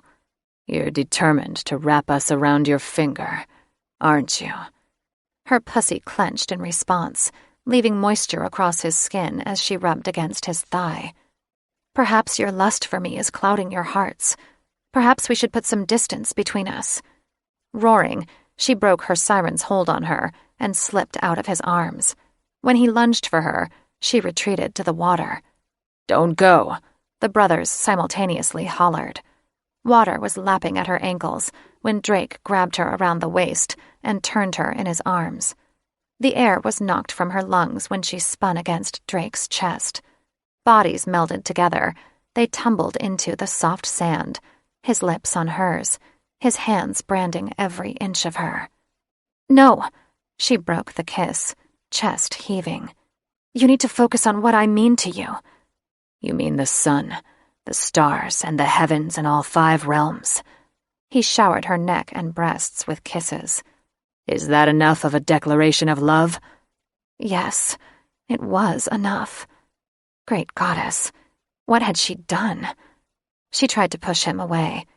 "I can't tell if it's your heart speaking, or that stiff protrusion between your legs." "Both," he rumbled in her ear. "Oh, Drake," she cried, Felix spreading her legs for her. He buried his thick shaft inside her heat. They fucked hard, desperation growing as she dug her nails into his back. Sea foam washed over them. When he planted a bruising kiss on her lips, Felix wouldn't let her delay her pleasure. She fought for that pinnacle, that pulsing place of ecstasy that glowed brighter with each thrust. She cried his name when her orgasm hit. It pounded through her, unraveling her last thread of sanity. She lifted her legs higher, and he poured himself into her, a look between pleasure and pain etched across his frozen features. After several glorious aftershocks, he kissed her tenderly, stroking her hair. She giggled, the foamy waves tickling her sensitive skin. When he pulled out, she reached for him, begging him not to go. But Teju took his place, sliding inside her and filling the void his brother had left. He made love to her with much more tenderness, reaching between them to stroke her swollen bud while plunging into her with choppy thrusts. It didn't take him long to build her next orgasm, awakening nerve endings she didn't even know she'd had. He rubbed her tight peak into a frenzy until all she could think about was falling off that glorious edge again. After they finished, he rolled off and took her in his arms, kissing her earlobe while the surf washed over them. "If you want to know how I feel about you," he murmured, nibbling her lobe, "I have more tenderness for you than 1,000 orgasms and 1,000,000 kisses." When Layden sat beside them, she gave Teju a last lingering kiss and turned to him. Wrapping her legs around Layden's waist, she sat astride him. He stroked her hips and her waist before settling his large hands on her breasts, massaging each globe. Groaning, she threw back her head when he pinched each nipple, then rolled them. She slid down his cock, sheathing him to the root, and ground against him while he dug his fingers into her ass. Their lovemaking was sweet at first, tender and gentle like the waves lapping at their feet, but soon they picked up the tempo, emitting joyous sounds as she rode him hard. Orgasm washed over her like a rogue wave, holding her captive to its strength. After he came, she fell on top of him with a shuddering breath. "Can't you tell when we make love how we feel about you?" he murmured. She froze at that. Did they really love her? Oh, goddess, what was she to do? She rested her cheek against his heart, afraid to look him in the eyes. "Yes," she said curtly, then closed her eyes, hoping he didn't pick up on her tension. This was all happening so fast, it made her head spin. She didn't have to do much soul-searching to know if she was falling for them, too. She was. Hard. And therein lay the problem. She was afraid the fall wouldn't just break her heart. It would shatter it to pieces. Chapter 11. Penelope Pixie Feather Pratt glared at the detective who stood in the doorway, his bowler hat dripping, his thick, walrus mustache drooping over his lips like a limp squirrel. He frowned at the storm clouds overhead. "I'm cold. May I please come in?" "I'm sorry." Her smile was aloof and unwelcoming. "Mr. Goldenwand cannot be disturbed. He's mourning the loss of his only grandchild." The detective removed his hat, revealing a bald head that shone like a marble, with the exception of a small tuft of black hair sprouting from the top of his head like a clump of crabgrass. He wrung the sopping hat over the doormat. "He's going to want to hear this." "Again," she said haughtily. "He cannot be bothered." She started to close the door. He threw his arm out, blocking it. "It's about his granddaughter." She pushed on the door until he cried out. "Again, I will take a message." "Miss Pratt, his granddaughter lives." He stuck his head in. "She was rescued by the Fire's Breath princes." "What?" Her jaw dropped. This couldn't be. She forced a smile, speaking through frozen features. "Oh, how wonderful! Tell me more." "I've said enough." He slipped his head out of the doorway with a curse.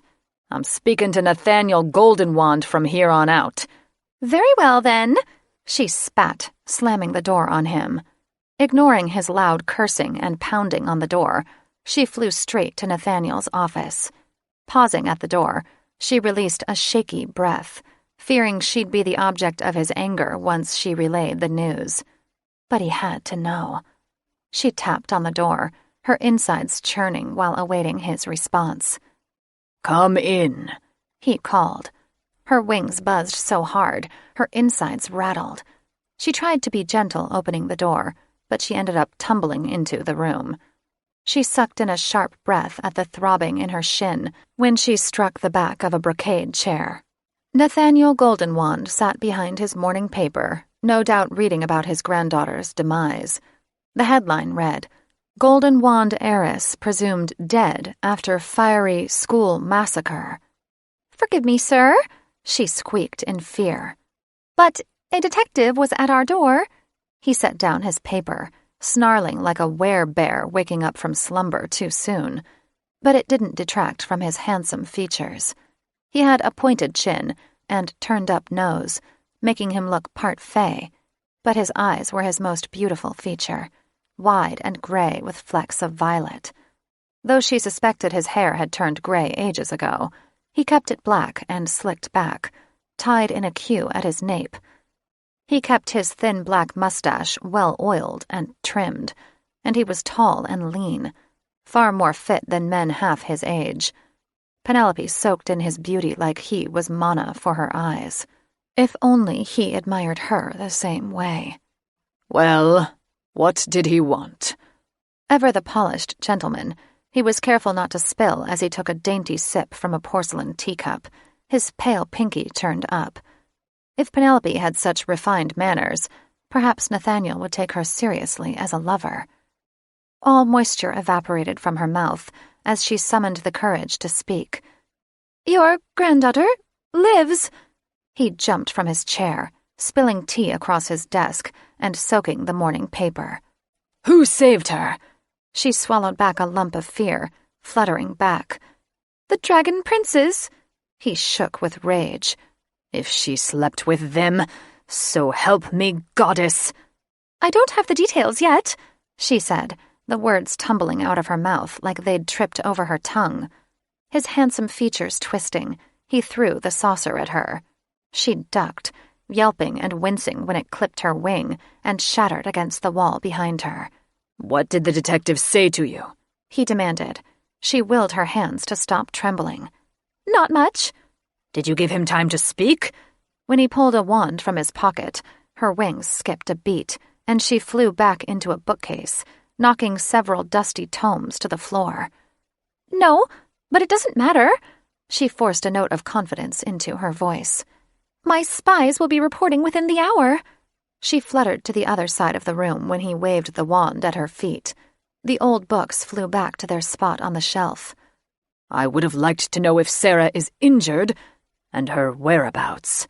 His voice dropped to such a low, menacing whisper, she had to strain to hear him. That's when she knew she was in deep troll dung. He never whispered unless he was furious.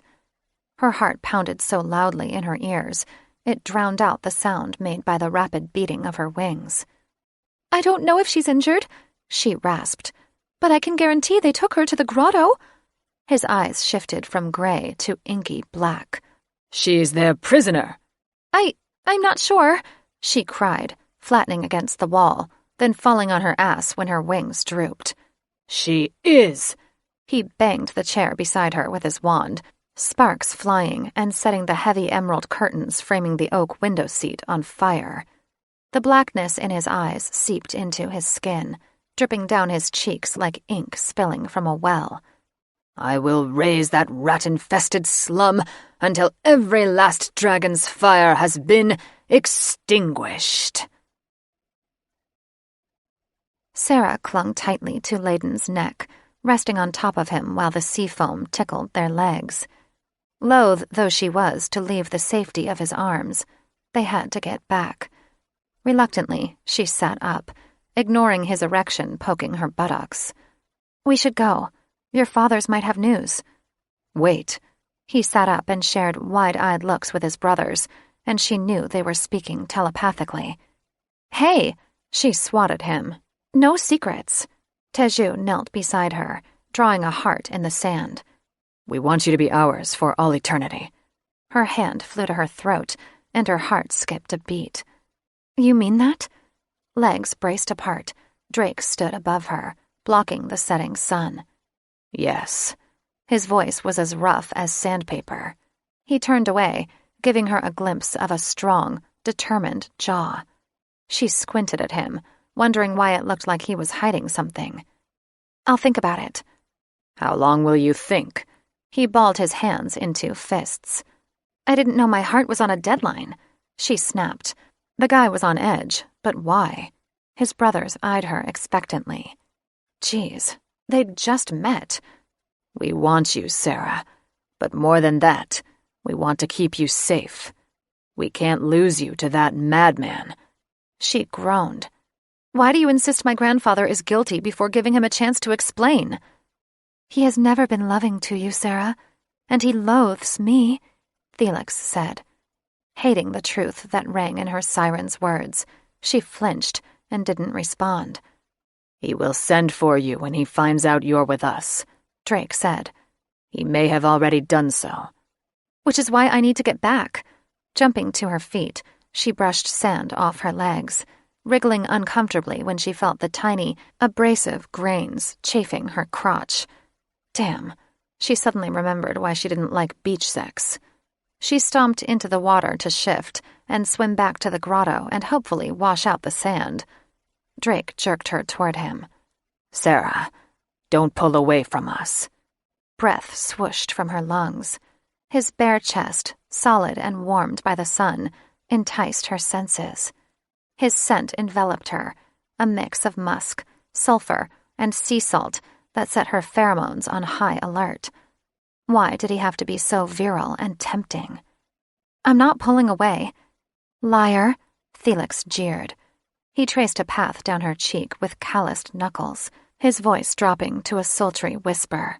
You are. Forcing herself to ignore her siren's lust, she turned up her chin.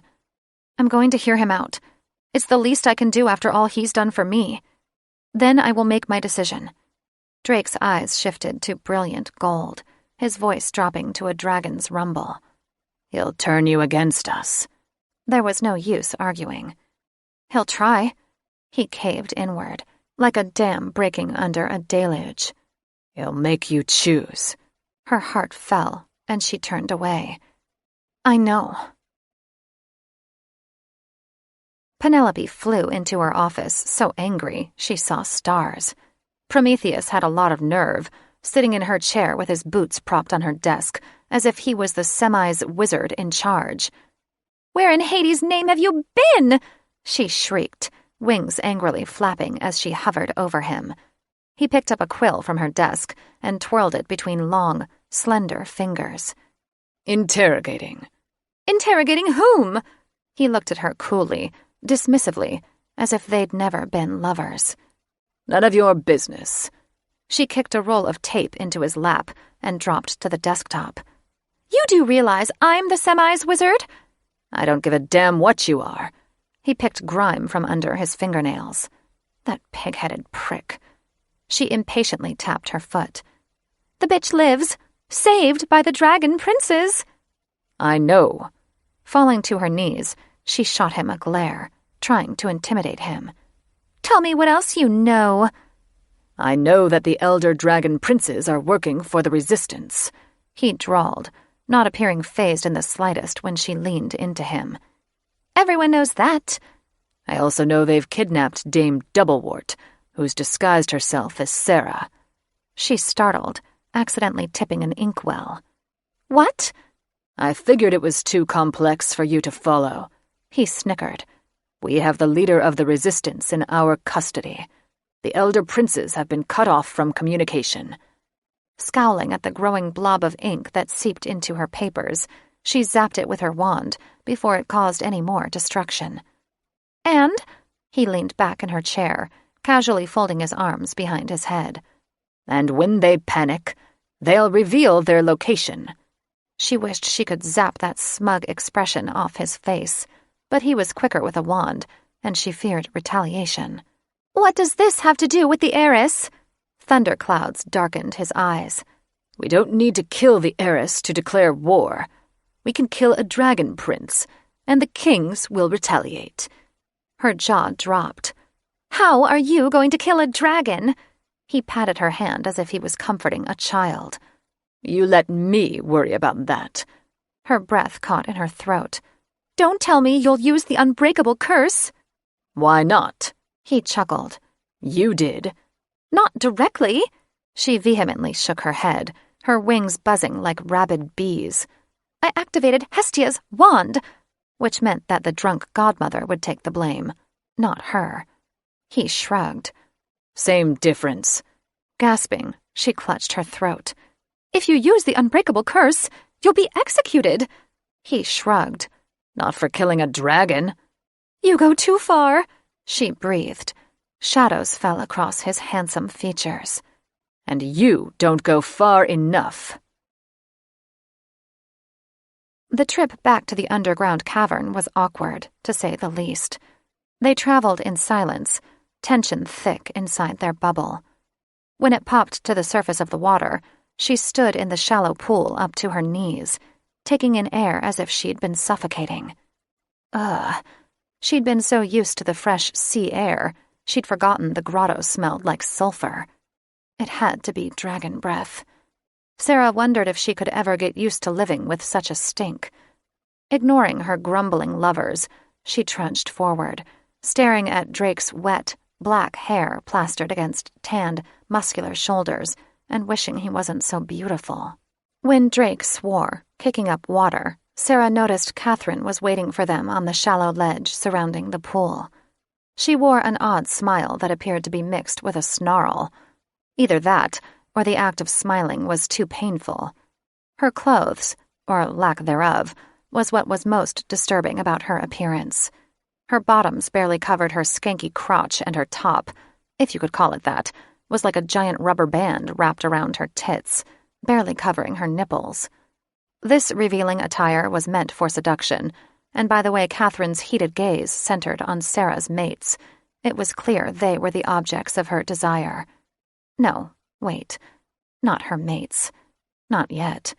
She still hadn't decided. They are your mates, Felix said. I've decided. Sarah ignored her siren. She only had enough patience to handle one adversary at the moment. Clenching her fists until nails broke skin, she released an aggravated sigh. When Layden tried to block her view, she went around him with a huff. She didn't need him treating her like a fragile flower. She could handle Catherine. At least, she hoped she could. What are you doing here? Drake snarled at the she-bitch. Sarah inwardly smiled at his tone. It was clear he didn't care for Catherine. She is not as beautiful as you, Felix said. And I'm not just talking about outward appearance. Her soul is rotten. For once, Sarah agreed with her siren. Catherine appeared undaunted by Drake's rebuke. I have come to apologize for my behavior earlier. Apology accepted, Teju said through clenched teeth. Now please, leave. Catherine's eyes momentarily widened, then narrowed before she flashed a wicked grin. You know, she tossed a cursory glance at Sarah. Only shifters are allowed in the grotto. Layden said, We know that. She waved dismissively at Sarah. And yet, you bring this witch here. You know damn well she's a shifter. Drake's voice dropped to a predatory rumble. The portals are enchanted to prevent non-shifters from passing through. Catherine thoughtfully tapped her chin. She might be a witch, but there are rumors she is also part siren. Teju waved a fist in her face. So what's your point? She didn't even flinch. My point is that she can use her voice to control you, even make you fall in love with her. Go away, Catherine. Layden shooed her off, then mouthed an apology to Sarah. Fine, Catherine said, tossing her shimmering, pale hair over her shoulders. But don't say I didn't warn you. I'm only trying to stop you from getting stuck in a doomed marriage. Sarah was affronted. We're not getting married. Uh-oh, Felix mumbled. That's not what the Dragon Kings say. Catherine let out a grating laugh. They say you must marry their sons. Panic swept through her. I'm not marrying anyone against my will. She shot her lovers an accusatory look, not at all soothed when they averted their gazes. Was that why they'd romanced her all day? Pressured her to be their girl? Against your will? Catherine squawked like a predatory bird on the hunt. Do you not realize the honor the kings have bestowed on you? She looked Sarah up and down, making a disgusted face. You should be grateful they'd allow a golden wand to marry their sons. That fucking bird bitch, Felix shrieked. Oh, please. Sarah cocked a hand on her hip, attitude locked and loaded. I'm the heiress to the largest fortune in all 4 realms. 5 realms, Drake corrected automatically. She eyed him with a snarl. I'm not marrying you. He turned to Catherine. Why would you tell her she has to marry us? It was not your place. I thought she knew. Catherine pouted. Liar, Felix said again. Teju pointed at her. You came to cause trouble. In a bold move, Catherine grabbed his finger, gripping it in a curved hand that looked like a claw. How can you marry someone who won't even acknowledge our realm? Oh, trust me, I acknowledge it, Sarah said, crossing her arms. Just not as a realm. A real realm doesn't smell like Satan's sweaty armpit. When Layden turned to her with a wounded look in his eyes, her heart plummeted. She hadn't meant to hurt him, but she was angry and frustrated. This is our home you're slandering, Layden whispered. Catherine squawked again, flapping her arms as if they were wings. I told you she's not a good match. Catherine, you've caused enough trouble for one day. Drake pointed to the darkened tunnel behind them, his voice a threatening rumble that rolled through Sarah's head like a steam train. Leave us with our mate. Catherine huffed and spun around, sashaying away with an exaggerated swing of her hips. What a skank, Felix gleefully observed. That's for sure, Sarah said, realizing she was agreeing with her siren a lot more often of late. Chapter 12. Sarah! Drake and his brothers followed her through the maze of tunnels. She'd taken too many wrong turns to count, but she refused to walk with them. When Drake latched onto her elbow, she angrily pulled away. Stop fighting them, Felix pleaded. This is what you want. She made the mistake of looking into Drake's face. His cheeks were as red as the lava from Mount Elion. Sarah, he groaned, dragging a hand through his thick beard. We're walking in circles. You have no idea where you're going. She crossed her arms, impatiently tapping her foot. I'm not marrying you. Teju caught up to them, panting rings of smoke. Would you please just listen to reason? Layden joined his brothers. The look in his eyes broke Sarah's heart all over again. Our marriage could prevent war between the witches and the shifters. Or start one. Would it be so bad being married to 3 gorgeous dragon princes who shower you with affection and endless orgasms? Felix asked. War is inevitable. Teju gave her a know-it-all look. Your grandfather will be under pressure to back off if you are with us. Yeah, right. Grandfather never backed down from anything. You seriously think that? At least he won't make another attempt on your life.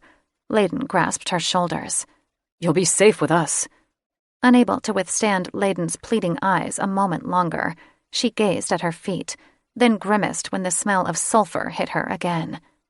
What makes you think I want to spend the rest of my life in the grotto? She hated having hurt them by insulting their beloved realm.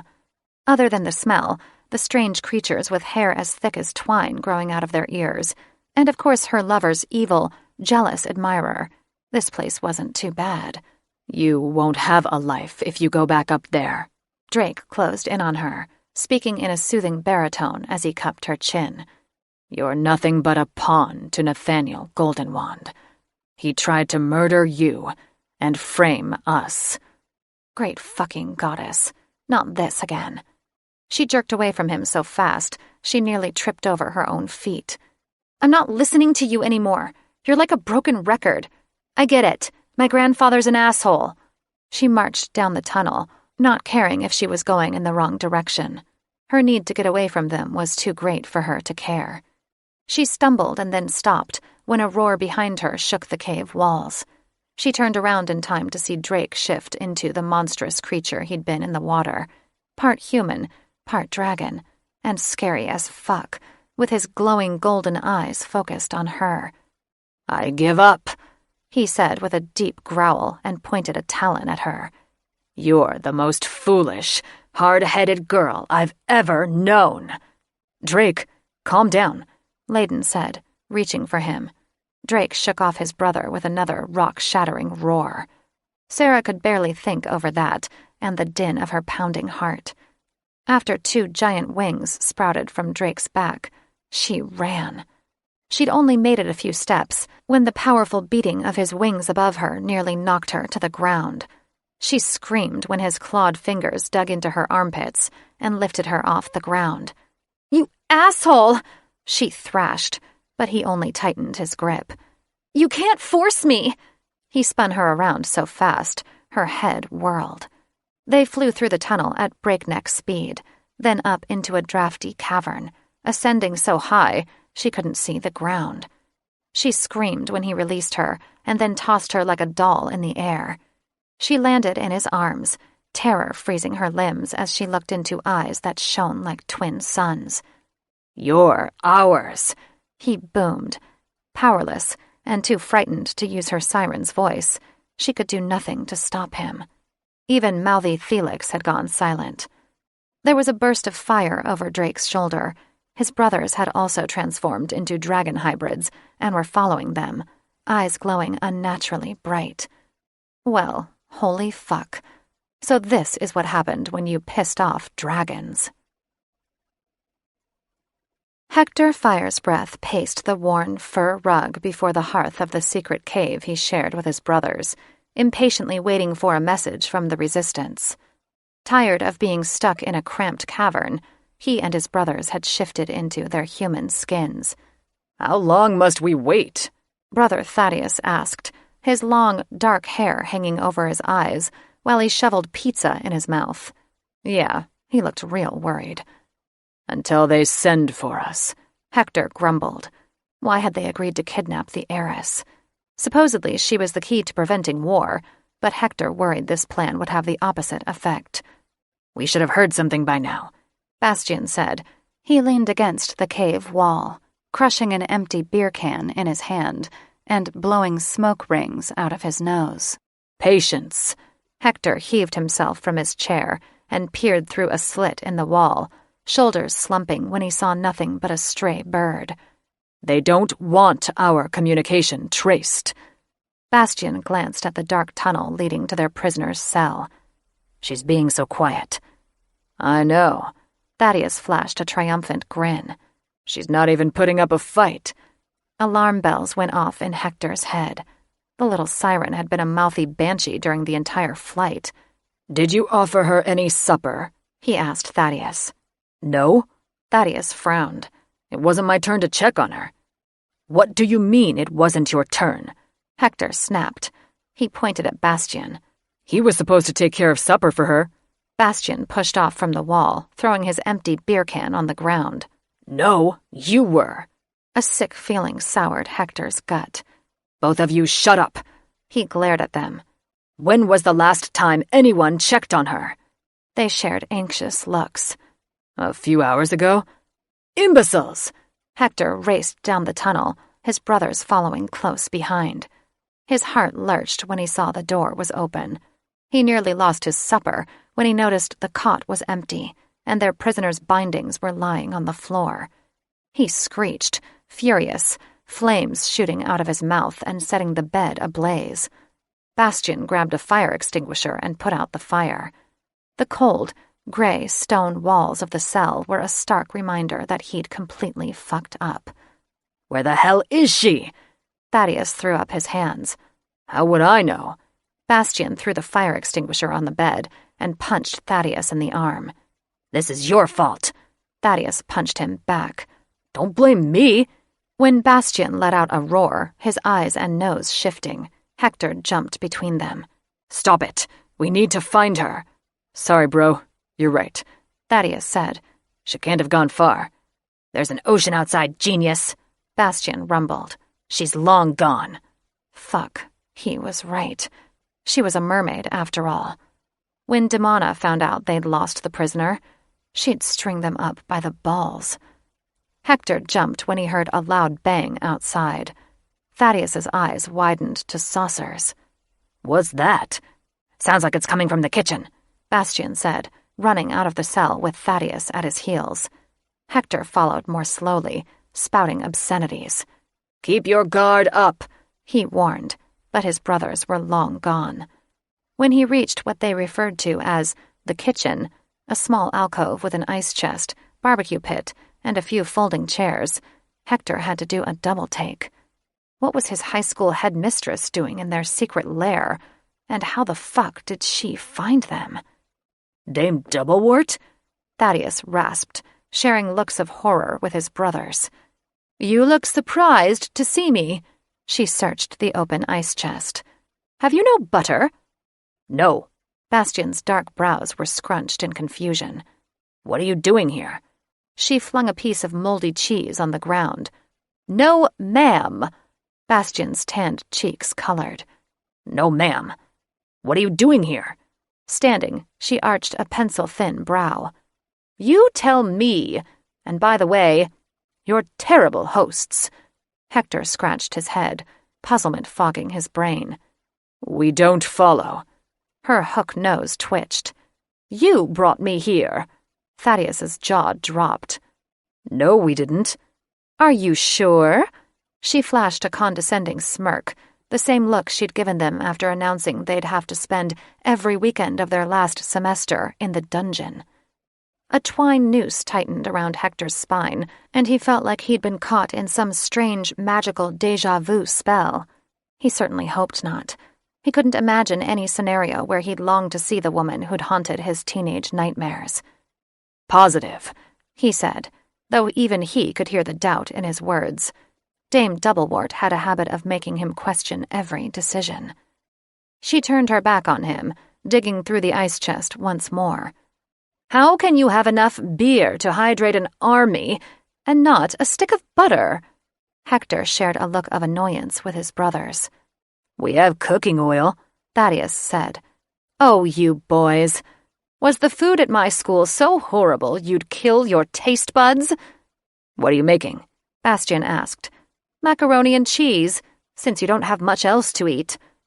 We have leftover pizza. Hector fidgeted with the watch in his pocket. Do you want some? Please. Before Hector could send him for it, Bastian was already marching to their modest sitting room. Luckily, Thaddeus had gone for pizza earlier before joining them in their secret lair, which apparently wasn't so secret after all. They were down to the last box, and a good thing, too, because they were going to have to abandon the cave soon anyway. As soon as they got rid of the headmistress from hell, of course. When Bastian returned with a box of half-eaten, cold pizza, Dame Doublewort snatched a slice from him, sat in a folding chair, and bit into it with a groan, acting as if she hadn't eaten in a week. Again, Hector shared a puzzled look with his brothers. We're sorry, but we can't stay long, Hector said. We're looking for someone. She looked at him as if he'd grown a second head. Are you really that thick-headed? What the devil was she talking about? Beg your pardon? Bastian said. Do you have any wine to wash down this cardboard? She waved her half-eaten slice of pizza. Hang on. Thaddeus's hands shook as he dug through the cooler. He finally pulled out bottled water and handed it to her. She glowered at the bottle as if it were poison. No wine? Sorry. Thaddeus colored. We have beer. Yes, I know about the beer. She waved away the water. Get me a mug, then. A mug? Thaddeus mouthed to Hector. He shrugged. What did she expect? This wasn't a pub. When Bastian offered her a disposable plastic cup out of a grocery bag, she clucked her tongue before accepting it. After Bastian handed her a long-neck beer, she popped the top with her teeth and poured it into the cup. Hector gave Bastian the side eye.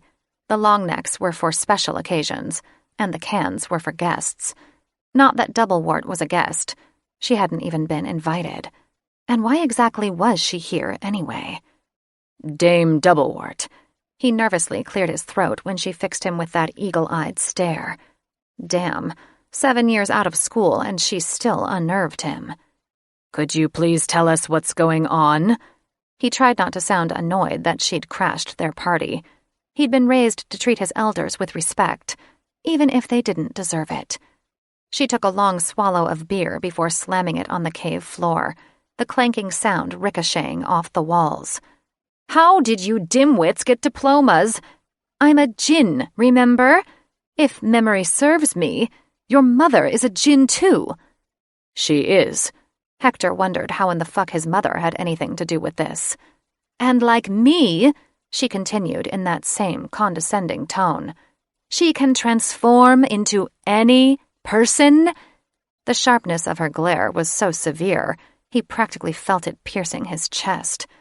Yes, but... He stopped mid-sentence when it hit him. Dame Doublewort had disguised herself as Seraphina Goldenwand, which meant they'd failed in their mission. What fools they'd been. He slapped his forehead, wishing instead he could bang it against a wall. Ah, fuck. His brothers gave him blank stares, and he was annoyed with their stupidity. She disguised herself as the fucking heiress, he snapped. Flames lit in their dull eyes, and they launched into a tirade of curses. Boys, boys, the headmistress waved. Enough with the language. She finished the beer and handed the empty bottle to Thaddeus. It's okay. I understand the need to overthrow that tyrant. He's determined to war with the shifters. I can feel it in my bones. Struck by a throbbing stress migraine, Hector slumped into a folding chair across from Doublewort, rubbing his aching temples. We thought kidnapping Goldenwand's granddaughter would give us leverage. Doublewort snorted. Kidnapping his granddaughter is a surefire way to start a war. How do you think shifters will fare against an army of wizards armed with the latest wands? Hector couldn't find the right words to answer that question. They hadn't thought that far ahead. A visible knot worked its way down Thaddeus's throat as he slumped into a chair beside Hector. We were just following orders. She gave them a pitying look. You poor, sorry idiots. Please don't tell me you're part of the resistance. They are the only shifters willing to stand up to the witches, Hector said, but even he was doubting the sanity of the group's leaders. Why had they trusted him and his brothers with the task of kidnapping the heiress? And why hadn't they bothered to check in? They are reckless and dangerous, and the future kings of the shifter world should not be connected to a group of outlaws. Great goddess, she sounded like their parents. Hector hated to admit it, but maybe she was right. Bastian hung his head. We're sorry, ma'am.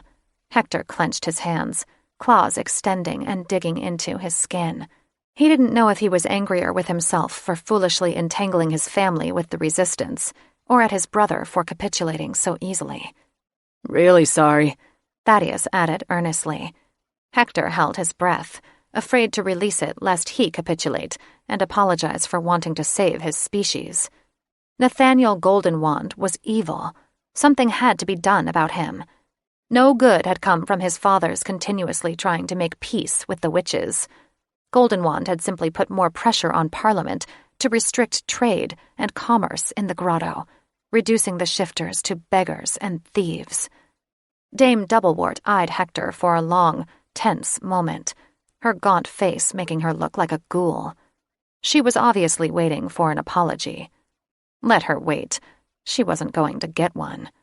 She caved first. I'm only relieved you didn't take the true heiress. Can you imagine the consequences of such an action? What do we do now? Thaddeus begged, hanging on her every word like a pathetic puppy. Now you take me back to school. We will tell the authorities it was just a prank, and you will be punished accordingly. But we haven't received word from the resistance. Hector fought off panic. She looked at him in astonishment. Haven't you heard a word I've said? Hector wasn't quite sure he was prepared to take on Doublewort. Yes, but... Great goddess! She hollered, jumping to her feet and jabbing his chest. If you three don't start acting like kings, shifters are all but doomed. The dragon inside him sprang to life and demanded he bite off her head. Instead, he hung his head, and some pathetic wimp said, Sorry, ma'am. Overridden with guilt, Drake couldn't even look his lover in the eye as he carried her through the maze of tunnels to the chamber he shared with his brothers. He flew close to the dark ceiling so others wouldn't see them. Not that it mattered. Her screams echoed through the caverns, making her sound like a banshee. About halfway home, he realized he hadn't handled the situation well. Actually, he'd fucked up big time. But between Catherine goading him and Sarah refusing to listen to reason, he'd lost his temper and let his dragon take over. He wasn't sure how he'd clean up the big pile of dragon dung that was his love life. The flapping of his wings slowed to a dull thud as he neared their chamber. Sarah had gone eerily silent. He chanced to look at her, hating himself when he saw her face streaked with tears. This wasn't how he'd imagined courting their bride would go. Hovering above the door, he waited for Layden to open it, and then fell to the ground, cradling her close to his heart. He thought about setting her down after they went inside, but he couldn't let her run back to Layden's chamber when they had so much enmity between them. He had to find a way to make things right. "I will despise you for eternity if you force me to marry you. Is that what you want?" Stunned by her admission, he looked at her. "Brother," Layden said at his back. "Let's all discuss this." Drake thought of shifters suffering for decades at the hands of Parliament's sanctions, introduced by Nathaniel Goldenwand. He hated himself for what he was about to say. "To prevent war, it's a sacrifice I'm willing to make." Her eyes swirled with brilliant violet, blues, and greens, the colors matching the iridescent scales of her tail. "Release me at once," she said, in a voice surprisingly dark and powerful. An odd compulsion to do whatever she said washed over him. He blinked hard at her, loosening his grip, his knees weakening. When his dragon roared, he snapped out of the trance, holding her tightly once more. "Don't try to use your siren voice on me." With brisk strides, he marched across the room and kicked open the door to his chamber, grunting when she swore and kicked at him. He kicked the door shut on his brothers. Pinning her wrists in one hand, he locked the door, ignoring the pounding on the other side. He pushed back a curtain and dropped her on his bed, which was a feather mattress and a mound of furs tucked in an alcove carved into the cave wall. This luxuriously soft bed had been made for loving. It was a shame Sarah's first experience on it wouldn't be pleasant. He snatched the rope off the heavy crimson drape and grabbed her ankle when she tried to scramble away. "This is for your own good." He made quick work of tying her up, barely missing a kick to the groin. "Enough," he bellowed. "Even if you don't want to prevent a war between shifters and witches, maybe you'll care about your safety." When her eyes shifted to a brilliant violet and her cheeks turned a rosy hue, he thought maybe he'd gotten through to her, but then she reared up like a cobra and spit in his face. "Let me go." Her voice was even darker, and his fingers itched to remove her bindings. Instead, he ripped off a section of drape and gagged her, hissing when she bit his finger. Shaking off the pain, he went back to the door. He flung it open as his brothers were about to rip it to shreds with extended talons. He gestured to their reluctant mate, curled up on his bed.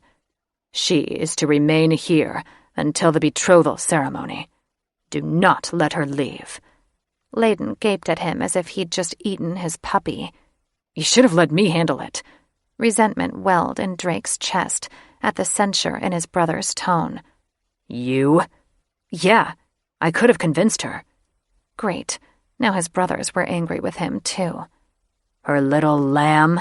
A sardonic laugh escaped his throat. "You wouldn't persuade her? She has you by the bullocks." "We have a special connection," Layden insisted. "At least, we had one." "Great goddess." Smoke poured from Drake's nostrils. "Would you listen to yourself, you giant twat? You're hardly fit to be called a fire's breath." "You guys," Teju interrupted. "Cool down." Ignoring him, Layden puffed out his chest, stepping up to Drake in a bold move. Drake could reduce his brother to ash in seconds. Layden looked Drake over as if he was no more significant than the crusted dirt on his talons. "You think forcing women into submission makes me worthy of the name?" Extending a claw, Drake jabbed his brother's shoulder. "Putting your people before your cowardice makes you fit to use our family name." Layden jerked back as if he'd been scalded. "So now I'm a coward?" Teju groaned louder and tried to get between them. "Stop this!" Drake pushed Teju away. "Your actions speak for you." Drake saw Layden's fist coming too late. It connected with his jaw with a crack. Drake fell against a table, knocking it on its side and landing on one knee. Rubbing his sore jaw, he got to his feet. Layden held his ground. "What about that action? What does that say?" Drake blinked, hardly believing Layden had had the balls to hit him. His claws extended, and his dragon roared for vengeance. Throwing back his head, he released a stream of fire. "That you're a dead man." He plowed into Layden, sending him flying across the room. Drake didn't know why he'd expected Layden to back down, but he bounced off the wall, smoke pouring from his lengthening snout as he readied to re-engage. "Stop it!" Teju shouted. "This isn't helping." Layden leaped into the air, his wings beating heavily. With a roar, Drake jumped up and slashed Layden's wing. With an ear-splitting howl, Layden landed on Drake's shoulders. Drake spun, whipping his brother off him, but not before Layden tore a hole through his wing. Pain shot through him, and he fell to one knee, panting. Ignoring the throbbing, he got to his feet again, preparing to charge Layden. Teju jumped between them, letting out a roar that shook the walls. "Both of you separate at once!" he hollered, horns sprouting from his head. Drake pointed at him, inwardly cursing when pain shot through his injured shoulder. "You are not alpha, brother." "I'm not going to argue with you, Drake. For Sarah's sake, you both need to cool down." When he nodded to the open door behind them, Drake realized Sarah had witnessed their fight. His back stiffened when he heard her loud sniffle. If she'd loathed him before, she probably hated him even more for fighting with her favorite brother. He said to Teju, "I'll leave if Layden leaves." The thought of Layden running to Sarah for sympathy filled him with such a jealous rage, his head spun. "Fine." Layden threw up his hands. "So long as you stay the hell away from her. She's suffered enough of your abuse." Drake's chest ached as if his brother's words were barbed with venom. Unable to stand the censure in Layden's eyes a moment longer, he turned to Teju. "Are you going to watch her?" Teju smirked. "What do you think? Don't take off her gag, do you understand? She will use her siren's voice to escape." He strode past his brothers, jarring Layden's hurt shoulder. Ignoring Layden's howl, he shifted, jumped into the air, and flew away without a backward glance. He didn't know where he was going, but he needed to be alone, somewhere he could cool down and escape his brother's censure. As dark thoughts plagued him, he knew he'd never be able to escape his conscience. Layden was right. He'd really fucked up this time. Sarah could hardly believe Drake and Layden had fought over her, or how bravely Layden had stood up to his brother. If only she could just marry one brother. Or maybe Teju, too, who'd tried so hard to keep the peace. But Drake? How could she ever marry a brute who'd not only bullied her, but his brother? Not to mention, he was impossible to control. She'd hoped her siren voice would be effective, but he'd broken her spell. Maybe that's why her mother and grandmother had tried to sacrifice her. She was a terrible siren if she couldn't even master a basic compulsion spell. Drake had wrapped the gag too tightly around her mouth. Her hands were bound too tightly, too, which meant she'd have rope burn for sure. That fucking asshole. He clearly cared nothing for her. She was just another fuck, no doubt. She'd no idea how long he planned on keeping her tied up, but one thing she knew for certain. She wasn't marrying him. And not just because she was not fucking ready, but because no way in hell would she call that steaming pile of troll dung her husband. She could only imagine how he'd order her around after marriage. No thanks. She dealt with enough condescending demands from her grandfather. She didn't need to put up with it from a mate, too. Her thoughts turned to grandfather, who'd also often made her life miserable. When she wasn't at school, he disapproved of her behavior and told her what to do. Honestly, it was tiring. The week she'd spent with him after she'd been expelled had been a nightmare. So much so that she'd welcomed the idea of attending an academy for Misfit Witches, even if she felt her punishment was too severe. Sarah, are you okay? Teju was bent over her. Rolling onto her side, she looked away from him, unable to stand the pity in his eyes. The bed dipped as he sat beside her. Please don't cry, he said, smoothing a hand down her back. If only he knew she wasn't crying because she was sad. No, she was pissed. Her eyes always leaked when she was furious, like the time her mother and grandmother had tried to sacrifice her. Her eyes had leaked for several weeks after that. It had nothing to do with being crushed by their betrayal and rejection. No way was she hurt by Drake, a stupid, selfish dragon who frustrated her too much for her to care about his opinion. Sarah, I'm so sorry. We never wanted this to happen. Won't you look at me? She stiffened when he tugged on her shoulder. Please don't turn away from me, he pleaded. She winced when he reached around her, trying to hold her hand. He touched the rope burn on her wrist. Drake tied this too tight. I'll find something else to bind you. As if that would make it all better. She stared at the dark wall opposite her. Hanging on it was a display of medieval weapons, or maybe they were kink toys. She wouldn't put it past Drake. Teju tried to dig under her gag. Damn, this is tight too. Rolling on her back, she blinked at him, then coughed to emphasize his point. Indecision was written in the lines etched into his forehead. If I take off the gag, do you promise not to use your siren voice to compel me to release you? She vehemently nodded. She'd still try to compel him, but only to get him to listen to reason. It probably wouldn't do any good anyway. Okay. He quickly strode to Drake's dresser and dug through the drawers until he found a bag of cotton balls. Hang on, he said, and shoved them in his ears. So much for trusting her. He returned with cotton sticking out of his ears. She should have been grateful that he'd offered to remove the gag, but she'd still be a prisoner. Their betrothal wasn't off to a good start. As he leaned over her, a talon extended to cut through the gag. She caught movement from the corner of her eye. She tried to warn him, but it was too late. She screamed into the gag when someone smashed a bottle over Teju's head. Shards of glass sprayed her hair and face, and Teju slumped on top of her, a visible knot growing on top of his head. Eyes glowing red, Catherine came into view and rolled Teju off her. He hit the ground with a thud. Sarah fought when Catherine dug sharp talons into her shoulders, and blood pooled in the deep cuts. "How convenient," Catherine laughed.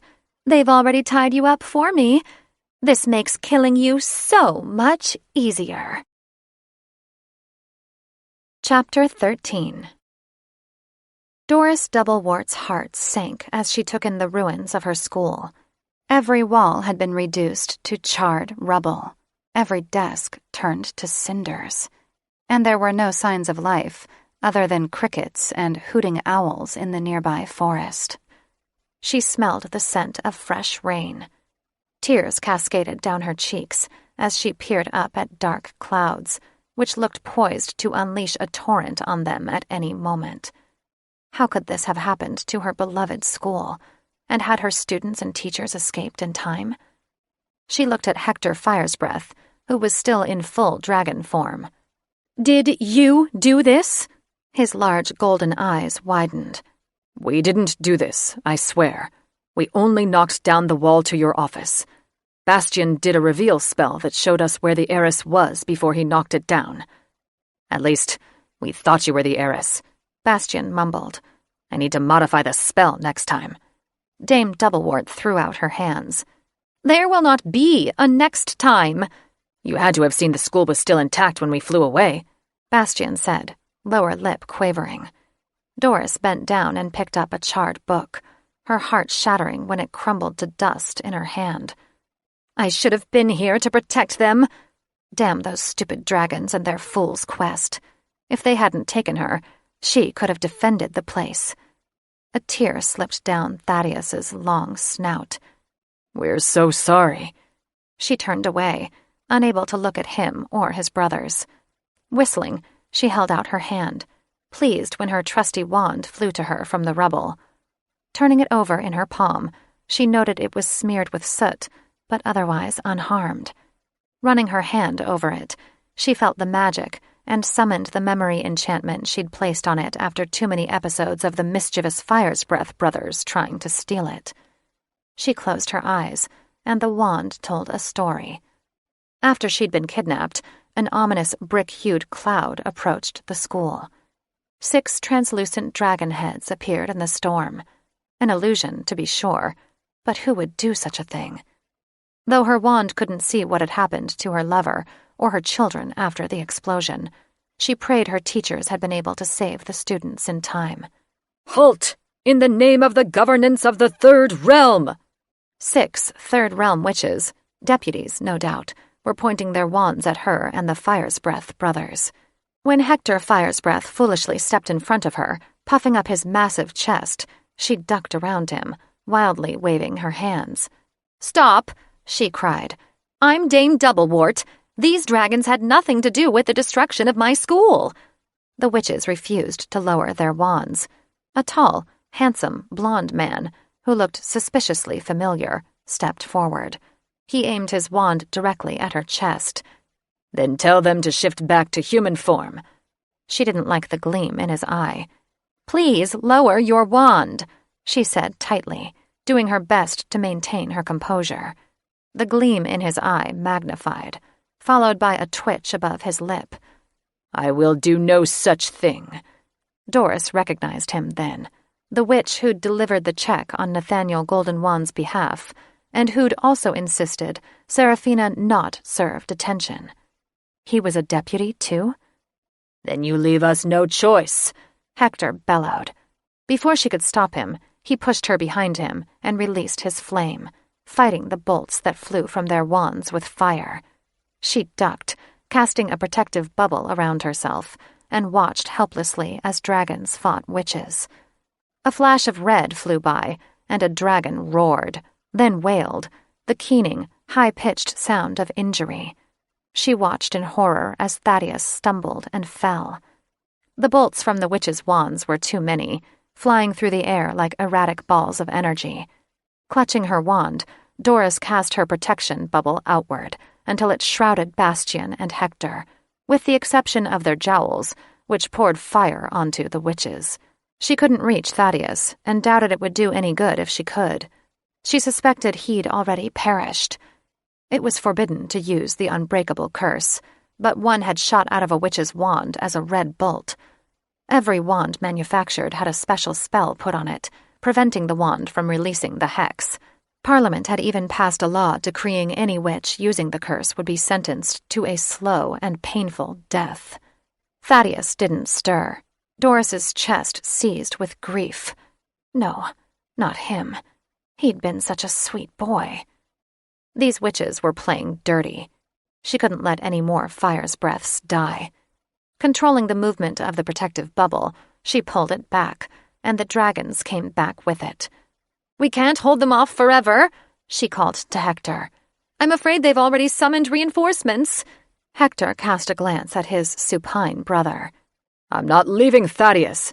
"We have no choice," she said sadly, the energy in her protective bubble wearing thin under the onslaught of attack. When a red bolt bounced off the bubble, she fought a surge of panic. These deputies weren't the law.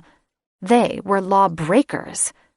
When Hector and Bastian shared knowing looks, Doris knew they were about to make yet another stupid decision. Hector broke through the bubble, blowing a stream of scorching blue fire as he galloped toward his inert brother.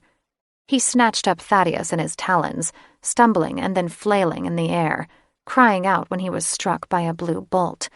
He crashed into the trees and then flew low, dragging his poor brother across the treetops as a red bolt flew over his head. "Hold on!" Bastian snatched her up in his jowls and tossed her on his back. She tried to cast a protective bubble around them, but they were moving too fast. Bastian burst through the flames, striking the witches from behind, and causing them to go on defense until his brothers were out of striking distance.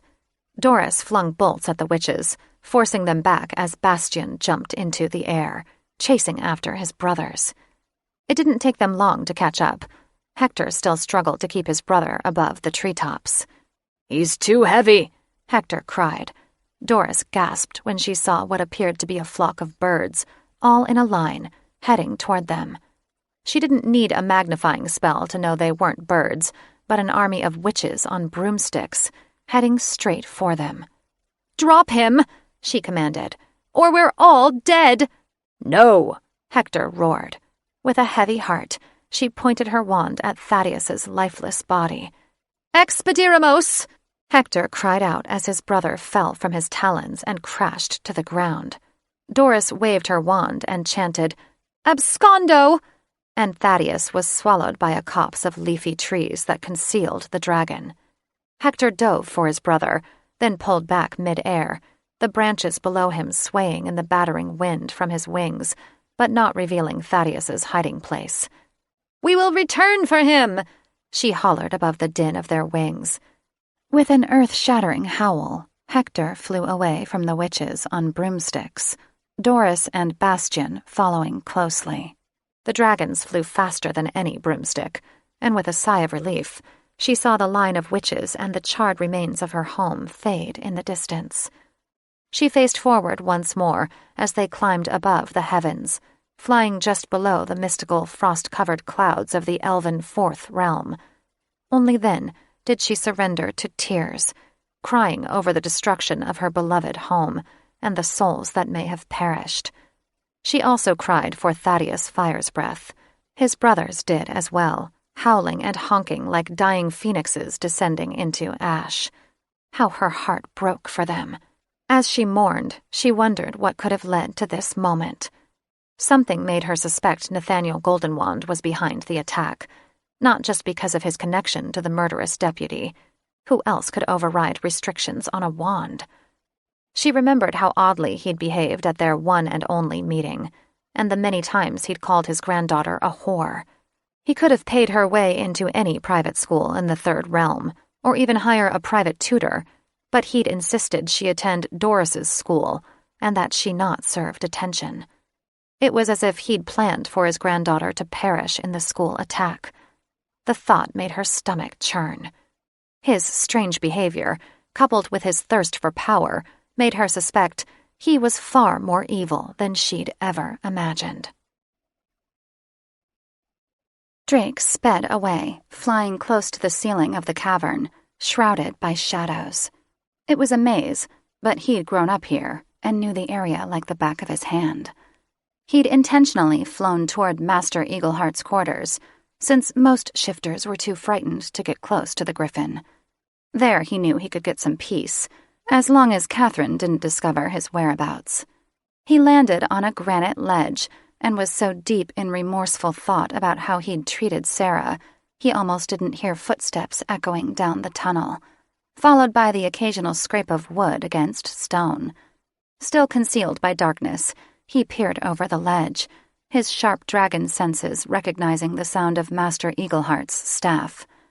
The hood of his cloak pulled low over his forehead, Master Eagleheart cast a surreptitious glance over his shoulder before tapping on a rock 3 times with his cane. A crack materialized in the wall, and he slipped through it. How odd.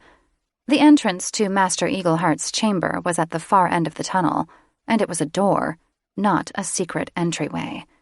Without a second thought, he swooped down and edged through the crack before it closed. Pressing up against a damp wall, he waited until he heard the scraping of Master Eagleheart's cane down the hall. Keeping a good distance between them, he followed the sound of the cane down a winding staircase of damp stone, which was lit only by the occasional wall sconce. Drake had to rely on his dragon-touched eyes to see anything, for it seemed the farther they descended, the darker it became. Eagleheart reached a landing, and Drake pulled back into an alcove as the mage wove his way through a maze of man-sized boulders that glowed an eerie red. He squinted, trying to count them, and failing. There had to be at least 1,000, a veritable forest of stones bathing the underground cavern in a soft, crimson glow. What were those things? Master Eagleheart placed a palm on one of the stones. How are my babies?" Babies? They must be eggs. Great goddess. A creature that resembled a malformed griffin sidled up to Eagleheart, one side of his body drooping like it was made from melting wax. "They done growing, master," the creature answered in a nasal voice. "They ready for war." Uneasy and apprehensive, Drake's dragon stirred. War? What war? "Good, good." Eagleheart touched another egg. "But you must not hatch them until I give the signal." "Rem, no." The creature bowed low. "Rem, wait for master's whistle." Eagleheart patted the creature on the head. "Good boy." He turned to the eggs and raised his staff. "Hello, my precious darlings," he said aloud, his voice echoing across the cavern. "Don't fret. Daddy will release you soon. Then all 5 realms will know the might of the griffin." Drake's dragon let out a menacing, dark growl. What the ever-loving fuck? Drake suspected his fathers knew nothing of their mage's eggs. "Will griffin fight dragons, master?" Rem asked. Eagleheart rubbed his pointed chin. "If the kings do not relent, yes. But they would be fools to cross me." Relent? Holy flaming troll turds. The creature looked at his master with the hungry eyes of a baby bird begging for food. "If they do cross, master?" Eagleheart laughed. "Then my army will rip off their wings and shove them down their throats." Well, fuck. He had to alert his fathers, but not until he'd incinerated every last egg. As Catherine flew through the tunnels with Sarah in her talons, Sarah fought against her captor to no avail. The griffin bitch was strong, too strong. If only she could tear off the gag that restricted her siren tongue. Her compulsion spells didn't always work, but her siren voice might stall Catherine long enough for her to escape. They landed with a hard thud, and Sarah tumbled out of Catherine's talons. She cracked her head on the ground, and a sharp pain shot through her skull.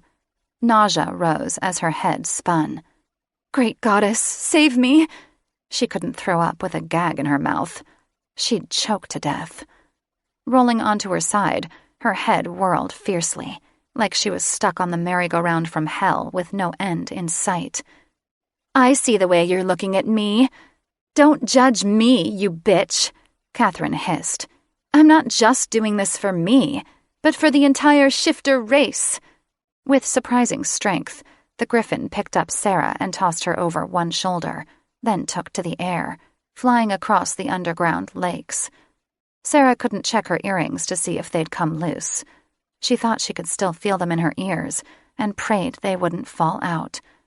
It was an odd time to worry about jewelry, but the thought of losing them was almost as frightening as losing her life. Her heart pounded double time when they flew through a narrow opening and out into the open sky. She closed her eyes against the glare from the setting sun. She'd never survive the fall if the griffin dropped her, but she swooped down and deposited her beside a small boat tied up in a cove. Shifting back into human form, Catherine untied the boat, then dropped Sarah in it. Do not fear, little slut. I'm not killing you today. The last thing I need is your mates extracting your murder from my lips with a truth spell. Sarah flopped in the hull like a fish out of water. Catherine raised the sail. I'm going to place an enchantment on the sail, and it will take you to Siren's Cove. Your family can finish what they started. Her mother and grandmother had intended to sacrifice her, and they were most likely very upset with Sarah for escaping her fate. They might be successful if given another chance. She shifted into siren form. Though she was bound and gagged, her powerful tail still made a good weapon. She thrashed, trying to slap Catherine's face. Catherine lunged for her and wrapped a cord around her neck. Immutatus, she said, pointing her wand at Sarah's tail. The tail instantly shifted back into human legs. Now you can't shift, Catherine sing-songed. She gaped at the obsidian taw stone pressed against her chest. That stone, combined with the spell, trapped her siren inside her skin. As Catherine grinned nastily, her nose lengthening to a bird beak, she squawked, and Sarah thought of the sharp contrast to Layden's sweet smile. She wept for him, for she doubted she'd ever see him or his brothers again. Chapter 14. Keeping the hoods drawn low, Cron and Vapor Firesbreath stood in the shadows of the Parliament Hall in their human forms, waiting for the Assembly to call their emergency session to order. No witches knew of their presence, thanks to Vapor's concealment spell. Nathaniel Goldenwand would speak to the Assembly first, and Cron couldn't wait to expose the deceitful mage. The Assembly Hall was grand, a large, round room built in the Gilded Age. No expense had been spared. Golden fey statues balanced the world in their slender hands, and polished mahogany benches with padded cushions offered comfortable seating. The benches descended to a polished podium, where speakers could look at the assembly and easily measure their temperaments, and hear their jeers or applause. Assembly members wore traditional powdered white wigs and long black robes, attire left over from the Renaissance. Preserving history was never foolish, though Cron did find grown witches parading in wigs with powdered rolls of bouffant hair to be comical. Prime Minister and Majority Leader Sir Gaius Goblingout, a member of the Optimate Party, who stood more for lining his pockets than helping his fellow witch, called the meeting to order, despite the fact that several members of the Assembly hadn't taken their seats. Gaius's family name suited him perfectly, for his goblin heritage, and his rumored affection for ale had saddled him with a quadruple chin, a distended gut, and hands and feet that looked like stuffed sausages. His voice was far more unflattering than his figure, so phlegmy he could hardly speak without coughing up a prodigious amount of snot. Luckily, Cron didn't have to listen to him for long, as he yielded the floor almost immediately to Nathaniel Goldenwand. Cron didn't like how the assembly had quickly returned to their seats, appearing ready to hang on Nathaniel's every word. Nathaniel unfolded himself from a chair behind the speaker's podium, like a vampire waking from his coffin. Tall and lanky, almost skeletal, with oily dark hair and a thin mustache. He looked so villainous, it bordered ridiculous. Holding out his hands like a martyr on the cross, he addressed Parliament. Dear Honourable Council and fellow mages, I have come to you today with an urgent plea, and, I will not deny it, a thirst for revenge. The Fire's Breath Kings have sought to harm us all by murdering our innocent children and kidnapping my granddaughter.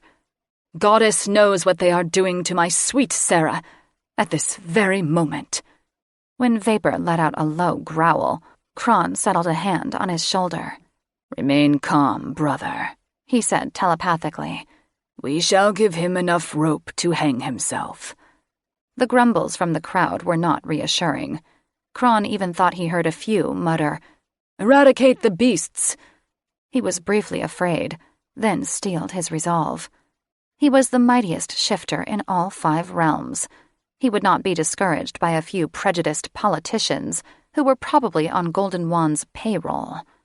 How can we be sure it was the Dragon Kings who did this? Cron scanned the attendees, searching for the one who'd spoken. It was Marcus Moonbeam, a somewhat eccentric member of the Demagogue Party, a noble one in principle, but bumbling leaders had reduced them to a handful of instigators who were barely a threat to the ruling party and Goldenwand's interests.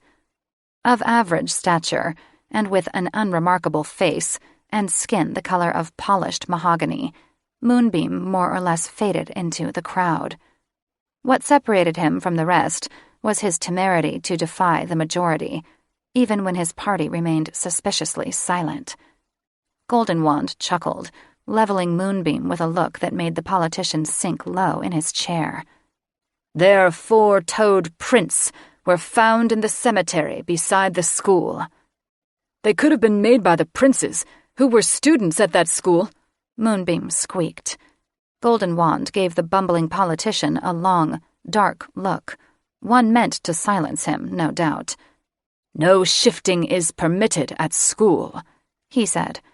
"Witnesses say they saw dragons fly toward the school moments before it was incinerated. Who else but a dragon has the power to burn down an entire edifice? There was nothing left but cinder and ash." Golden Wand paused and wiped his dry eyes. His show of grief was blatantly false, yet the Assembly Witches sniffled in commiseration. Just how stupid were they? "A powerful mage could have done it," Vapor called, then slung back into the shadows. Golden Wand looked around for the dissenting voice, his hawkish eyes scanning the hall, and his mouth twisted in a knot. "Look outside your doors," he yelled, whipping out his wand and banging the podium. "There are dozens of heartbroken parents demanding swift justice against those responsible for murdering their children." Sir Gaius Goblingout got to his feet, gazing at Golden Wand as if he controlled the very rotation of the sun. "What do you propose we do?" "What we should have done years ago." Golden Wand banged the wand again, the sound of wood striking wood ricocheting through the hall. "Raise the grotto and annihilate every shifter living there." Vapor growled again, his yellow eyes lengthening to oblong slits. Kron laid a steadying hand on his arm. "Patience, brother. We will expose him soon. We must act," Vapor snapped, "before they put a war resolution to a vote." "Even while your granddaughter is their captive?" Moonbeam countered. "Don't you think it's best we speak to the Dragon Kings first?" At least one person in Parliament made sense. "How many years have we wasted with words?" Golden Wand threw up his hands, sparks flying from the wand when he waved it at a massive, low-hanging crystal chandelier. "What good has speaking to them done in the past?" I'm sorry, Master Golden Wand," Moonbeam stammered, wiping sweat off his brow when he was met with disapproving scowls from his fellow members. "but I don't think war is the answer. Not until every avenue of diplomacy is explored." "You would use diplomacy with murderers?" Golden Wand raged. Thrusting a fist in the air, Vapor's hood fell back, exposing glowing dragon eyes. "We're not murderers!" Swearing under his breath, Kron joined his brother, pushing back his hood. He ignored the gasps and mutters that raced through the hall. Golden Wand pointed his wand at them. "You dare show your faces here?" Kron's spine stiffened. "You dare lie to Parliament when you know full well it was your mages who burned down the school?" "Lies!" Golden Wand shrieked. The sound reminded Kron of Master Eagleheart and his daughter. "Our family is innocent," Kron said. "Your granddaughter will testify to the truth. She is not our prisoner. She is betrothed to our sons." Murmurs and whispers rose from the Parliament floor. "More lies!" Golden Wand cried, twitching as if he was about to have a seizure. "Sarah would never defy me.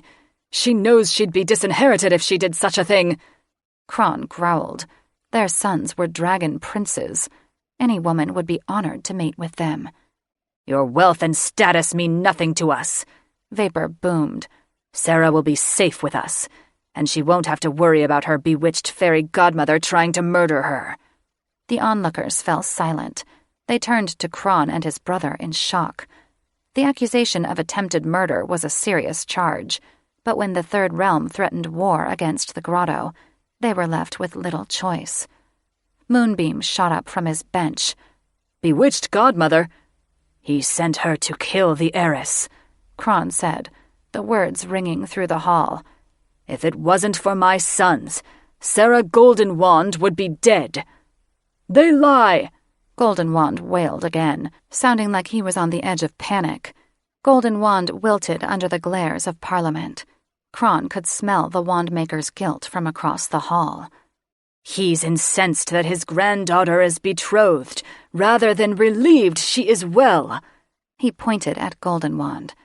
"Is it not obvious he sent her godmother to murder her, after she escaped the school massacre?" Golden Wand stopped wilting. Fueled by some unseen force, he straightened, visibly regaining control of himself. "More lies. But I'd expect nothing less from shifters. I demand Parliament declare war on these low-life scoundrels." Kron's breath hitched. If they sided with the Wandmaker, he and his brother would have no choice but to unleash their might on Parliament. They couldn't let the threat of war spread beyond the hall. A deputy carrying a missive raced toward the Prime Minister. "Order! Order!" Sir Gaius Goblingout yelled, waving the scroll above his head. Nathaniel Goldenwand reluctantly stepped aside as Goblingout waddled to the podium. "We've just received word from the Werewood Constable," Goblingout announced, clutching the podium with whitened knuckles, the rest of him turning as red as an overcooked beet. "The Elder Dragon Princes attacked the school once more." Kron's heart skipped a beat. "No, that can't be." Goblingout's many chins shook as he spoke.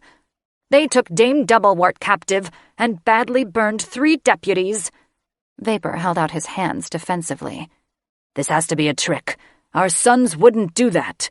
Moonbeam gave Kron and his brother an apologetic look. "Where are the dragons now?" he asked the Prime Minister. Goblingout quickly scanned the parchment, his red face expanding like a balloon ready to pop. 2 escaped, and 1 perished." Kron's world ground to a halt, and his heart shattered into a million sharp shards. "What?" Golden Wand's gaunt face split into a wide grin. "Bring me the deputy who felled the dragon, so that I may reward him." They had to be wrong. One of his sons wasn't dead. He couldn't be. No way could mages fell a mighty dragon. Kron shifted into a behemoth beast in seconds. He released his fire in an irate stream. Members of Parliament summoned protective bubbles, but they neglected to protect their beloved hall. Kron intended to burn it to the ground. His brother joined him in destruction fueled by grief. Crushing burning benches beneath his massive paws, Kron and Vapor stalked the assembly, transfixed on Golden Wand, like cats cornering a mouse. "This is all your doing," Kron roared. Nathaniel waved his wand like he was trying to catch a unicorn with a lasso. His eyes turned as black as tar. "Exsuscito!" Every council member stood at attention, their protective bubbles popping as they raised their wands. "Master," they said in unison, their lifeless eyes fixed on Golden Wand, unfazed by the fires burning around them. "We are yours to command." Ice flowed through Kron's veins. "What is this twisted magic?" "Twisted magic?" Golden Wand's laughter reminded Kron of a serpent's hiss. "It's the new Golden Wand 2050, the latest in magical technology. Every member of Parliament was given one just last week. They come with a special hidden feature that allows the wand's creator to control the user." His black eyes turned deep crimson. "Genius, isn't it?" Vapor kicked the crumbled remains of the hardwood floor, steam pouring from his nostrils. "You are the devil incarnate, and you will pay for killing our son." "Will I?" Golden Wand's confident smile thinned into a dour line. "Assembly! Kill the dragons!" When they turned their wands on them, Kron launched into the air. "Let's go, brother," he said. "We'll take our vengeance later. I will kill that mage with my last dying breath." Vapor roared, flying after him. Kron blew the top off the glass-domed ceiling with a mighty breath, while Vapor shielded them from the sparks flying off the wizards' wands by hitting them with fire. Magic pinged off their scales as they dove off the top of the building and took to the sky. Kron's heart was heavy as they flew back to their homeland. One of their sons could very well be dead, and war between shifters and witches was imminent. Goddess save them. By the time Master Eagleheart left the creature named Rem alone to tend to the eggs, Drake's feet had gone numb. and his legs were stiff from squatting in the shadows of the alcove. He waited for several tense heartbeats, listening to the retreating sound of the mage's staff ricocheting off the stone floor. With his dragon-touched hearing, he heard the stone wall sliding open, then shut, before heaving a sigh of relief. When Rem's back was turned, Drake wove through the maze of eggs, his heart stuttering when he saw the labyrinth extended well beyond his line of vision. He might not have enough firepower to destroy them all, but he sure as hell was going to try. He shifted and released his flame at once, burning Rem, who ran off, squealing like a stuck pig. Projecting the flame, he spread it across one cavern after another. The eggs began to bubble and pop, and malformed creatures escaped, crawling over each other like a nest of agitated spiders. He spun at the sound of several cracks behind him, reeling when hundreds of spindly creatures raced toward him. They launched, pulling at his scales and digging their claws into his neck, and he knew he was out of time. Shaking them off with a roar, he flew to the top of the cavern and cut a swath through the hordes of hatchlings, vicious creatures with pointy beaks, bloodshot eyes, and gray wings with translucent membranes. Then he dove for the tunnel leading to the exit, shifting to human form and racing up the stairs, praying to the goddess he'd escape before they reached him.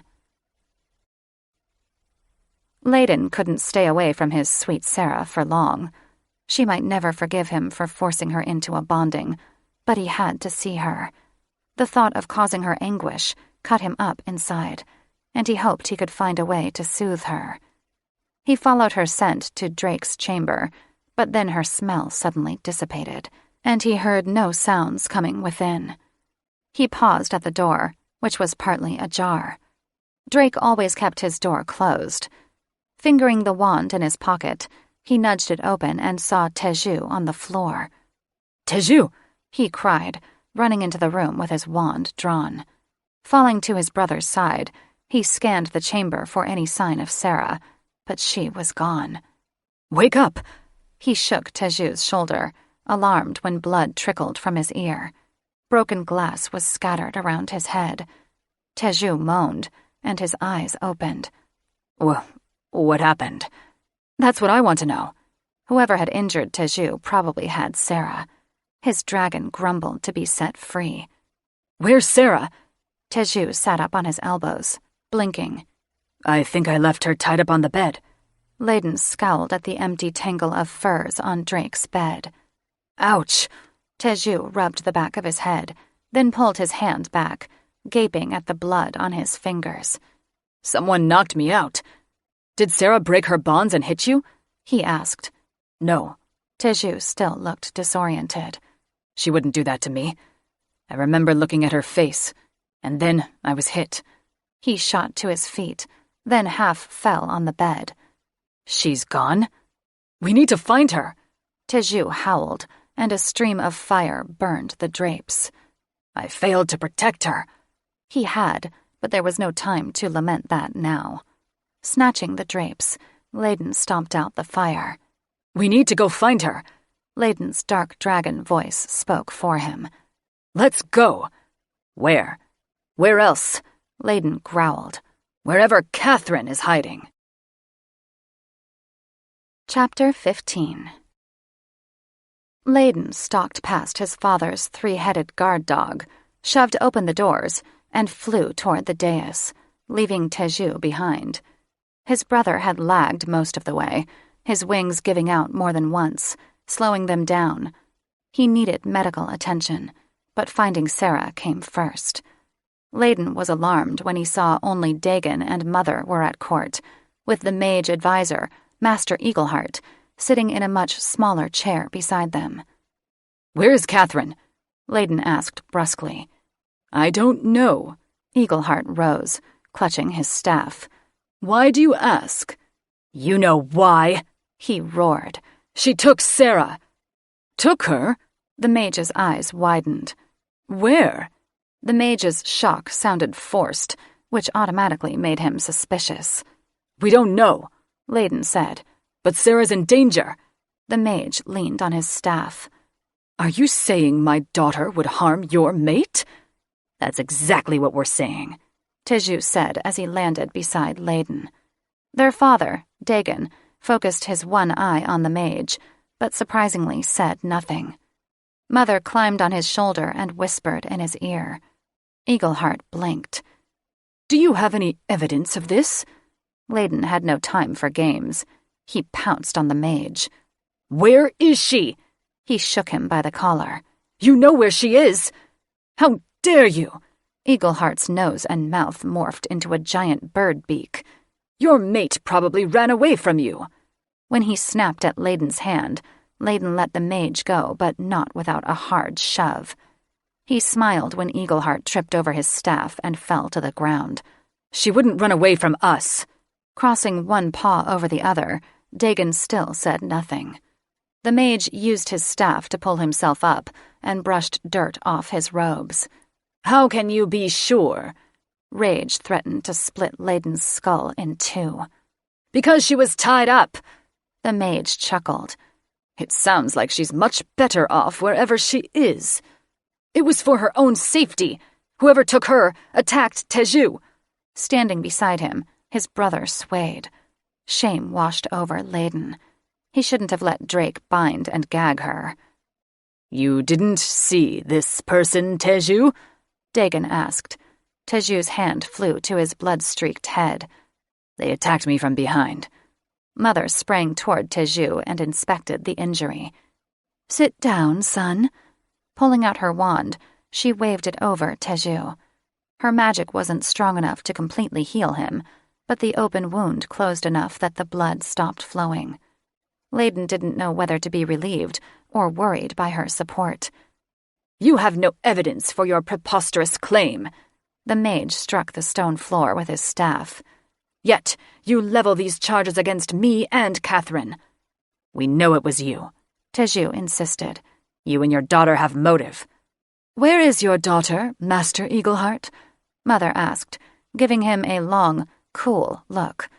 I don't know. The mage stepped back as if to escape the weight of her stare.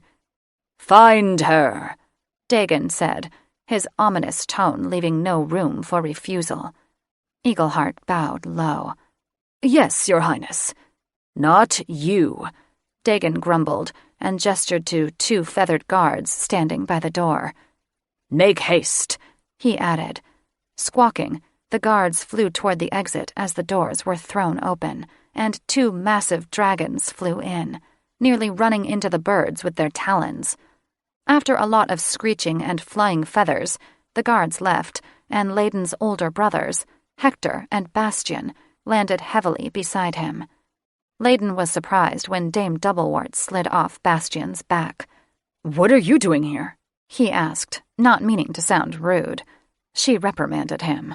Mind your manners. Where are our other fathers? Hector demanded shakily. His obvious anguish made Layden's knees weaken. Something was seriously wrong. They've gone to Parliament, Dagon answered, extending his neck so he towered above them. It's about time you returned home. Where is Thaddeus? We were attacked by Third Realm deputies. Bastian hung his head, and a tear slid down his snout. He did not make it. Mother cried out, and Teju grabbed her elbow to steady her. Layden shared a look of shock with Teju.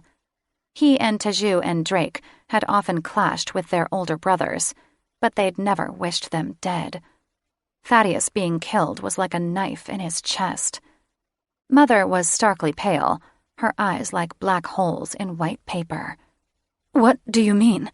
He didn't make it. Hector looked sick. I'm sorry, Mother. They killed him. She slumped in Teju's arms. Black smoke poured from Dagon's snout. No, this can't be. Where is his body? He was in dragon form. Hector hung his head, his wings and tail drooping like a wilting flower. I carried him as long as I could. This can't be, Dagon bellowed. Witches can't take down a dragon. Their mother threw herself on Hector with a wail. Take me to him. We can't. Hector frowned as he nuzzled their mother's head. "It's too dangerous." "You can't just leave him there," she said shrilly, then narrowed her eyes on Dame Doublewort, who'd been standing stoically by Bastian's side. "Why is the Academy headmistress here?" "It's a long story, Mother." Bastian placed a protective arm in front of her. "Queen Fire's Breath," Dame Doublewort bowed low. "My condolences." "Did you see them kill my son?" Mother demanded. Dame Doublewort wiped watery eyes. "I did. I also saw red bolts come out of their wands." Gasps filled the hall. "This does not bode well for us," Hector said. "If the witches attack, we will fall like flies." Dagon stood, shaking his wings, his chest and throat turning as red as molten lava. "I will send every murderous witch to hell." "That curse is illegal," Teju growled. "Their wands should have spells to prevent it." "Who modified their wands?" Mother asked. "Nathaniel Golden Wand." Kron flew into the hall and landed on his throne. Vapor arrived moments later, the displaced air from his heavy wings beating down on Layden's back. Shielding her eyes, Mother raced to the dais. "Have you heard? Our son is dead, killed by the unbreakable curse." Vapor and Kron appeared to be barely keeping themselves under control. "We have." "I want vengeance!" She thrust a fist in the air. "I want Golden Wand to suffer as we do." "If I may be so bold, Your Highness," Master Eagleheart bowed low. "a tale for a tale would only be fair." Layden's blood ran cold, and his dragon issued a warning growl. "What are you saying, Master?" Mother asked sharply. The mage shrugged, avoiding eye contact with Layden and Teju. "That we kill his heir." "You want to kill Sarah?" Layden boomed. "Have you lost your mind?" He flashed an oily smile that did nothing to hide the malice in his eyes. "It's only fair." Teju was visibly angry. "You sick, twisted demon." "He knows where she is," Layden said, suddenly very sure of that. "Why else would he suggest killing her?" Kron lifted a scaly brow. "Has she gone missing?" "Yes, Father," Layden answered, glowering at the mage. "They attacked Teju and took her." Eagleheart gazed at Layden coolly. "They've no proof it was me or my child." Layden clenched his hands into fists, his dragon claws unsheathing and breaking skin. He was one heartbeat away from slitting Eagleheart's throat. Kron turned to the mage. "Do you know where Sarah Goldenwand is?" He paled. "I do not." "And yet how easily you speak of murdering her!" Layden roared. The guards returned in a whirl of feathers, dragging a shrieking Catherine. "We have brought the griffin girl, my kings," they said, and deposited the griffin in front of the dais. Layden ran to her, hauling her to her feet and desperately searching her eyes. "Where is she?" She shook him off. "Where is who?" she asked nonchalantly, her disinterest too practiced, her voice too hollow. "Don't play dumb with me," Layden jabbed her with a long talon. "or I swear I'll burn you to a crisp." "You will do no such thing," Eagleheart said, whacking Layden's leg with his staff. Layden blew out a stream of fire, but the mage threw up a shield in time to prevent being flamed. Too bad. Layden needed revenge, and he needed it now. "Tell us where she is, Catherine," Kron said sternly. "Tell us now, or we will use the truth spell." Catherine let out a wistful sigh. Layden longed to smack her smug face.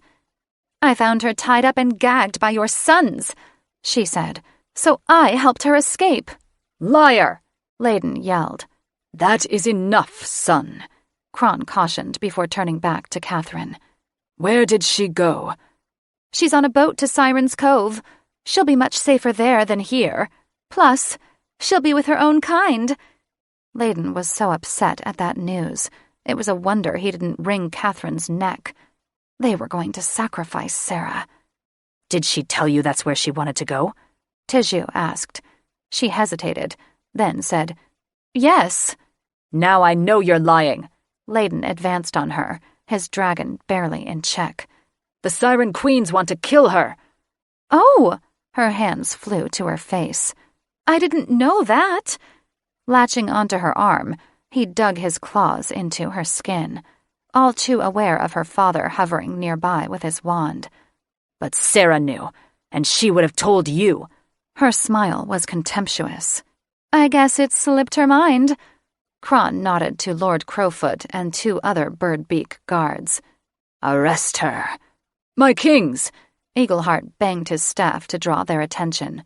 "I implore you to be reasonable," Kron said evenly. "We are." After his guards had Catherine in their grasp, he said, "Arrest her father, too." The mage backed away from the guards, brandishing the staff and his wand. "You don't want to do that." Kron straightened to an imposing height. "Name one reason why we shouldn't." Master Eagleheart's eyes gleamed. "Oh, I can name thousands of reasons." His face transformed to that of an eagle, and he let out an ear-shattering screech.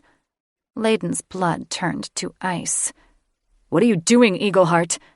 "Summoning my family," the mage said. Vapor took their mother under his wing. "Your family?" He let out a sinister chuckle. "You'll regret crossing me." The guards knocked the staff and wand from his hands and bound him and his daughter by the wrists. Layden heard a rumble beneath them, followed by several ear-piercing screeches that sounded like rabid bats. Goddess save them. "Close the doors! Close the doors!" Drake flew into his father's hall, hellbirds nipping at his tail. When the guards saw them, they whistled to Cerberus, who helped them push the massive doors shut. Drake added his weight, then bolted the door as the first griffin hit. Hundreds of them slammed into the doors, their beaks and claws sounding like hail hitting a tin roof. Vapor flew to Drake's side. "What in the devil's name are those?" "Demons," Drake said, and turned to those behind him, his birth brothers, 2 of his older brothers, his father's, mother, and Master Eagleheart and Catherine, who had been restrained by guards. About time his fathers arrested the Eaglehearts. Drake only hoped it wasn't too late. "Over 3,000 griffins. My spawns." Master Eagleheart smiled triumphantly. "Surrender the throne to me, and I'll call them off. If not, they will destroy your kingdom and everyone in it." Kron towered over Eagleheart. "You've gone mad." "I'm the same I've always been." The mage turned up his chin.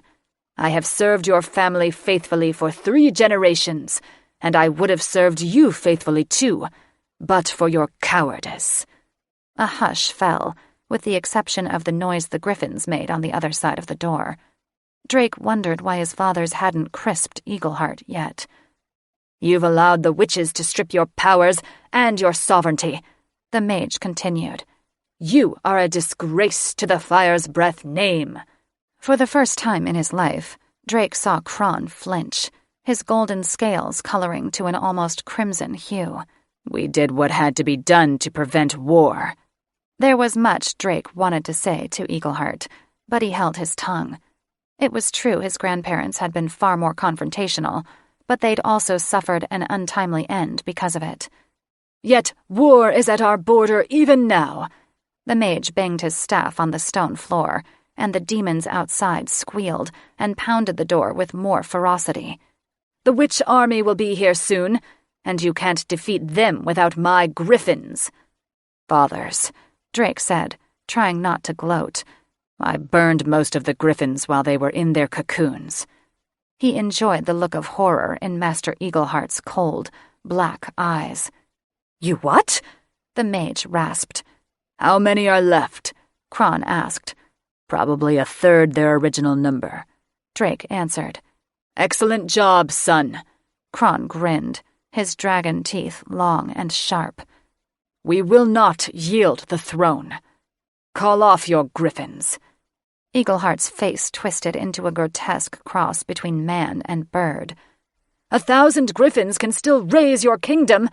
Smoke rings blew from Vapor's flared nostrils. And it only takes one dragon to fry you like an egg. Master Eagleheart was unfazed, despite the guards holding tightly to his bound arms. I'm the only one who can control them. We are 8 mighty dragons, Kron said. They don't need to be controlled. Our cunning son has already destroyed most of them, and we will kill the rest. Drake shared shocked looks with Teju and Layden. Cunning, huh? He never compliments you. Teju's thought echoed in Drake's head.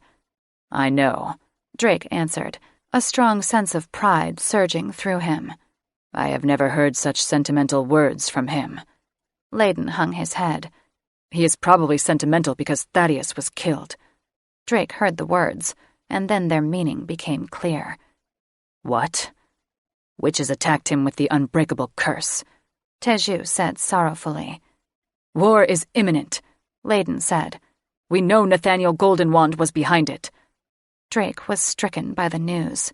He and his pack brothers had never gotten along well with their older siblings, but the loss was devastating. He couldn't imagine how he'd handle losing Teju or Layden. He jumped when the griffins renewed their attack on the door, and the wood splintered down the middle.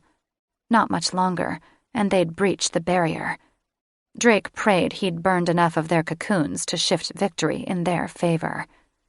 Layden and Teju shifted into full dragon form, flanking Drake to form a line with their other 2 brothers and father.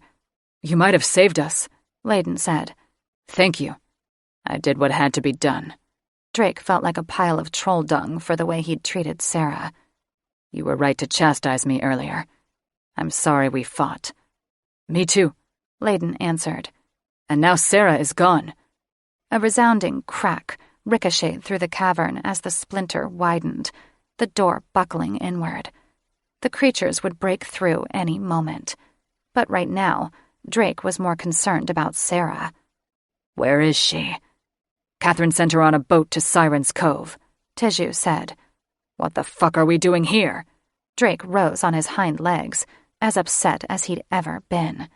We need to go save her, now. The demons burst through the doors, and Drake had to shift gears from saving Sarah to fighting for his life and his kingdom. He and the other dragons blew out blue fire, engulfing the hall in flame. Mother and the others huddled behind the throne, protected by a blue bubble of magic. The winged creatures came toward him in what could only be described as suicide missions. He and his family incinerated them the moment they drew near, like electrocuting bugs in a zapper. The more demons that flew at him, the more he killed. It was so easy. Fighting them became tedious. As he settled into complacence, one broke through the barriers and landed on Kron's neck with an ear-splitting howl. Kron swatted it away, but not before it bit his neck, ripping out a chunk of flesh. Kron bit the demon in 2. A wave of leathery, winged creatures washed over them, using their burned brethren as shields. Debris from overhead rained down on them when their dragon tails swept the walls. Drake howled when a big chunk of rock sliced open his arm. I thought I'd killed most of them, Drake said when he paused to stoke his fires. There are more than I imagined. We can hold them off, Kron said, and flung another demon off his back. I'm more worried about the witches. They will be here soon. Father, Layden said, slinging a demon off his tail. Sarah is in danger. The sirens have tried to sacrifice her before. Kron didn't hesitate. Then one of you must save her. When Teju surged forward, Kron blocked him. Not you. We need your magic when the witches arrive. I'll go, Drake said. He was probably the best dragon for the job, though she'd like seeing him the least. He needed to make amends with her. He hoped saving her would earn her forgiveness. Layden puffed up his chest. I'll go with you. Kron shook his head, then stomped on a crawling griffin that was missing a wing. We need you here. He turned his dark gaze on Drake. "Go, son. May the goddess bless your journey." Layden gave him a dark look. "Do not fail her, brother." A renewed sense of energy washed over Drake, fueled by determination. "I will save her, or die trying." He released a ball of fire and charged through the wall of griffins, treading on their heads and beating them down with his heavy wings. He fought his way through the busted doors and out into the tunnel, shifting into a dragon-human hybrid after he passed the griffins. He flew through the tunnels until he reached the underground lakes. He couldn't summon strong protective bubbles like Teju, and he had no time to learn. Drawing in a deep breath, he dove into the water, letting the current sweep him into the lagoon. By the time he surfaced, his lungs were begging for air. He shifted into full dragon form, emerged from the lagoon, and shook water off his wings. "I'm coming, Sarah," he yelled. He only hoped he wasn't too late. The wind beat down on Sarah, drying her skin and cracking her lips. Clouds passed in a blur overhead, blotting out the moon's light as her boat swiftly sailed her to her doom. She wondered how long it would take her to reach Siren's Cove.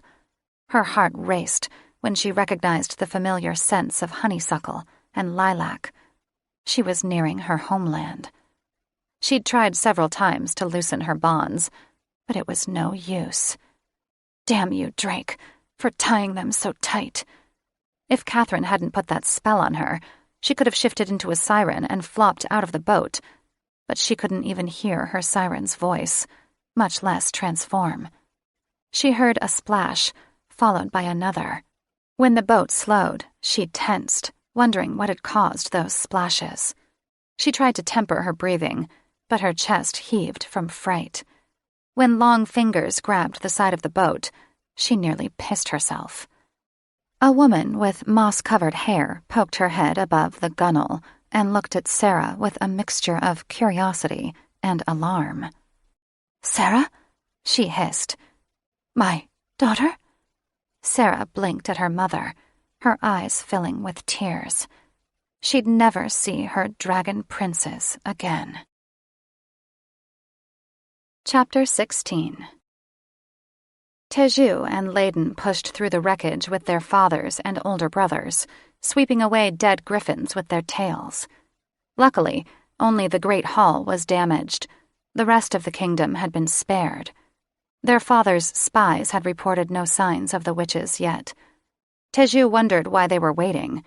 Even though he was exhausted after fighting the griffins, the agony of not knowing their fate was worse than war. He wanted to get this over with, so he could fly to Siren's Cove and help Drake save Sarah.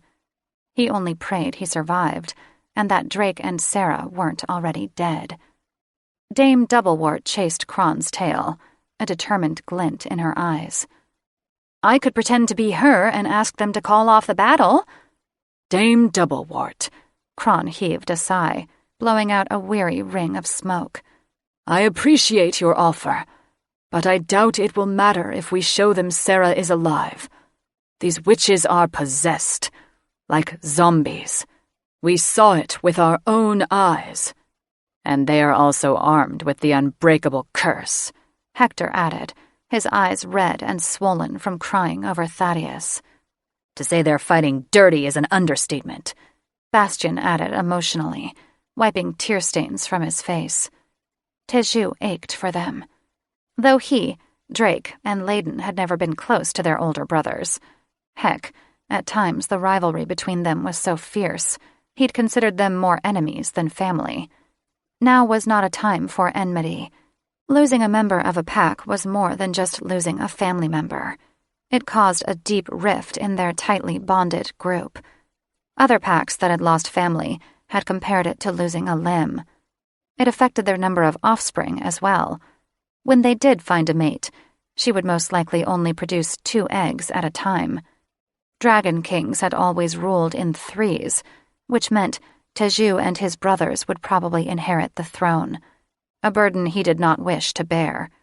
He also suspected this would make Hector and Bastien resent Teju's pack more. He wanted to go to his older brothers and offer them comfort, but he worried they'd resent his pity, so he felt sorry for them from a distance while praying to the goddess that their fate didn't befall his pack, too. "I don't care. I want to help." Doris waved her wand wildly. "They killed Thaddeus. They destroyed my school." Kron gazed at her as if she was a wayward child, his upper lip pulled back in a snarl. "We appreciate the gesture, but please." "It's no gesture," she interrupted, jabbing his snout with the slender piece of wood. "You won't find anyone more skilled with a wand than me, other than perhaps Teju." Teju's scales warmed when his headmistress and Kron turned their eyes on him. He gave Dame Doublewort a subtle nod. "Thanks, ma'am." She eyed Teju as if she was sizing up his worth. "As a matter of fact, Teju would serve you best fighting with his wand, not his fire." Ordinarily, Teju would have felt pride at his headmistress's faith in him, maybe even rub it in Layden's face, but he just felt numb. Kron studied Dame Doublewort for a long moment, and Teju didn't know if his father planned to eat the pushy headmistress or thank her. "You're right. Thank you for your counsel, Dame Doublewort." Surprisingly, he bowed low to her. Her expression was as dour as ever. "Anything to stop that madman." "Why aren't they here yet?" Teju asked. Kron scanned the cavern's ceiling as if expecting witches to crash through the granite any moment. "My spy reports they're waiting until dawn to attack." "Why?" he asked. Kron frowned, his long whiskers nearly dragging the ground. "I don't know." A chill went through Teju as he scanned the ceiling, worrying they were planning a surprise attack. Sarah fought her captors, but it was no use. They pulled her from the boat and dragged her into the warm water.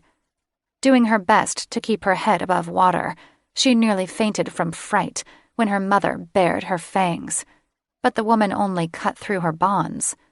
When she was free, she lurched for the boat, trying to scramble back inside. "Seraphina!"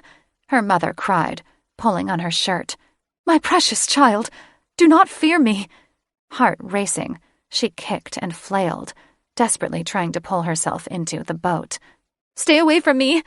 Seraphina, darling!" Her mother pulled her back into the water, spinning her around with a surprisingly strong grip. "Don't you recognize us?" Several other sirens had joined her mother, their gleaming teeth shining in the moonlight that reflected off the water.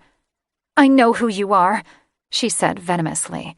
An older siren with a long silver braid draped over her shoulder frowned at Sarah. "Nathaniel has poisoned her against us." Sarah recognized her grandmother and trembled. "Grandfather saved me when you tried to kill me." Biting down on her knuckles, she spun around, unable to look at them a moment longer. Resting her forehead against the hull, she clung to the side of the boat, flinching when someone placed a hand on her shoulder. "We'd never try to harm you," her mother said at her back. "Please turn around, child, and see that my words are true."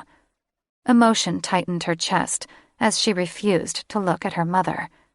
"You tried to sacrifice me to Mayadra. Is that what he told you?" She bravely turned around. "Have you so easily forgotten dragging me to the altar and lighting a fire at my feet? If grandfather hadn't stopped you, I'd have burned to death." Her mother arched back, clasping a hand to her heart as if she'd been wounded. "Seraphina, we don't do sacrifices. We haven't in over 2,000 years." Grandmother frowned. "Nathaniel has placed a memory spell on her." She spoke about Sarah as if she wasn't right in front of her. A memory spell. Messing with a witch's memory was forbidden. Any witch caught using it was sent to prison for life. Grandfather wouldn't have done that to her. "He's not here to enforce it." Mother gazed at the vast sea, an endless blackness that reminded Sarah of her personal hell. "Something is anchoring the false memory to her," Grandmother hissed. Remove her earrings." "No!" she screamed, but the other sirens pinned her arms. "He gave me these," she cried as they were slipped from her ears. She let out a wail when her mother tossed them in the water. She heard the plop of each earring as it landed and then sank. "I must get them." "Hold her," Grandmother said. "She'll calm down when the spell wears off, and she remembers." "Seraphina, my darling girl." Mother cupped her face in her hands. "Wake up from your spell. Please come back to me." Panting like a wounded animal, she stared into her mother's eyes as tears cascaded down her face. Why was Mother crying? She loathed Sarah. Didn't she? But memories started to come back, like pieces of a distant dream. Grandfather had invited her for a swim and then trapped her in a net. She'd been dragged into a boat by mean faces. Miss Pratt had been one of her captors, calling Sarah a hideous whore with a tail. A man had helped Miss Pratt haul her in. She thought hard, trying to remember who it was. But no, how could that be? Prometheus Periwinkle? His hands had roved over her breasts when he tied her up. Then he'd pinned her to the ground with his wand, immobilizing her while she tried to scream in terror. Grandfather had returned, dripping salt water on the deck and sneering at her, casting a shadow over her while she squinted against the glaring sun. She'd pleaded with him for help, but he'd forced those earrings into her ears, making holes where there were none. The memory of the pain shocked her back to reality. "Oh, Mother!" she cried, throwing her arms around her neck. "He kidnapped me!" Mother held her tight, kissing her forehead. "He asked to take you from us, but when we refused, he stole you." She felt her earlobes, the memory of the pain from the forced piercing, making bile rise at the back of her throat. "He said I was never to take them off, that they were worth 1,000,000 merlins and the rarest jewels in the world." But that had been a ruse to make sure she kept them on and remained under his spell. The thought of how badly she'd been used made her sick to her stomach. "You are far more rare a jewel than those earrings." Grandmother stroked her hair. "We've mourned every day since he took you from us." The pain in Grandmother's eyes made her ache with guilt.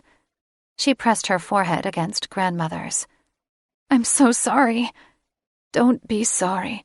She brushed her lips across Sarah's forehead. "It is I who should be sorry. I knew that wizard wasn't to be trusted. I would regret taking him as a lover. Except then, I wouldn't have your mother and you." "All of that is behind us now." Mother pulled them both into a hug. "Our Seraphina has returned to us, and that's all that matters." "Who sent you here?" Grandmother asked, the fine lines running across her brow, deepening with concern. "Why were you bound?" She frowned at Sarah's blood-crusted shoulders. "And why are you injured?" Sarah repressed a curse when she remembered Catherine's twisted features. She'd thought she was sending Sarah to her doom. Ha! She only hoped her mates didn't think she'd deliberately run off. "A jealous bitch who's trying to separate me from my mates." Mother was surprised. "You have mates?" "I did." Her shoulders fell. 3 dragon shifters. They saved me after someone burned down our school, and my fairy godmother tried to kill me. She decided to leave out the forced marriage. "It's a very long story," she said, wishing their last encounter hadn't been so unpleasant. They probably did think she'd escaped, and she was positive that's exactly what Catherine was telling them. What would happen if Grandfather showed up, demanding her release? As much as Sarah would have liked to enjoy a reunion with her family, she couldn't stay. Her mom hooked an arm through hers. "Let's go home, and you can tell us everything, my darling." Sarah remembered the way home was through a maze of underwater tunnels that took them to their private lagoon. She closed her eyes and embraced the change, but she couldn't summon Felix. "I can't shift. That bitch put me under a spell." Grandmother shook her head. You've been bewitched again?" She ran her webbed fingers over Sarah's body. Grandmother laughed softly. "This one is easy." She pulled the tall stone off her neck and pocketed it. "It's about fucking time," Felix bellowed. "Well?" Grandmother asked with a smirk. "Did it work?" "Yes, unfortunately." Sarah chuckled. "Thank you, Grandmother." She changed with fluid grace, so pleased that she didn't have to look like a fool in front of her family. She'd missed them, yet she'd no idea until a few moments ago how much. She had to return to her dragons soon. There was no telling the desperate lengths Grandfather would go to in order to wage war, and Sarah had to make sure she was there to stop him. Sitting at the base of Grandmother's watery throne, Sarah drank the sweet juice from a palma pod and laughed with her and Mother.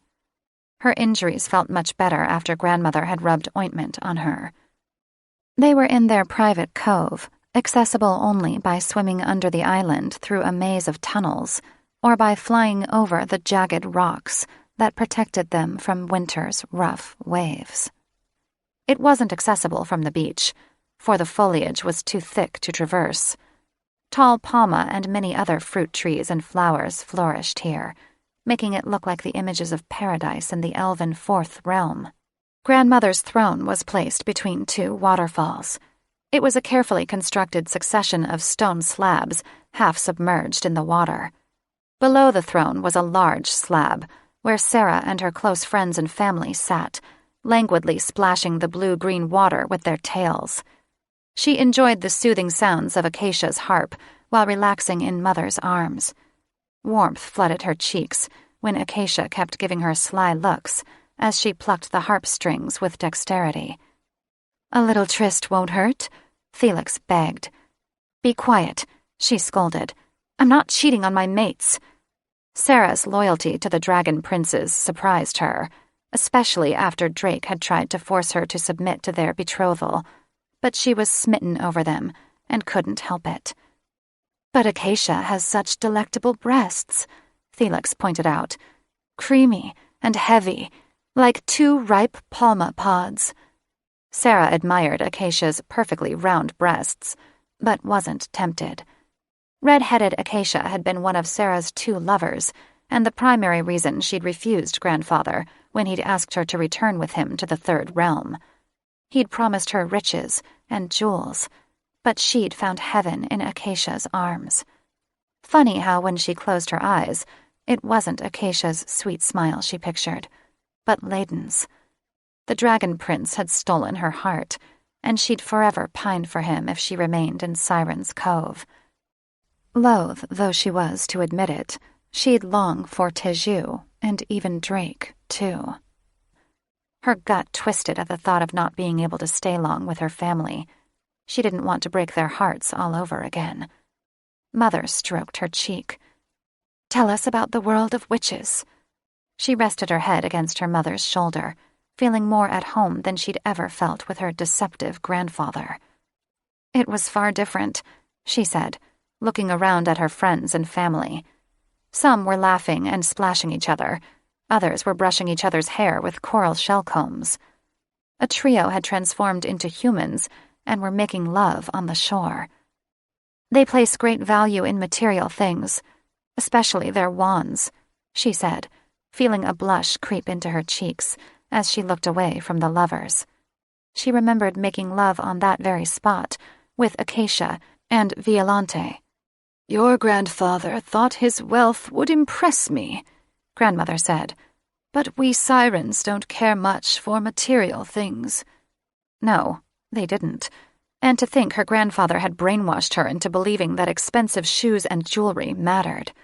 Holding tightly to Mother's hand, she knew what mattered. "Tell us about your mates," her mother said. She smiled when she thought of Layden holding her and stroking her back. "They are dragon princes." Grandmother arched a brow. "Sons of the King's Fire's Breath?" She swallowed back a knot of apprehension at the concerned look in her grandmother's eyes. "Yes," but Grandmother nodded. "A wise and noble family." She heaved a sigh of relief. Her approval meant so much, especially as it wasn't typically the siren's way to mate with males, unless a siren wanted to conceive, and even then the bond was temporary. "Grandfather wishes to wage war on them," her mother gasped. "Whatever for? He's hated them since their grandmother spurned him for the late dragon kings." "Ah, yes, I remember," grandmother said wryly. "He sought solace in my arms. It obviously wasn't enough." "Obviously," mother answered with an eye roll. "The Dragon Queen was a powerful witch," grandmother added. "There's a rumor that she not only broke his heart, but cursed him too." "I hope she shrunk his balls," Felix hissed. "Periwinkle style." Sarah sat up, jaw dropping. This was the first she'd heard of her mate's grandmother cursing grandfather. Had she put a curse on his heart? Was that why he was so cruel? Sarah hoped it was so. It made the heartbreak of him abducting and trying to murder her more bearable. "Did she?" "I believe so," grandmother grimaced. "He'd only allow me to see him during the day. He sought solace in his guest quarters each night." Sarah remembered grandfather's sour moods the few times she'd dined with him at supper. He'd retire after eating only a small portion of his meal and didn't reappear until breakfast. He was the same way with me. She worried her bottom lip. What kind of curse would keep him hidden away each night? "There's no telling." Grandmother tossed her long silver braid over her shoulder. "Perhaps he shifts into a hideous creature. All I know is that he can fly. For he appeared on our island one morning. No ship in sight, and no broom." That didn't make sense. "But he hates shifters." "Because he's got small ballitis," Felix teased. "Ironic, isn't it?" Grandmother laughed. "He's an enigma. I could never figure him out during the short time he stayed with us." She paused, tapping her chin. "He showed no interest when I sent him word of your mother's birth. He didn't bother calling until he'd learned of your birth." She shot Sarah a pointed look. "Why me, grandmother?" Her tail changed into legs, and she stood, holding a hand down to Sarah. "Come, child. We'll discuss this privately." She flashed a smile that appeared forced as she waved to the other sirens in the cove. Taking Sarah's hand, she led her to her private chamber, accompanied by Mother. As she studied her mother's toned legs and smooth back, she thought it strange that her siren family refused to wear clothes. Yet witches covered themselves as if they were ashamed of their flesh. They reached an underground cavern with a deep pool illuminated by flickering sconces. Mother and grandmother waded into the pool, shifting into sirens once more, reminding Sarah that most sirens couldn't stay out of the water long, or their human skin became scaly and brittle. She joined them, treading water in the deep part, while they sat on a narrow shelf, their shimmering tails curled up beside them. "You're special," grandmother said, "able to survive out of water for long periods of time and walk among the witches as if you are one of them." "But I am one of them. Grandfather and father are witches, right?" Mother had told her that she'd been conceived during a witch orgy, and she'd no idea who her father was. For the most part, it hadn't bothered her, as most of her friends didn't have relationships with their fathers. "You are part witch from your grandfather's blood," her mother answered solemnly. "But your father was Fae." "Fae, huh?" Felix's laughter rang in her ears. "That explains why you're so uptight." "Fae?" A shiver stole up her spine. She shot her mother an accusatory glare. "You told me he was a witch." "I know," her mother frowned. "I'm sorry. We kept that secret from you for your own protection." She didn't understand why she wouldn't be safe. She swam over and sat between them on the shelf. After shifting, she pulled her human legs to her chest. "Why?" "It's complicated," grandmother answered. "But our siren goddess, Mayadra, was part Fae. As you know, Mother cupped her chin, a wistfulness in her eyes. And her mates were dragon princes. Pulling away, she tried to make sense of what they were telling her. But the Fae haven't left their realm in centuries. They haven't. Her mother bit her lower lip, twirling a long lock of auburn hair around her finger. But your father was no ordinary Fae. Sarah was momentarily shocked into silence when she realized her mother still had tender feelings for her father. It made her sad that their relationship hadn't lasted longer. So I'm Fae, siren, and witch? You are. Grandmother's face hardened. We believe you are the second coming of Mayadra. Her throat tightened. What? Felix sighed. I'm not calling you goddess. Her grandmother stood on human legs and held down a hand. Let us show you. They took her down a narrow hall, at the back of grandmother's chamber, to the prayer room. Sarah remembered praying there many times with her family to a shrine of the goddess, a beautiful mermaid carved in bronze. She studied the goddess's face, and for the first time realized they had the same facial features. Behind the statue was a tapestry of a blue-green mermaid tail, entwined with 3 golden barbed dragon tails. Grandmother moved the tapestry aside, revealing a small wooden chest tucked in a niche in the wall. She set the chest on a table beside the tapestry and opened it, hinges squeaking. A faded scroll was revealed. What is this? She asked as she unrolled it and flattened it on the table. Mayadra and her mates. Grandmother pointed to the faded image on the scroll. This was painted over 2,000 years ago. Though the colors had faded, she recognized the people in the painting. The woman nestled in her 3 mates' arms looked just like Sarah, and the men had to have been triplets of her dragon lovers. One of the young men, who looked at Mayadra as if she had stars in her eyes, had Layden's smile. Another had Drake's dark eyes and flaring nostrils as he clutched her shoulder in a protective gesture. The third man had a wise look about him and held what appeared to be a primitive wand. It was as if Sarah and her mates had traveled back through time to pose for this painting. She looks like you, doesn't she? Grandmother asked. Exactly. Sarah traced the smile of the one who reminded her of Layden, wishing he was holding her. They look like my mates. The very first dragon shifters, Mother said. Her heart stilled. So we are them reincarnated? Grandmother's smile thinned. We believe so. You've seen images of the goddess before. I'm surprised you didn't notice the similarities, Felix scolded. I was young then. Maybe I noticed similarities, but not as strong as now.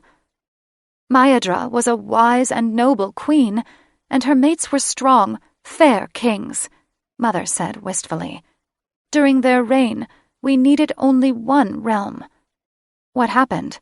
Sarah asked. Grandmother frowned. A war hundreds of years ago, so violent and bloody that the unbreakable curse was banned, and our world was forced to separate into realms to keep the peace. The humans were sent to one realm, her mother said, their minds erased of all memories of magic. The remaining realms were enchanted to prevent humans from seeing us. The sea folk dominated the second realm. The witches and shifters took the third realm, and the Fae took the fourth. Sarah hugged herself tight as a chill snaked up her spine. But most shifters broke from the witches and created a fifth realm. Grandmother's eyes darkened. Though the witches refuse to acknowledge it. How do we get them to do so? Sarah asked, for now she understood the need for the fifth realm. Shifters and witches were too mistrusting of each other. Separating seemed the only way to keep the peace. Grandmother slumped on a bench carved into the wall. I'm not sure more realms is the answer. What we need is a powerful witch to bring back peace. Sarah's heart stuttered, and she eyed them. And you think I'm that witch? Mother beamed. I know you are. Mayadra stopped a great war with her siren tongue. She brought peace to our world for centuries. Sarah's heart sank. How could they think her the second coming of Mayadra? She barely knew any spells, and she couldn't even command her mates to untie her bonds. My siren tongue is weak. What are you talking about? Mother looked at her in disbelief. Your siren tongue is more powerful than any I've ever heard. Memories washed over her, like the time she'd lured a ship of sailors to their shore, all by herself. They'd eagerly jumped in the water, mating with sirens on the rocks and along the white, sandy beach. She hadn't been interested in men then, as she had only recently begun exploring her body with 2 siren lovers. But still, her voice was powerful enough to draw a ship to shore. It usually took several sirens to accomplish such a feat. It was strong once, wasn't it? She clutched her throat, thinking of how it didn't always work, and how she couldn't convince Drake to release her. I don't know what happened. Those earrings, Grandmother said.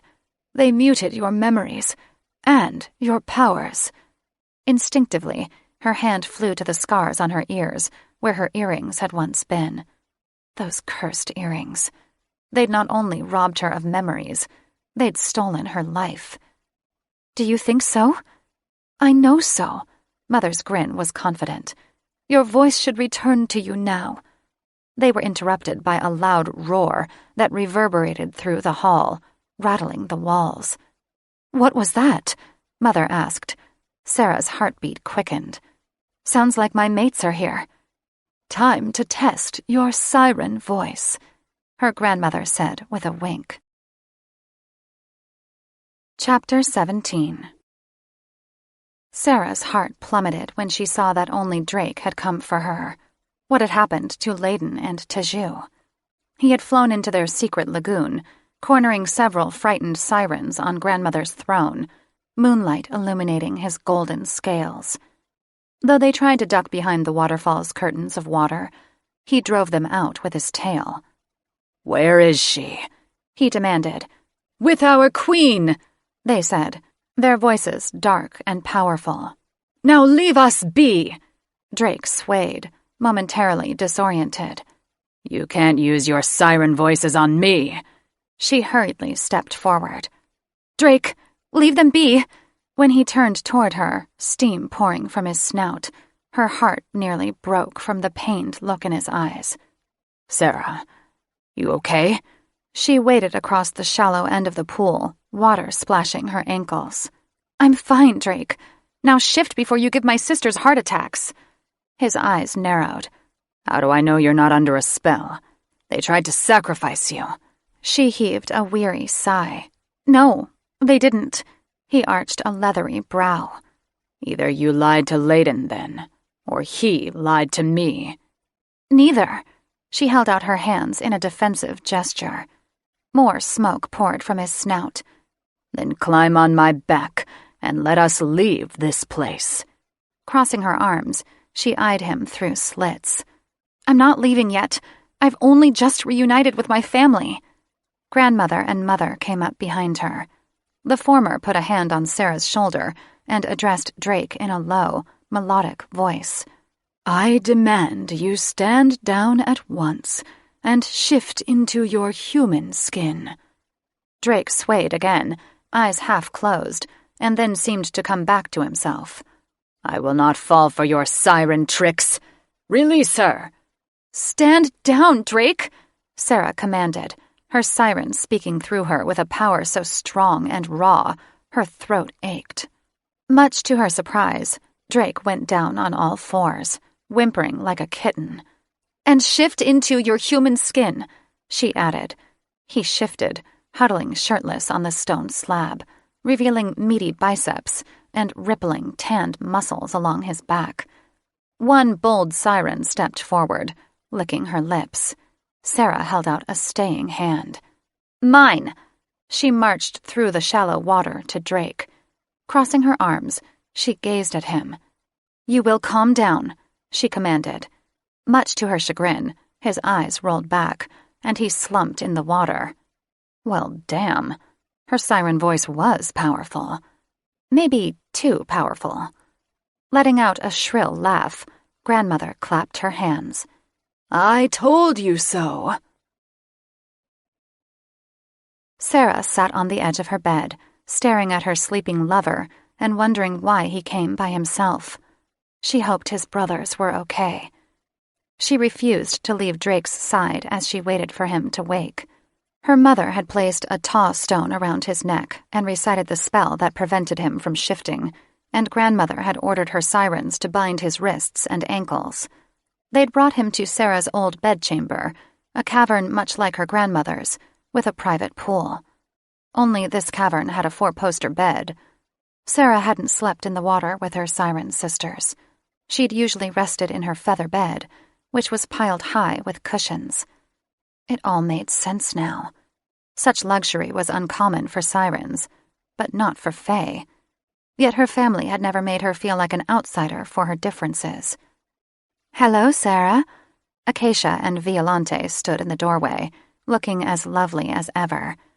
Acacia had generous curves, large breasts, and fair skin, and Violante had dark skin and eyes, small, perky breasts with dusky nipples, and long black hair that hung down her back in thick braids. They had been best friends growing up, and then lovers in their teens, learning their own bodies' needs while exploring each other. Sarah had never wanted to leave them, and wondered if their hearts broke after Grandfather took her away. She smiled weakly, for their relationship would never be the same again. "Hello." Acacia stepped forward, twisting her fingers together while sharing wary looks with Violante. "We've missed you." Her heart seized at the longing in their eyes. "And I you." "We are going for a moonlight swim," Violante said coyly. "Won't you come with us?" She glanced at Drake. No way was she leaving him. "I can't." "He's quite handsome." Acacia's otherwise smooth brow was drawn into a deep frown as she walked up to her bed and peered down at Drake. "I'd like to ride him if you're interested in sharing." Sarah tensed, her possessive siren issuing a warning growl. "I don't share my mates." Expecting a rebuke, Sarah was shocked when Violante knelt beside Sarah and placed a hand on her womb. "I feel a quickening." Sarah's breath caught in her throat. "A what?" But she already knew. She'd forgotten to take maiden wart after having sex with her mates. She'd had a lot on her mind, starting with trying not to get murdered. "You carry their eggs." Violante pressed her ear to Sarah's belly. "There are 3, maybe 4. Her mouth went dry, and she suddenly felt like an animal caught in a trap. "You must be mistaken." Violante blinked at Sarah with luminous almond eyes. "I've never been wrong before." It was true. She had a 6th sense, no doubt inherited from her father, who'd been a seer. She'd accurately predicted every siren birth for the past 10 years.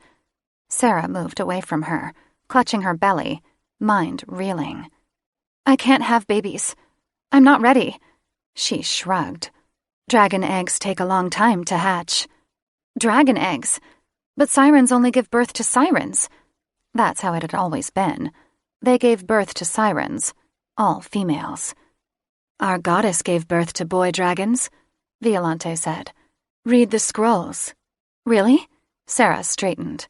"You said they take a long time to hatch. How long?" 3 to 5 years. The tension that had felt like a noose around her neck slowly unraveled. Plenty of time to get used to the idea. At least she'd have more time than the standard 9 months, but she still didn't think she'd be ready. Violante rubbed Sarah's belly. "The hatchlings will wake when their mother is ready." Thank the goddess. They'd be waiting a while. Acacia knelt beside Violante with a smile that looked forced. "I suppose this means you're committed to them now?" She didn't want to hurt her former lover's feelings, but she couldn't imagine spending her days without her dragons. "I think I am." "If you change your mind..." Acacia stood and brushed her lips across Sarah's knuckles. "Just remember all the exciting things we can do to you with our tongues." "I remember." She pulled back her hand as images of Teju's face, planted between her legs, flashed through her mind. She wanted all her dragon lovers, the fathers of her hatchlings. She wondered how they'd take the news. Would they be as confused and terrified as her? Sarah had a difficult time processing what Violante had told her. Placing a hand on her womb, she closed her eyes, trying to envision dragon eggs growing inside her. She had so many questions, like how big would they get, and when would she birth them? Leaning over her lover, she stroked his bearded face, alternating between feeling bad that he was bound and smug that his bonds were tight, just as hers had been. Now that she'd found her voice, never again would he bind her. Well, at least not against her will. Her hands roved across his muscular, tanned chest, and then down the fine trail of hair leading to his groin. A thick erection pressed against the sheet, so long and perfect, she couldn't help thinking of mounting him. His eyes opened. "Sarah?" he asked, then realized he was tied up and struggled. "Shh," she brushed her lips across his. "Where are your brothers?" she asked urgently, her siren once again speaking through her. "I left them at the grotto," he responded in a monotone as his shoulders relaxed. "Are they well?" "They were when I left them." She heaved a sigh of relief. "Grandmother says you must stay bound until we know you won't hurt us." The fog lifted from his eyes, indicating he was free of her voice. He fought the restraints, rattling the bed. "I came to save you." Her heart did a little backflip. Drake flew across an ocean to save her. Was it because he cared about her, or was he bringing her back to prevent the witches from declaring war? "Thank you, but as you can see, I'm fine." She smiled, hoping he'd calm down. "I was wrong. They never tried to sacrifice me. My grandfather bewitched me with a memory spell." "I wouldn't put it past him. So you believe us now when we say he's evil?" "Yes." She hung her head. She wished she could erase the memory of grandfather forcing those earrings through her unpierced lobes. "Sarah." His voice softened. "I didn't mean to upset you." Her gaze snapped up to his. "Well, you did," she huffed. "Many times." "I know, and I'm sorry. I've only ever wanted to keep you safe." He held out his hands. "Will you loosen my bonds? They're too tight." She showed him her wrists, which were still rubbed raw from the ropes he'd tied around her. "Like this?" "I was a brute," he said. "I can't tell you how sorry I am." She eyed him coolly, a smile tugging at her lips. "I cannot untie your bonds without my grandmother's permission, and she has gone to sleep for the night." His eyes widened, making him look like a child who'd been caught with a forbidden book of spells. "So I'm to remain like this until morning?" She shrugged, absently drawing a lazy circle around his navel. "Sucks, doesn't it?" If it was at all possible, that stiff protrusion under the sheet pulsed and lengthened. Pulling down the sheet, she admired his thick erection. The mere sight of his beautiful body sent her lust into overdrive. "Mount him," Felix urged. "Sarah," he said. "we mustn't fool around. I need to return to my brothers." But his actions belied his words when he thrust his hips forward, aiming his erection at her lips. "I can't untie you," she said, bending over and taking him in her mouth. She didn't want to untie him. She intended to torture him, as he'd tortured her. But though she hadn't forgiven him, her siren's lust needed to be sated. Besides, he'd traveled across an ocean to save her. She might have been pissed at him, but he deserved a reward for his bravery. And she deserved a few orgasms for putting up with him. He let out a groan, flexing his hips and pushing his length deeper into her mouth. "What are you doing to me, woman?" She sucked him in until his balls were pressed against her lips, and his cockhead tickled the back of her throat. He inhaled sharply when she moved up the shaft, then swore when she slurped him all the way down. She sucked him again and again, lathering his balls with her spit, tenderly cupping and stroking them until they firmed beneath her touch. Knowing he was on the verge of exploding, she pulled off again. He thrust his hips at her. "Stop torturing me," he pleaded. Straddling him, she smiled, breasts heaving as she sat on his erection. His eyes rolled back as she rode him, slowly picking up tempo, crying out when he lifted his hips, smacking into that tight bundle of nerves.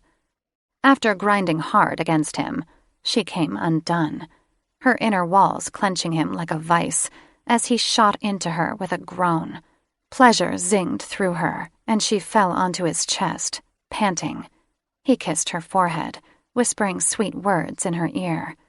"Sarah, my darling, I thought my heart would shatter when I lost you."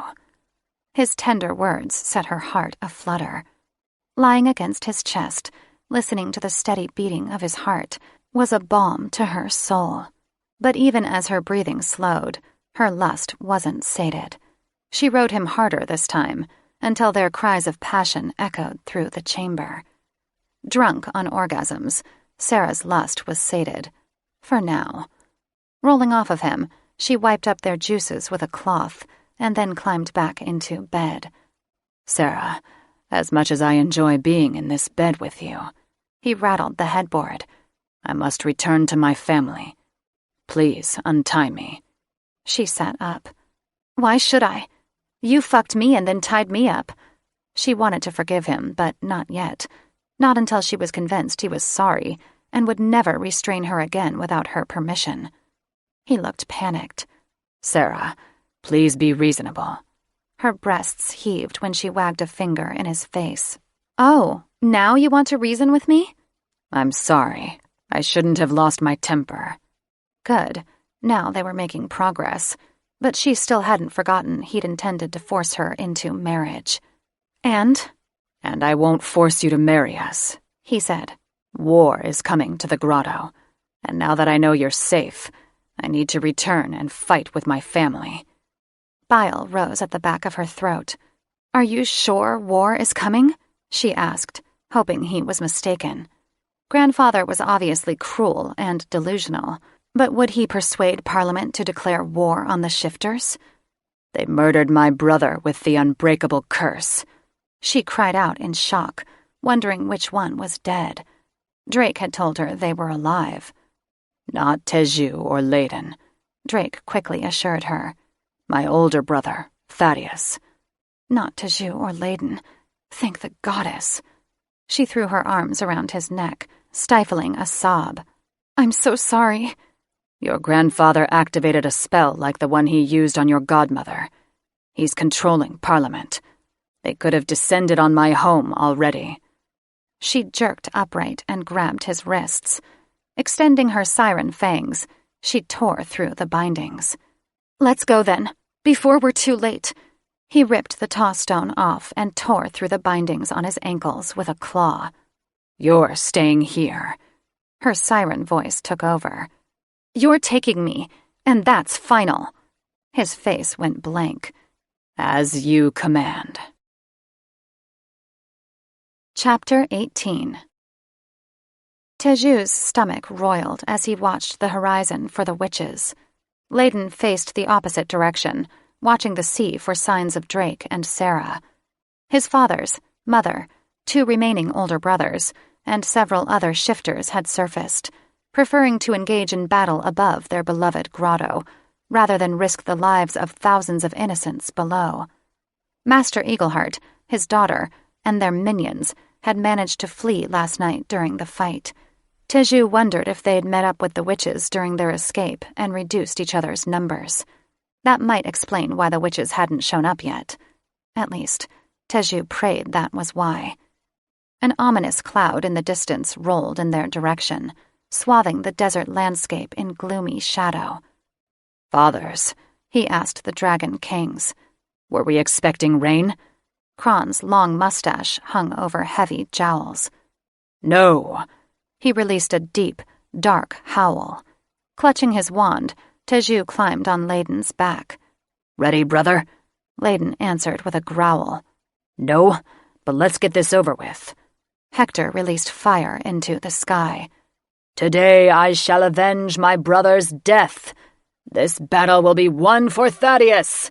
Bastian bellowed. He stood beside Hector. Dame Doublewort was on his back, clinging to the horns on his head and aiming her wand at the sky. "Shields at the ready!" The dragons lined up, the kings standing protectively by their sons. Vapor stood next to Layden and Teju, their mother on Vapor's back. "Be brave, sons," she said, her eyes as hard as stone. Teju admired her strength. She'd cried all night for Thaddeus. The cloud rolled closer, billowy and black, with swirls of red and violet. This was definitely no ordinary storm. The witches were coming. "We've only just gotten you back." Mother hugged Sarah close once more, her tears falling down her back. "Now we're losing you again." She didn't want to leave Mother, but she had to reach the grotto before Grandfather brought war to her mates. Knowing the witches were using the unbreakable curse only made the situation more urgent. "I will return to you. I promise." She clutched her mother desperately, guilt weighing heavy on her. She turned to Grandmother, who was fighting back tears. "Go, child," her grandmother said, her voice cracking like shattered glass, "and fulfill your destiny." Turning up her chin, Sarah felt a renewed sense of purpose surge through her. "I will." If she truly was a reincarnation of their beloved goddess, it was up to her to prevent war. A daunting task she hoped she could realize. "Keep my granddaughter safe," Grandmother said to Drake. He had transformed into a giant, hulking dragon. Sarah was overcome with love for him when he bowed to her grandmother. "I will, my queen, with my last dying breath." With one last forlorn look at her family, she climbed on Drake's back. Her heart dropped into her stomach when he lurched into the air. She held tight to a spiked spine, wincing when a hard rain stung her. This storm was much like the hurricanes that battered Siren's Cove, and she wondered if Drake would be able to navigate through it. "Fly above the storm!" she yelled. "I'm trying." The higher he climbed, the slower his wings flapped. The air became thicker, pressing down on Sarah's chest and constricting her lungs. She huddled close to his scales, praying to the goddess to see them through the torrent. He pushed himself harder, trembling under the onslaught as the wind whirled around them. When they finally ascended above the clouds, his wings were covered with scratches and tears, and the air was as thick as soup. "I can't see where I'm going," he said in a panic. She squinted into the rising sun. "Fly toward the light," she called. "The fifth realm is east of Siren's Cove." He slowed, soaring above the clouds, catching pockets of air beneath his wings. "So you acknowledge our realm now?" His deep voice was touched with mirth. Squeezing his neck tight, she pressed her lips against a thick scale. "Of course I do. It's my mate's homeland, after all." He howled his approval and cut through a double rainbow. Looking over her shoulder, she watched them fade in the distance, hoping the beautiful phenomenon was a message from the goddess that they were headed toward the grotto and her other mates. Then she remembered she was supposedly the reincarnated goddess, her mates, the gods, and feared there were no deities to answer her prayers. She had to stop the witch army before they killed any more dragons. If Teju and Layden perished, she didn't know if she could go on living. When the giant cloud enveloped them in a swirling vortex, Teju and the others raised their wands, spreading their shields across the line, protecting themselves from the red bursts of magic. The witches, many clad in black robes and white, powdered wigs, fell from the cloud like human raindrops. Some broke their legs when they landed. The rest gave the shifters no opportunity for negotiation. Spells were screamed, and deadly magic was released. Those with broken legs showed no signs of pain as they crawled across the desert floor, clutching their wands, a singular determination to kill shifters in their fixed expressions. Teju was on defense, unable to fight back as he protected his family from the barrage of forbidden curses. The witches were relentless, fighting with unnatural fervor, their eyes void of emotion, as if they were puppets on a string. That's when he knew he'd have to destroy the puppet master. He scanned the sky for Nathaniel Goldenwand, focusing on the gray vortex swirling above their heads. The evil wizard had to be there. "We should break away and go after that funnel," he said to his brother. "I think Goldenwand is in it." Layden blew fire, burning a hapless witch to a crisp. The poor soul didn't even cry out. Teju hated killing them. They might have been allies to the shifter race before they were possessed. "Can you keep a shield around us and fight him at the same time?" Layden asked. Teju tossed a ball of energy at a witch who tried to sneak up behind them. "No, you'll need to hit him with fire." "Then let's get it over with." Layden huffed and leaped upward.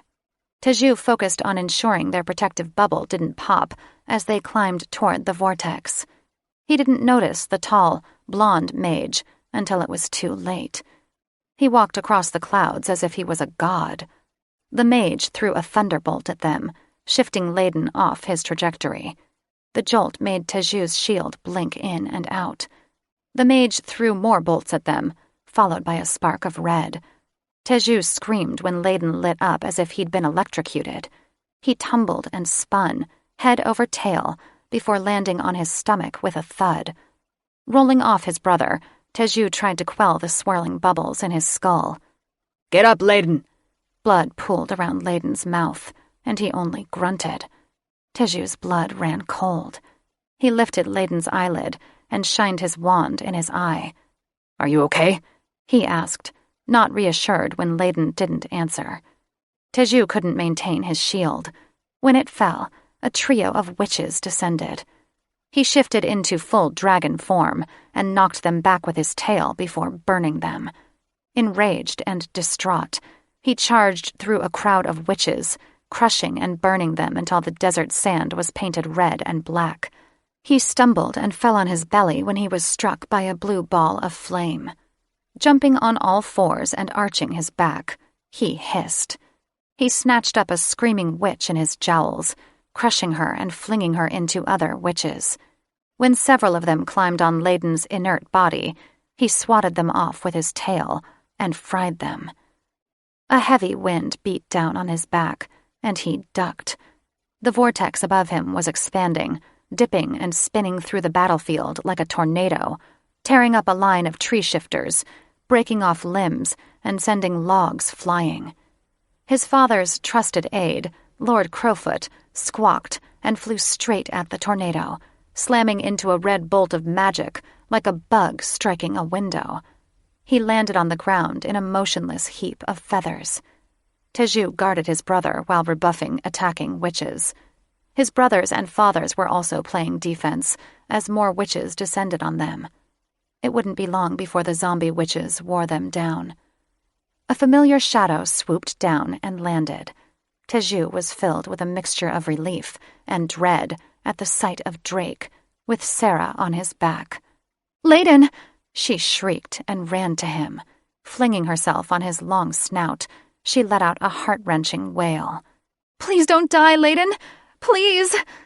Drake nudged her. "Pay attention, Sarah. We need to stop them." He turned to Teju, his luminous golden eyes watering. "Can you project her voice?" Sarah clung to Layden, sobbing against him. A blue protective light fell over them like a translucent drape. Teju smiled at Dame Doublewort and Bastion, who hovered over them. Teju shifted into human form and recited a spell. "Sonora." Drake nudged Sarah toward Teju. Her eyes glowing a dazzling violet, she took the wand. Teju shivered as the temperature rapidly dropped, and his feet felt weighted in concrete, as if her strengthening magic had sucked all gravity into a vortex. "Witches," she said, and the wand amplified her voice, so it reverberated across the desert and was heard by all. "Drop your wands!" The zombie witches turned, mouths agape, and dropped their wands. Whoa. Teju had no idea Sarah had such a strong siren voice. He'd had no idea any sirens possessed such power. He, too, felt compelled to drop something, and since he didn't have his wand, he obediently followed her like a loyal puppy. Wake from the spell Lord Golden Wand has cast over you, she continued. Gasps and groans raced through the witch army like wildfire. They looked around as if they were seeing for the first time. What the devil are we doing here? One witch asked, and others echoed her question. Several wands fell from the swirling vortex, and then an unholy shriek resounded from the funnel, which turned bright violet, then crimson. It receded, rapidly retreating across the sky. Kron took to the sky, chasing after it, his brothers following closely at his heels. Flaming troll turds, Layden groaned, rolling onto his side and shifting into human form. What the hell happened? Sarah raced to his side and fell to her knees, plastering his face with kisses. Teju's shattered heart slowly fused together as he and Drake dropped beside them, alternating between crying happy tears and hugging each other. Teju had never been so relieved in his life, but relief turned to shock, and shock turned to disbelief. Had his beautiful, amazing mate just stopped a war? And how had Layden survived the forbidden curse? Still in dragon form, Bastion and Hector crawled over to Layden and sniffed him in confusion. You were struck by the forbidden curse, Bastion said. You should be dead. Dame Doublewort climbed off Bastion and approached Layden. How do you feel? She asked, pressing her fingers to the pulse on his forearm. Like a bucket of beat-up sea slogs? The forbidden curse is meant to kill witches, but perhaps it's not strong enough to slay a dragon. I will have to consult the history books. Bastion and Hector shared hopeful looks. Thaddeus, they cried in unison. I'm coming with you. Dame Doublewort climbed onto Bastion's back before he could argue. When Bastion and Hector flew off, Teju sent a silent prayer that Thaddeus would be found alive. When all eyes turned to Teju and his remaining brothers, he realized they were the only dragons left on the battlefield. He and Drake quickly shifted, barking orders to the remaining shifters. After all golden wands had been collected, he and his brother burned them. Then they burned their dead friends, while the witches watched with sorrow and regret. Their fathers returned, angry that Nathaniel and his cronies had escaped. After they negotiated a truce with the witches, Kron offered them food and water, and instructed the flying shifters to take them and their dead friends home. Sir Gaius Goblingout apologized profusely to everyone, especially the Dragon Kings, his round cheeks reddening when it took 3 hawk shifters to lift him off the ground. It was nightfall before Teju and his brothers finally returned to the shelter of the grotto. They collapsed on the sofa in their living quarters. Teju was so exhausted, he wanted nothing more than to sleep for the next century. When Sarah crawled into his lap and hugged him, his hard cock pressing into her round bottom, had an entirely different idea. Chapter 19. Weary from battling witches all night, Hector looked for any signs of Thaddeus among the crushed trees and bushes. Though it was dark, his dragon eyes saw well enough under the light of the moon. Are you sure you left him here? He asked Dame Doublewort. She gave him her signature condescending scowl. Positive. I even set a tracking spell on my wand. She pointed it at the mossy forest floor. This was the exact spot. Who could have moved him? Bastion asked. He must have flown off. Hector sat on his haunches, scenting the air. He's alive. I feel it in the marrow of my bones. Thaddeus was alive. He had to be. What else could have happened to him? The trees are only flattened in this area. Bastion stomped around, sniffing for clues. He had to have flown off. Dame Doublewort's thin lips twisted. Or something carried him away. Hector's breath hitched at the thought. Who could carry a dragon? Another dragon? She suggested. Bastion shook his head. The only dragons nearby are our brothers and fathers. There were others, but most of them lived up north, or with the elves in the 4th realm. Bastion slapped the ground with his heavy tail, rattling the thin tree branches and causing a flurry of leaves to fall. "Then where is he?" Hector frowned. "We would have seen him if he'd flown home." A dragon was hard to miss. "Give him time," Dame Doublewort said. "I'm sure he'll turn up. If you boys don't mind, I'd like to return to my school." "But there's nothing left," Hector said. Dame Doublewort tapped her chin with the tip of her wand. "Don't be so sure." After Doris Doublewort unlocked the door to the emergency shelter, Bastion held her hand and helped her descend. Her breath caught when, instead of finding students huddled in the shelter, she saw a giant bubble suspended in the air above the benches. Bastion laughed. "This looks like Teju's work." He jumped into the bubble, then poked his head back through. "You're going to want to see this." He gave a lopsided grin. Doris let him pull her through, and she nearly collapsed with joy when she saw her students were all safe and happy. Some were playing at a ping-pong table, others were huddled on a round velvet sofa, watching a flat-screen TV.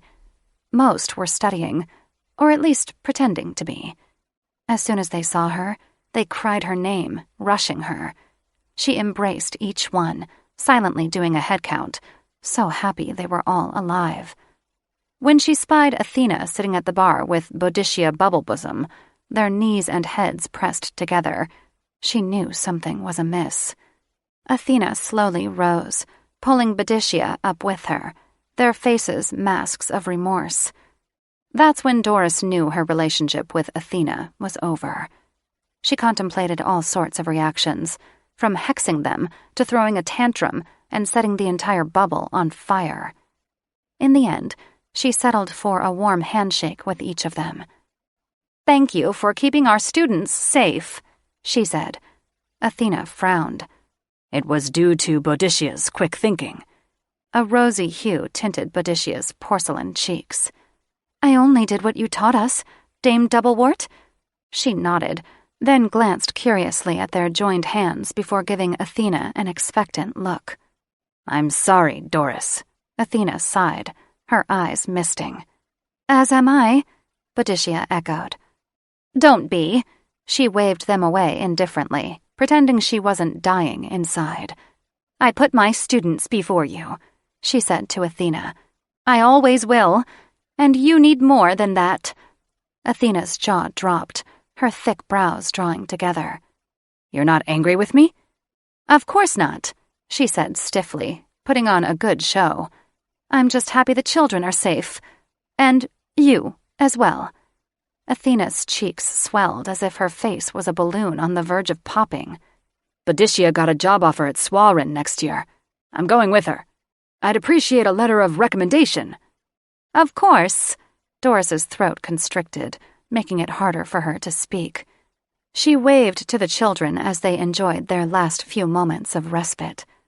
"I don't see how they could deny you after what you've done here." Doris jerked at the sound of a high-pitched wail sounding like a wounded gnome in heat. "What was that?" she asked Athena. The troll pointed to a woman strapped to a chair on the other side of the ping-pong table. Doris had no idea why she hadn't noticed her before. Her thick makeup was so badly smeared, she resembled a tragic clown. A pink wig clung to her scalp, flopped over her ears like a dead beaver. The poor creature's mouth had been sealed shut with thick tape. Doris went over to her, wrinkling her nose when she caught the woman's scent, a mixture of old piss, shit, and stale alcohol. The woman's eyes bulged as she tried to speak through her gag. Doris ripped the tape off her mouth in one quick snap, taking off pink lipstick, a few chin hairs, and maybe some skin. "Ouch!" she yelled, bucking against her restraints. "Untie me, you cursed witch, and pour me a damn whiskey." Athena walked up behind her. "See why we had to use the gag?" Doris scowled at the creature. "Yes." She pulled out her wand and sealed the tape back over the woman's mouth. Clucking her tongue, she turned to Athena. "Do I want to know who she is and what she's doing here?" Athena said. "Probably not." Doris joined Bastion and Hector. She could tell by the looks in their bloodshot eyes that they were impatient to leave. Once they'd left the dungeon, Bastion and Hector shifted into hulking dragons and bowed. "We have to search for Thaddeus," Bastion said. "We're sorry for all the trouble we caused." Doris watched Athena and Boadicea hugging out of the corner of her eye. "Don't be. Your actions might have saved my life." Hector frowned. "We're sorry to leave you so soon." Doris waved away his concern. "Go find your brother. I will pray to the goddess he is safe and well." "Thank you, headmistress," they answered and flew off, leaving Doris alone with several dozen confused and tired teens, a school in ruins, and a heart in tatters. Sarah smoothed Layden's brow. She'd been fretting over him all evening. She'd almost lost him today. Just thinking about finding him with blood pouring from his mouth made her heart ache. "How do you feel?" she asked for at least the 100th time. He sighed and pulled her into his arms. "I'll be okay." She pressed an ear to his chest, listening to the thrumming of his heart. It was steady, but she'd expected it to be louder. "Are you sure?" Teju sat across from them, holding his head in his hands. "Teju, is there anything you can do for him?" He looked up. "The healer already examined him," he said wearily. Poor Teju looked like he'd been dragged through hell and back. His clothes were shredded, and his arms and face were covered in lacerations. "I'll be fine, Sarah." Layden wrapped an arm around her, kissing her cheek. "I never apologized to you." "For what?" He frowned, his brows pinching. "For letting Drake tie you up, and for not telling you about our father's crazy marriage scheme." "That's okay. And it wasn't such a crazy idea," she said tenderly. "Yes," Felix hissed. "Make them ours." Teju brightened, suddenly hopeful. "You don't think it's crazy?" A blush crept into her cheeks. "Not really." Her heart skipped a beat when he and Layden shared goofy grins. Dear goddess, what had she done? The heavy door to their living quarters swung open, and Drake entered looking exhausted, his mouth drawn and dark circles framing his eyes. "Well, what news?" Teju asked. Drake strode to the bar and popped the top on a beer. "They can't find Thaddeus." He took a long drink. Layden struggled to sit up. "Where could he be?" "How do you lose a dragon?" Sarah asked. Drake dragged a hand through his disheveled hair. "A search party has been sent after him," Sarah said apprehensively. "What about my grandfather?" "He was last seen flying over Siren with about a dozen witches." Drake grimaced, then gave her a pointed look. "Witnesses identified 2 of them as professors at your old school. One was named Prometheus Periwinkle." She froze, feeling as if her heart was imploding. Layden squeezed her hand, and she told herself she wasn't upset by the professor's betrayal. She'd traded up with 3 sexy dragon shifters. Besides, she'd already known Periwinkle was in on it, after the memory of her abduction returned to her.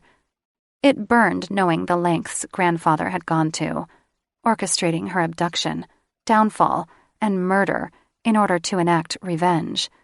She wondered if he'd felt any love for her at all during the 3 years he'd been her guardian. "They've frozen your grandfather's bank accounts," Drake continued. "He'll turn up as soon as he runs out of money." He took another swig of beer and pulled out a few more long necks. "Anyone else want one?" She remembered what Violante had told her about the quickening in her womb, even though it had only been a few days since she'd first had sex with her dragons. "No thanks." She pushed away the beer when Drake tried to hand it to her. He arched a brow. "We have wine, if that's what you prefer. Or I can make you a sangria," Layden said, waggling his brows. She gave him a stern look. "You stay right there. You're supposed to be resting." He cupped her chin. "I'm a dragon, not a mouse." "I know." She shrugged, nervously biting her lip as she struggled for the right words. "But I don't want any alcohol." Drake tried to shove the beer into her hands again. "It will help you relax." She flinched. "No." He knelt beside her. What's wrong? I'm pregnant, she blurted, wishing she could sink into the sofa cushions when they all stared at her. Teju shot to his feet. What? A seer told me last night. She looked away, unable to withstand the looks of horror in their eyes. She says I'm carrying 3 or 4 dragon eggs. She rocked forward. I forgot to take maidenwort. Maidenwort doesn't work for preventing hatchlings, Drake rumbled. Then what does? Nothing. When it's time, it's time. One corner of his mouth hitched up in an impish grin. Did he think this was a joke? I'm not kidding, Drake. I'm pregnant. He leaned forward, clutching her knees. A slow, languid smile spread across his face. Dragon seed always finds a way, but only with a dragon pack's destined mate. Destined mate? Heat raced through her like wildfire as her world tilted, then spun. Oh, she slumped into Layden's arms. You okay? Layden whispered. I'm not sure, she said, feeling as if someone else was speaking as a surreal sense of detachment washed over her. Are you all right? She asked her mates, cringing as she waited for their answer. Of course. Layden pressed his lips to her ear. Sarah, we're going to get through this. Drake looked at her with big, sweet dragon eyes. Teju knelt on her other side, rubbing her knee. We have at least 3 years. They won't come until you're ready. Relief washed through her. Are you ready? Drake squeezed her other knee. We will be. I'm ready, Layden said, and tightened his hold around her shoulders. I've wanted you to be our mate from the moment I met you. She was humbled by the sincerity in his eyes. How am I supposed to raise 3 or 4 baby dragons? We'll help you, he said. It's a group effort. Sirens took care of their young without any help from the fathers. In fact, the fathers were usually more like sperm donors. But Sarah wasn't a typical siren, and her mates weren't typical sperm donors. You're not going to go through this alone. Teju took her hand in his, brushing his lips across her knuckles. We will be with you every step of the way. Her heart did backflips as she looked into Teju's golden eyes. Thanks, she said, too choked up to say more. Come here, my love.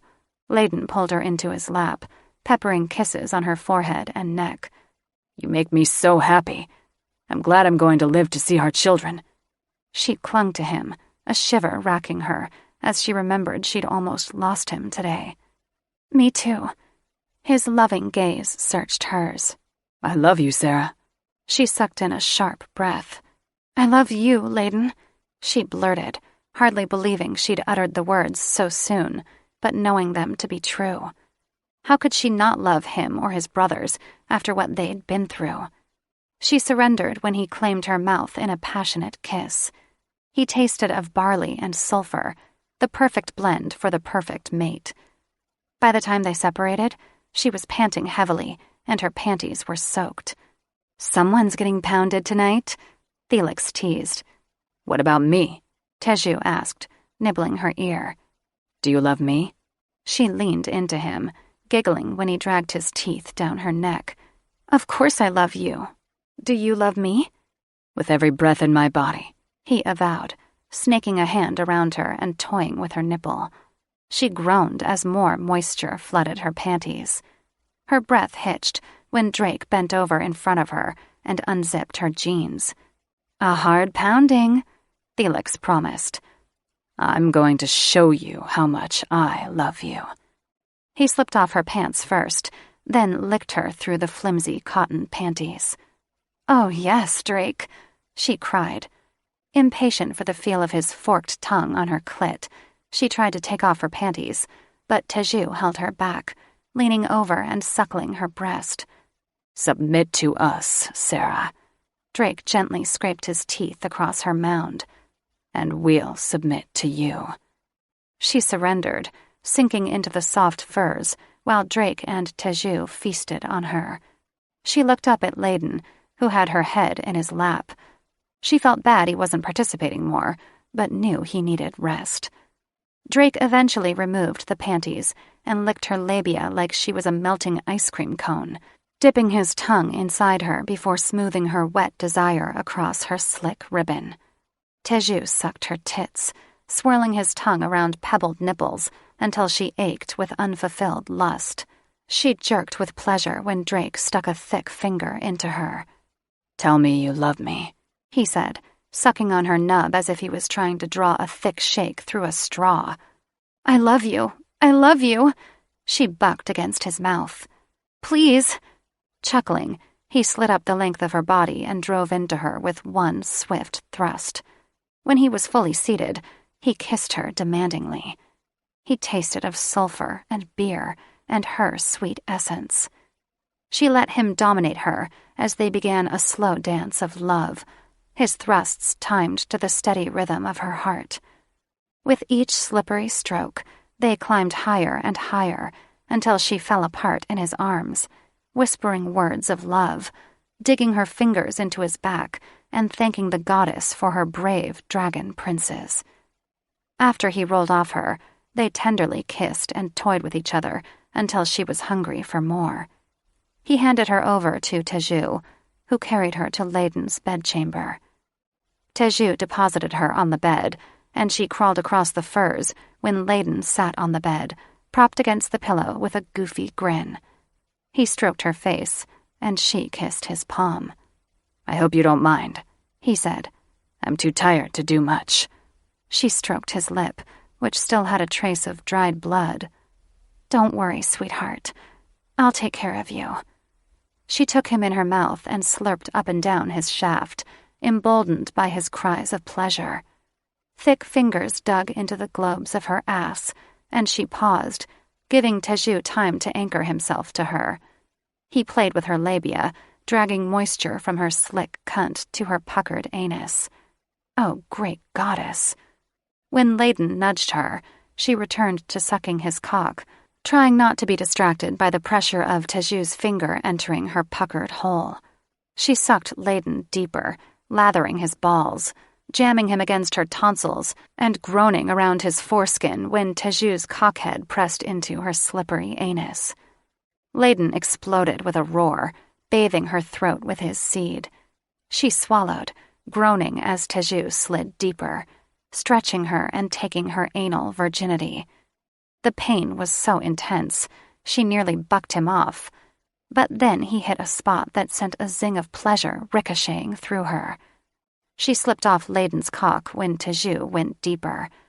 By the time he was fully sheathed, her last band of sanity snapped, and she ground against him with abandon, blocking out the pain as every nerve ending sent thrumming pulses through her. The orgasm was hard and fast, making his cock feel twice the size as she tightened around him with each throb. Holy heck, it hurt like hell. And holy fuck, she'd do it again. He pounded her with shallow thrusts, loosening her once more and priming her for another powerful orgasm. Layden pulled and twisted her nipples, heightening her pleasure and intensifying her pain.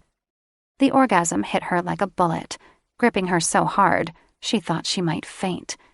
Teju came, and by the time he withdrew, she was so sore and spent she could hardly move.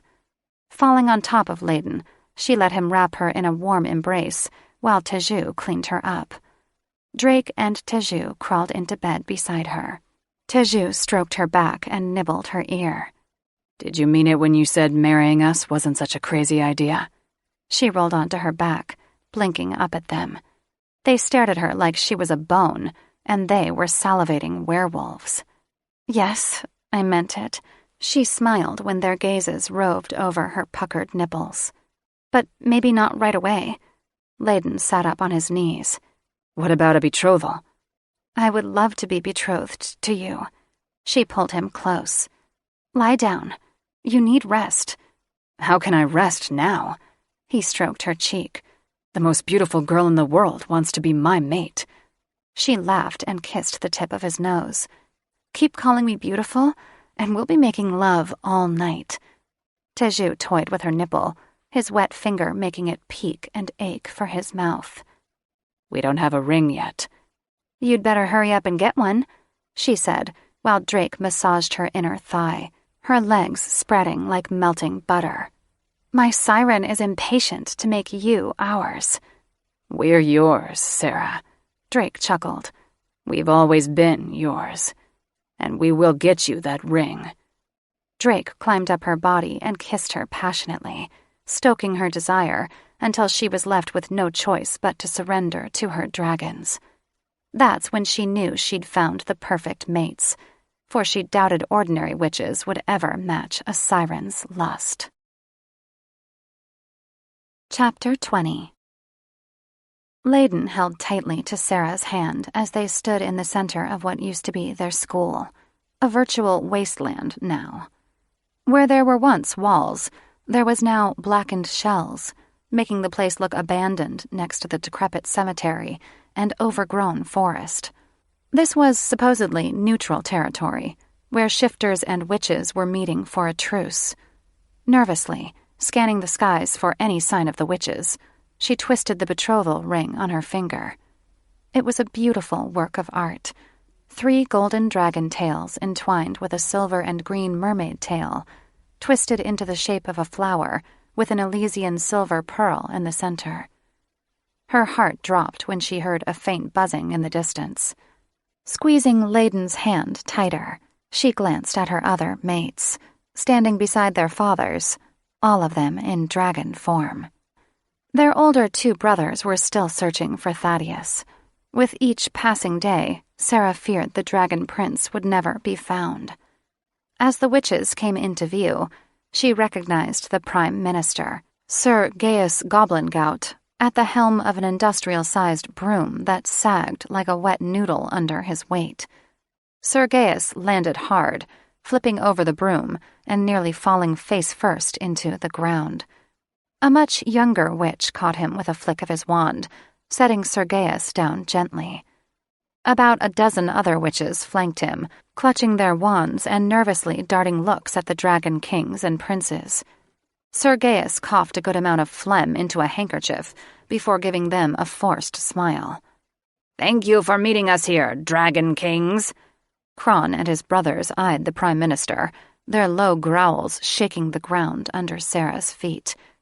"Your highnesses, if you please, prime minister," Kron requested. Sir Gaius blanched, then mopped his brow. "Very well, your highnesses. I suppose we should get down to business." Kron straightened, his long neck bowing over Sir Gaius like a cobra about to strike. "I suppose we should.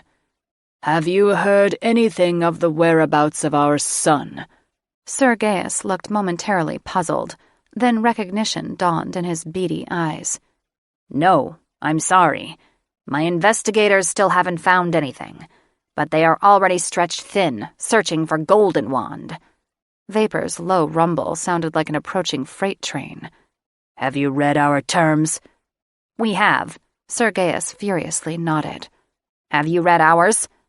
"We do not speak for the resistance." Dagon narrowed his one eye on Sir Gaius. "We can't guarantee peace with them, but we can promise our sons will no longer do their bidding." "We will lift the sanctions." Sir Gaius coughed and sputtered, wiping more sweat off his brow. "But recognizing your realm takes an amendment to our constitution."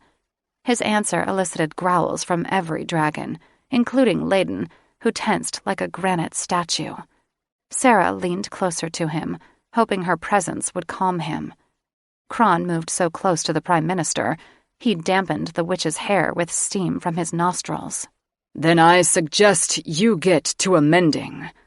Sir Gaius squeaked, and a distinct bubbling sound erupted from somewhere behind him. His round face turned an alarming shade of purple. Sarah sniffed the air. The witch had sharted his pants. When Kron drew back, glowering, Sarah hid a smile behind her hand. Drake cleared his throat. "What about Sarah's money?" The prime minister crossed one leg over the other, no doubt in an attempt to ward off any more sharts. "Several families have filed suit against the Golden Wand estate for the deaths of their loved ones. We can't release all of her inheritance until after the lawsuit has been settled. but we can free up 50 million merlins." Drake turned to Sarah. "Is that acceptable?" "I just need enough for my godmother's rehab and to rebuild the school." Her mates' fathers had refused her offer of financial assistance, saying the grotto would thrive again once the sanctions were lifted. She suspected their stubborn pride had a lot to do with their decision. What did she need with that much money anyway? She smiled at her dragon mates. She already had everything she desired. "That will do. For now," Kron said, giving the Prime Minister a dark look. Good, good. The Prime Minister not so subtly picked at a wedgie. "Does that mean you'll sign the peace treaty?" Kron nodded. "On the condition that you declare the grotto a realm within 6 months." 6 months? He gasped, then coughed into his fist. "I'm not sure that will be enough." "That's plenty of time. See that it gets done." The Prime Minister bowed. "Yes, Your Highness." Sarah breathed a sigh of relief. The shifters and witches would finally have peace between them. She hoped it lasted this time. Sarah lounged on the shore, playfully slapping the waves with her long tail. She was leaning against Layden as he ran a pearl comb through her hair. After the stress of the past 5 months, they'd needed this escape to Siren's Cove. Thaddeus still hadn't been found, which was odd and frightening. How does one lose a dragon? Her studies were brutal. She'd memorized so many spells this semester, she thought her head would explode. Sneaking off with her mates during the week had been nearly impossible, which meant Felix could only be sated on weekend visits to the grotto. Her siren was less than pleased, and she made it known on a daily basis. Hiding the eggs growing in her womb had been challenging as well. Teju's concealment spells didn't prevent her from having a difficult time squeezing into her desk. There were no pregnant students at their school, and Sarah didn't want to be transferred to Auntie Agatha's Academy for Expectant Witches. She was only carrying eggs, after all, which she hoped wouldn't hatch for another 5 years. Sarah's godmother had escaped from rehab and gone on drinking binges at least 6 times. One time, she'd poofed into the middle of Sarah's potions class, demanding she brew her witch's whiskey while spewing demon daiquiri vomit and sparkles all over the floor. Even though finals were this week, Sarah needed time to unwind. If only Teju would leave her alone. He sat across from them, nudging her tail and trying to get her to recite spells. "Focus." He waved a wand in her face. "We need to study for exams. Tell me, what is the spell for concealment?" She slumped against Layden with a dramatic sigh. "I'm tired of studying." "Do you want to fail your finals?" Teju chided. She thought her mates had taken her to Siren's Cove for some much-needed R&R before finals, not to ruin her time in paradise with more studying. She sneered at the Pegasus feather wand she'd tossed on the shore. Since Parliament had banned all golden wands, sending witches back to the Stone Ages, her crappy school-issued PF wand was no longer uncool, but it sure was unwanted. Teju snapped his fingers under her nose. "What is the spell to compel someone to do what you want?" Sarah bit her lip. Everything made her horny lately, from her mates' spicy, sulfuric scent to their broad chests and tanned, rippling muscles. All they had to do was look at her, and her libido sprang to life. The condescending smirk Teju was giving her made her nipples tighten and her inner goddess awaken. She slapped sand off her tail. "I don't need a spell. I stopped a war and donated 5 million merlins to the school." "Sarah, Dame Doublewort can't be bought. You know this." Ha! Who did he think he was fooling? Everyone could be bought. "Sarah's right," Drake said as he trudged through the sand toward them, a cooler of beer in one hand and a tall lemonade in the other. He kissed her forehead and handed her the lemonade. "Do you seriously think Doublewort will want to put up with us another year?" Teju's shoulders slumped. "No, but that doesn't mean she'll pass us." "I'm exhausted." Shifting into human form, she got up on her knees and rubbed her slightly swollen belly. "We've been studying all day." "Considering all the breaks you've been taking," he said wryly. "We've only been studying a few hours." She grinned and let Felix take over her. "Pleasure me," she said to Teju, pleased when he threw down his wand and fell to his knees. She eagerly shifted back into human form. Drake chuckled and stripped out of his clothes. "I'm next." Layden threw off his shorts. "This is way more fun than studying. You didn't have to use your siren voice," Teju said. "I'd have licked your pussy anyway." He dragged his tongue across her slick folds, and she sank into the sand, her eyes rolling back. Hot damn, she loved being their mate. Sarah didn't know why she was nervous when Dame Doublewort called them into her portable office. It's not like the headmistress would deliver bad news to the school's biggest and only benefactor. Holding Layden's hand, she followed her mates up the wobbly ramp and into the trailer. The entire school was currently made up of portables until workers finished construction on the main building. To her delight, Dame Doublewort had laid out tea and cakes. She shouldn't have worried. Clearly the headmistress had brought them here to thank them. She helped herself to a tea cake covered in white chocolate topped with raspberries and cream. She ate it way too fast, not even caring if she looked like an insatiable troll in front of her mates. She'd been hungry all day, no doubt from expending all that brain energy on her tests. They were a lot harder than she'd expected, making her wonder if she should have listened to Teju and studied more. Too late now. Besides, Doublewort couldn't fail her most generous benefactor. She thanked Layden when he handed her a cup of tea. It was delicious, with just the right amount of sugar. She smiled into her cup. Though she wouldn't miss the strict teachers and the interminably dull homework, at least school was ending on a positive note. As soon as everyone was seated around Doublewort's desk, the headmistress cleared her throat and addressed Teju. "Our potions teacher is leaving at the end of the school year. Dr. Clawfoot is taking her place, which means I'll need a sorcery and spells teacher to take her place. I prefer to fill my job vacancies with former students. Are you interested?" Sarah's jaw dropped. She hadn't been expecting that. She beamed at Teju, proud of her wickedly smart mate. Teju was surprised. "Me?" His brothers hooted and hollered, slapping his back and congratulating him. Dame Doublewort remained impassive, except for a slight twitch above one eyebrow. "You'd have to take the teacher certification exam, but I'm sure you can pass it in your sleep.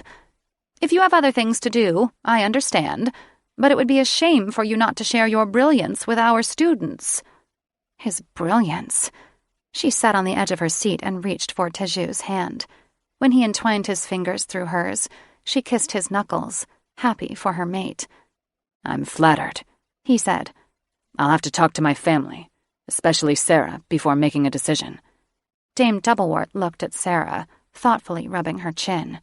"There is also a secretarial position open." Sarah's eyebrows rose. "Lady Hoofenmouth is leaving?" Dame Doublewort folded her hands on the desk. "She's going to live in Swarin with Miss Bubblebosom." "Oh?" She'd heard rumors that Lady Hoofenmouth had once been Dame Doublewort's lover. She wondered how the headmistress was taking the news. She squirmed under the weight of Dame Doublewort's heavy glare. She was not cut out for secretarial work. After graduation, she wanted to spend more time with her family at Siren's Cove, not answer phones and deal with bratty teens. "Thanks for asking," she said, "but I don't think I'm secretary material." "I wasn't asking you," Dame Doublewort snorted. "I was asking Layden." She jerked. "Oh. You failed the sorcery and spells final exam." Dame Doublewort's mouth twisted as if she'd sucked on a sour lemon. "Looks like you'll be here one more year." What the ever-loving fuck? She sneered at Drake when he laughed. "Thanks a lot, asshole." "You failed too, Drake." Dame Doublewort sipped her tea. 3 classes. He shot from his chair, steam pouring from his nose. "What?" "Perhaps with your brothers on staff, you'll be motivated to study harder," she said wryly. Sarah and Drake shared horrified looks. Then she threw up her hands in exasperation. But I donated all that money to rebuild the school." "And I can't thank you enough." Dame Doublewort's smile was so tight, it appeared to be etched in stone. Certainly you didn't intend that money to be a bribe. No, she struggled for the right words to say. But I thought— You thought what? The headmistress stood, peering down at Sarah over her hook nose. That I would do you the disservice of letting you graduate without getting a proper education? Drake mumbled a curse. I can't be a 21-year-old senior. And you can't be an uneducated father, either. The headmistress inclined her head to Sarah. Her hand flew to her abdomen. She'd worn loose shirts and pants, and she only had a slight poof. How did her headmistress know? Who told you? Nobody, she chuckled. You have the glow, which puts me in a predicament. Never before have I allowed my staff to sleep with the students. She gave Layden and Teju pointed looks, and then heaved a sigh that sounded staged. I suppose I will have to allow one exception, as long as you keep it on the down low. Drake paced. Holy troll turds. Dame Doublewort banged her wand on the desk, making Drake jump. My sentiments exactly. She turned to Teju and Layden again. Well, are you going to accept my offer, or do I need to look elsewhere? Teju looked at Sarah, who gaped at him. She'd flunked her senior year, and her mate was going to be her teacher? How fucked up was that? Last time she'd had sex with a teacher, she'd been expelled from school. Teju stood and held out his hand. I'll accept. Layden did the same. Me too. Burying her face in her hands, Sarah slumped in her seat. Excellent. I'll see you this fall. Have a wonderful summer. Peering through the cracks in her fingers, Sarah saw Dame Doublewort standing by the door, impatiently waving them toward the exit. Layden helped her up and escorted her to the door, at which point she finally found her voice. Wait! Dame Doublewort smiled. Don't try to use your siren voice on me. Blowing out a breath of frustration, she marched back and snatched a tea cake off the table, stuffing it in her pocket. Then she grabbed another one for good measure. I paid for the damn things, she snapped, raising her chin as she stalked out. By the time her mates caught up to her, she'd traversed the length of the cemetery and was almost to Werewood Forest. Sarah, wait. Teju pulled her to a halt and looked into her eyes. What? She regretted her tone when she saw the hurt in his eyes. Sorry. She slumped onto a tree stump. I can't believe we're stuck here another year. Teju sat beside her and pulled her hands into his lap. It won't be so bad. She fought the urge to roll her eyes. Not for you. I'll tutor you. His enthusiasm sounded forced. Every night. And if you study hard. His eyes gleamed mischievously. I'll reward you. Electricity raced up her spine. With your tongue, I hope. He nibbled her ear. Lots of tongue. Clutching his collar, she moaned. Nobody licked pussy like Teju. Maybe having him as her professor wouldn't be so bad. Hey, guys, come look at this. Layden and Drake were at the edge of the forest, squinting at something on the ground. Teju and Sarah joined them. Fresh dragon tracks, Teju said. Jaw dropping, he looked at his brothers. How can this be? Sarah's hand flew to her throat when she saw a massive, four-toed print, followed by another and another, the trail leading into the forest. Drake rubbed his bearded chin. Were any of you out last night? You know we weren't, Teju answered. Who is it? Layden rasped. Drake stepped to one side, eyeing the print from another angle. Whoever it is has a limp. Teju followed the tracks until they vanished in the underbrush. Sinking onto his knees, he looked at them as if he'd seen a ghost. We must alert our fathers. Thaddeus is alive. This concludes Academy for Misfit Witches by Tara West. Narrated by Stephanie Rose. Copyright 2019 by Tara West. This unabridged audiobook is published by arrangement with Tara West and was produced in the year 2020 by Tantor Media Incorporated, a division of Recorded Books, which holds the copyright thereto. Please visit tantor.com for more information on our growing library of unabridged audiobooks.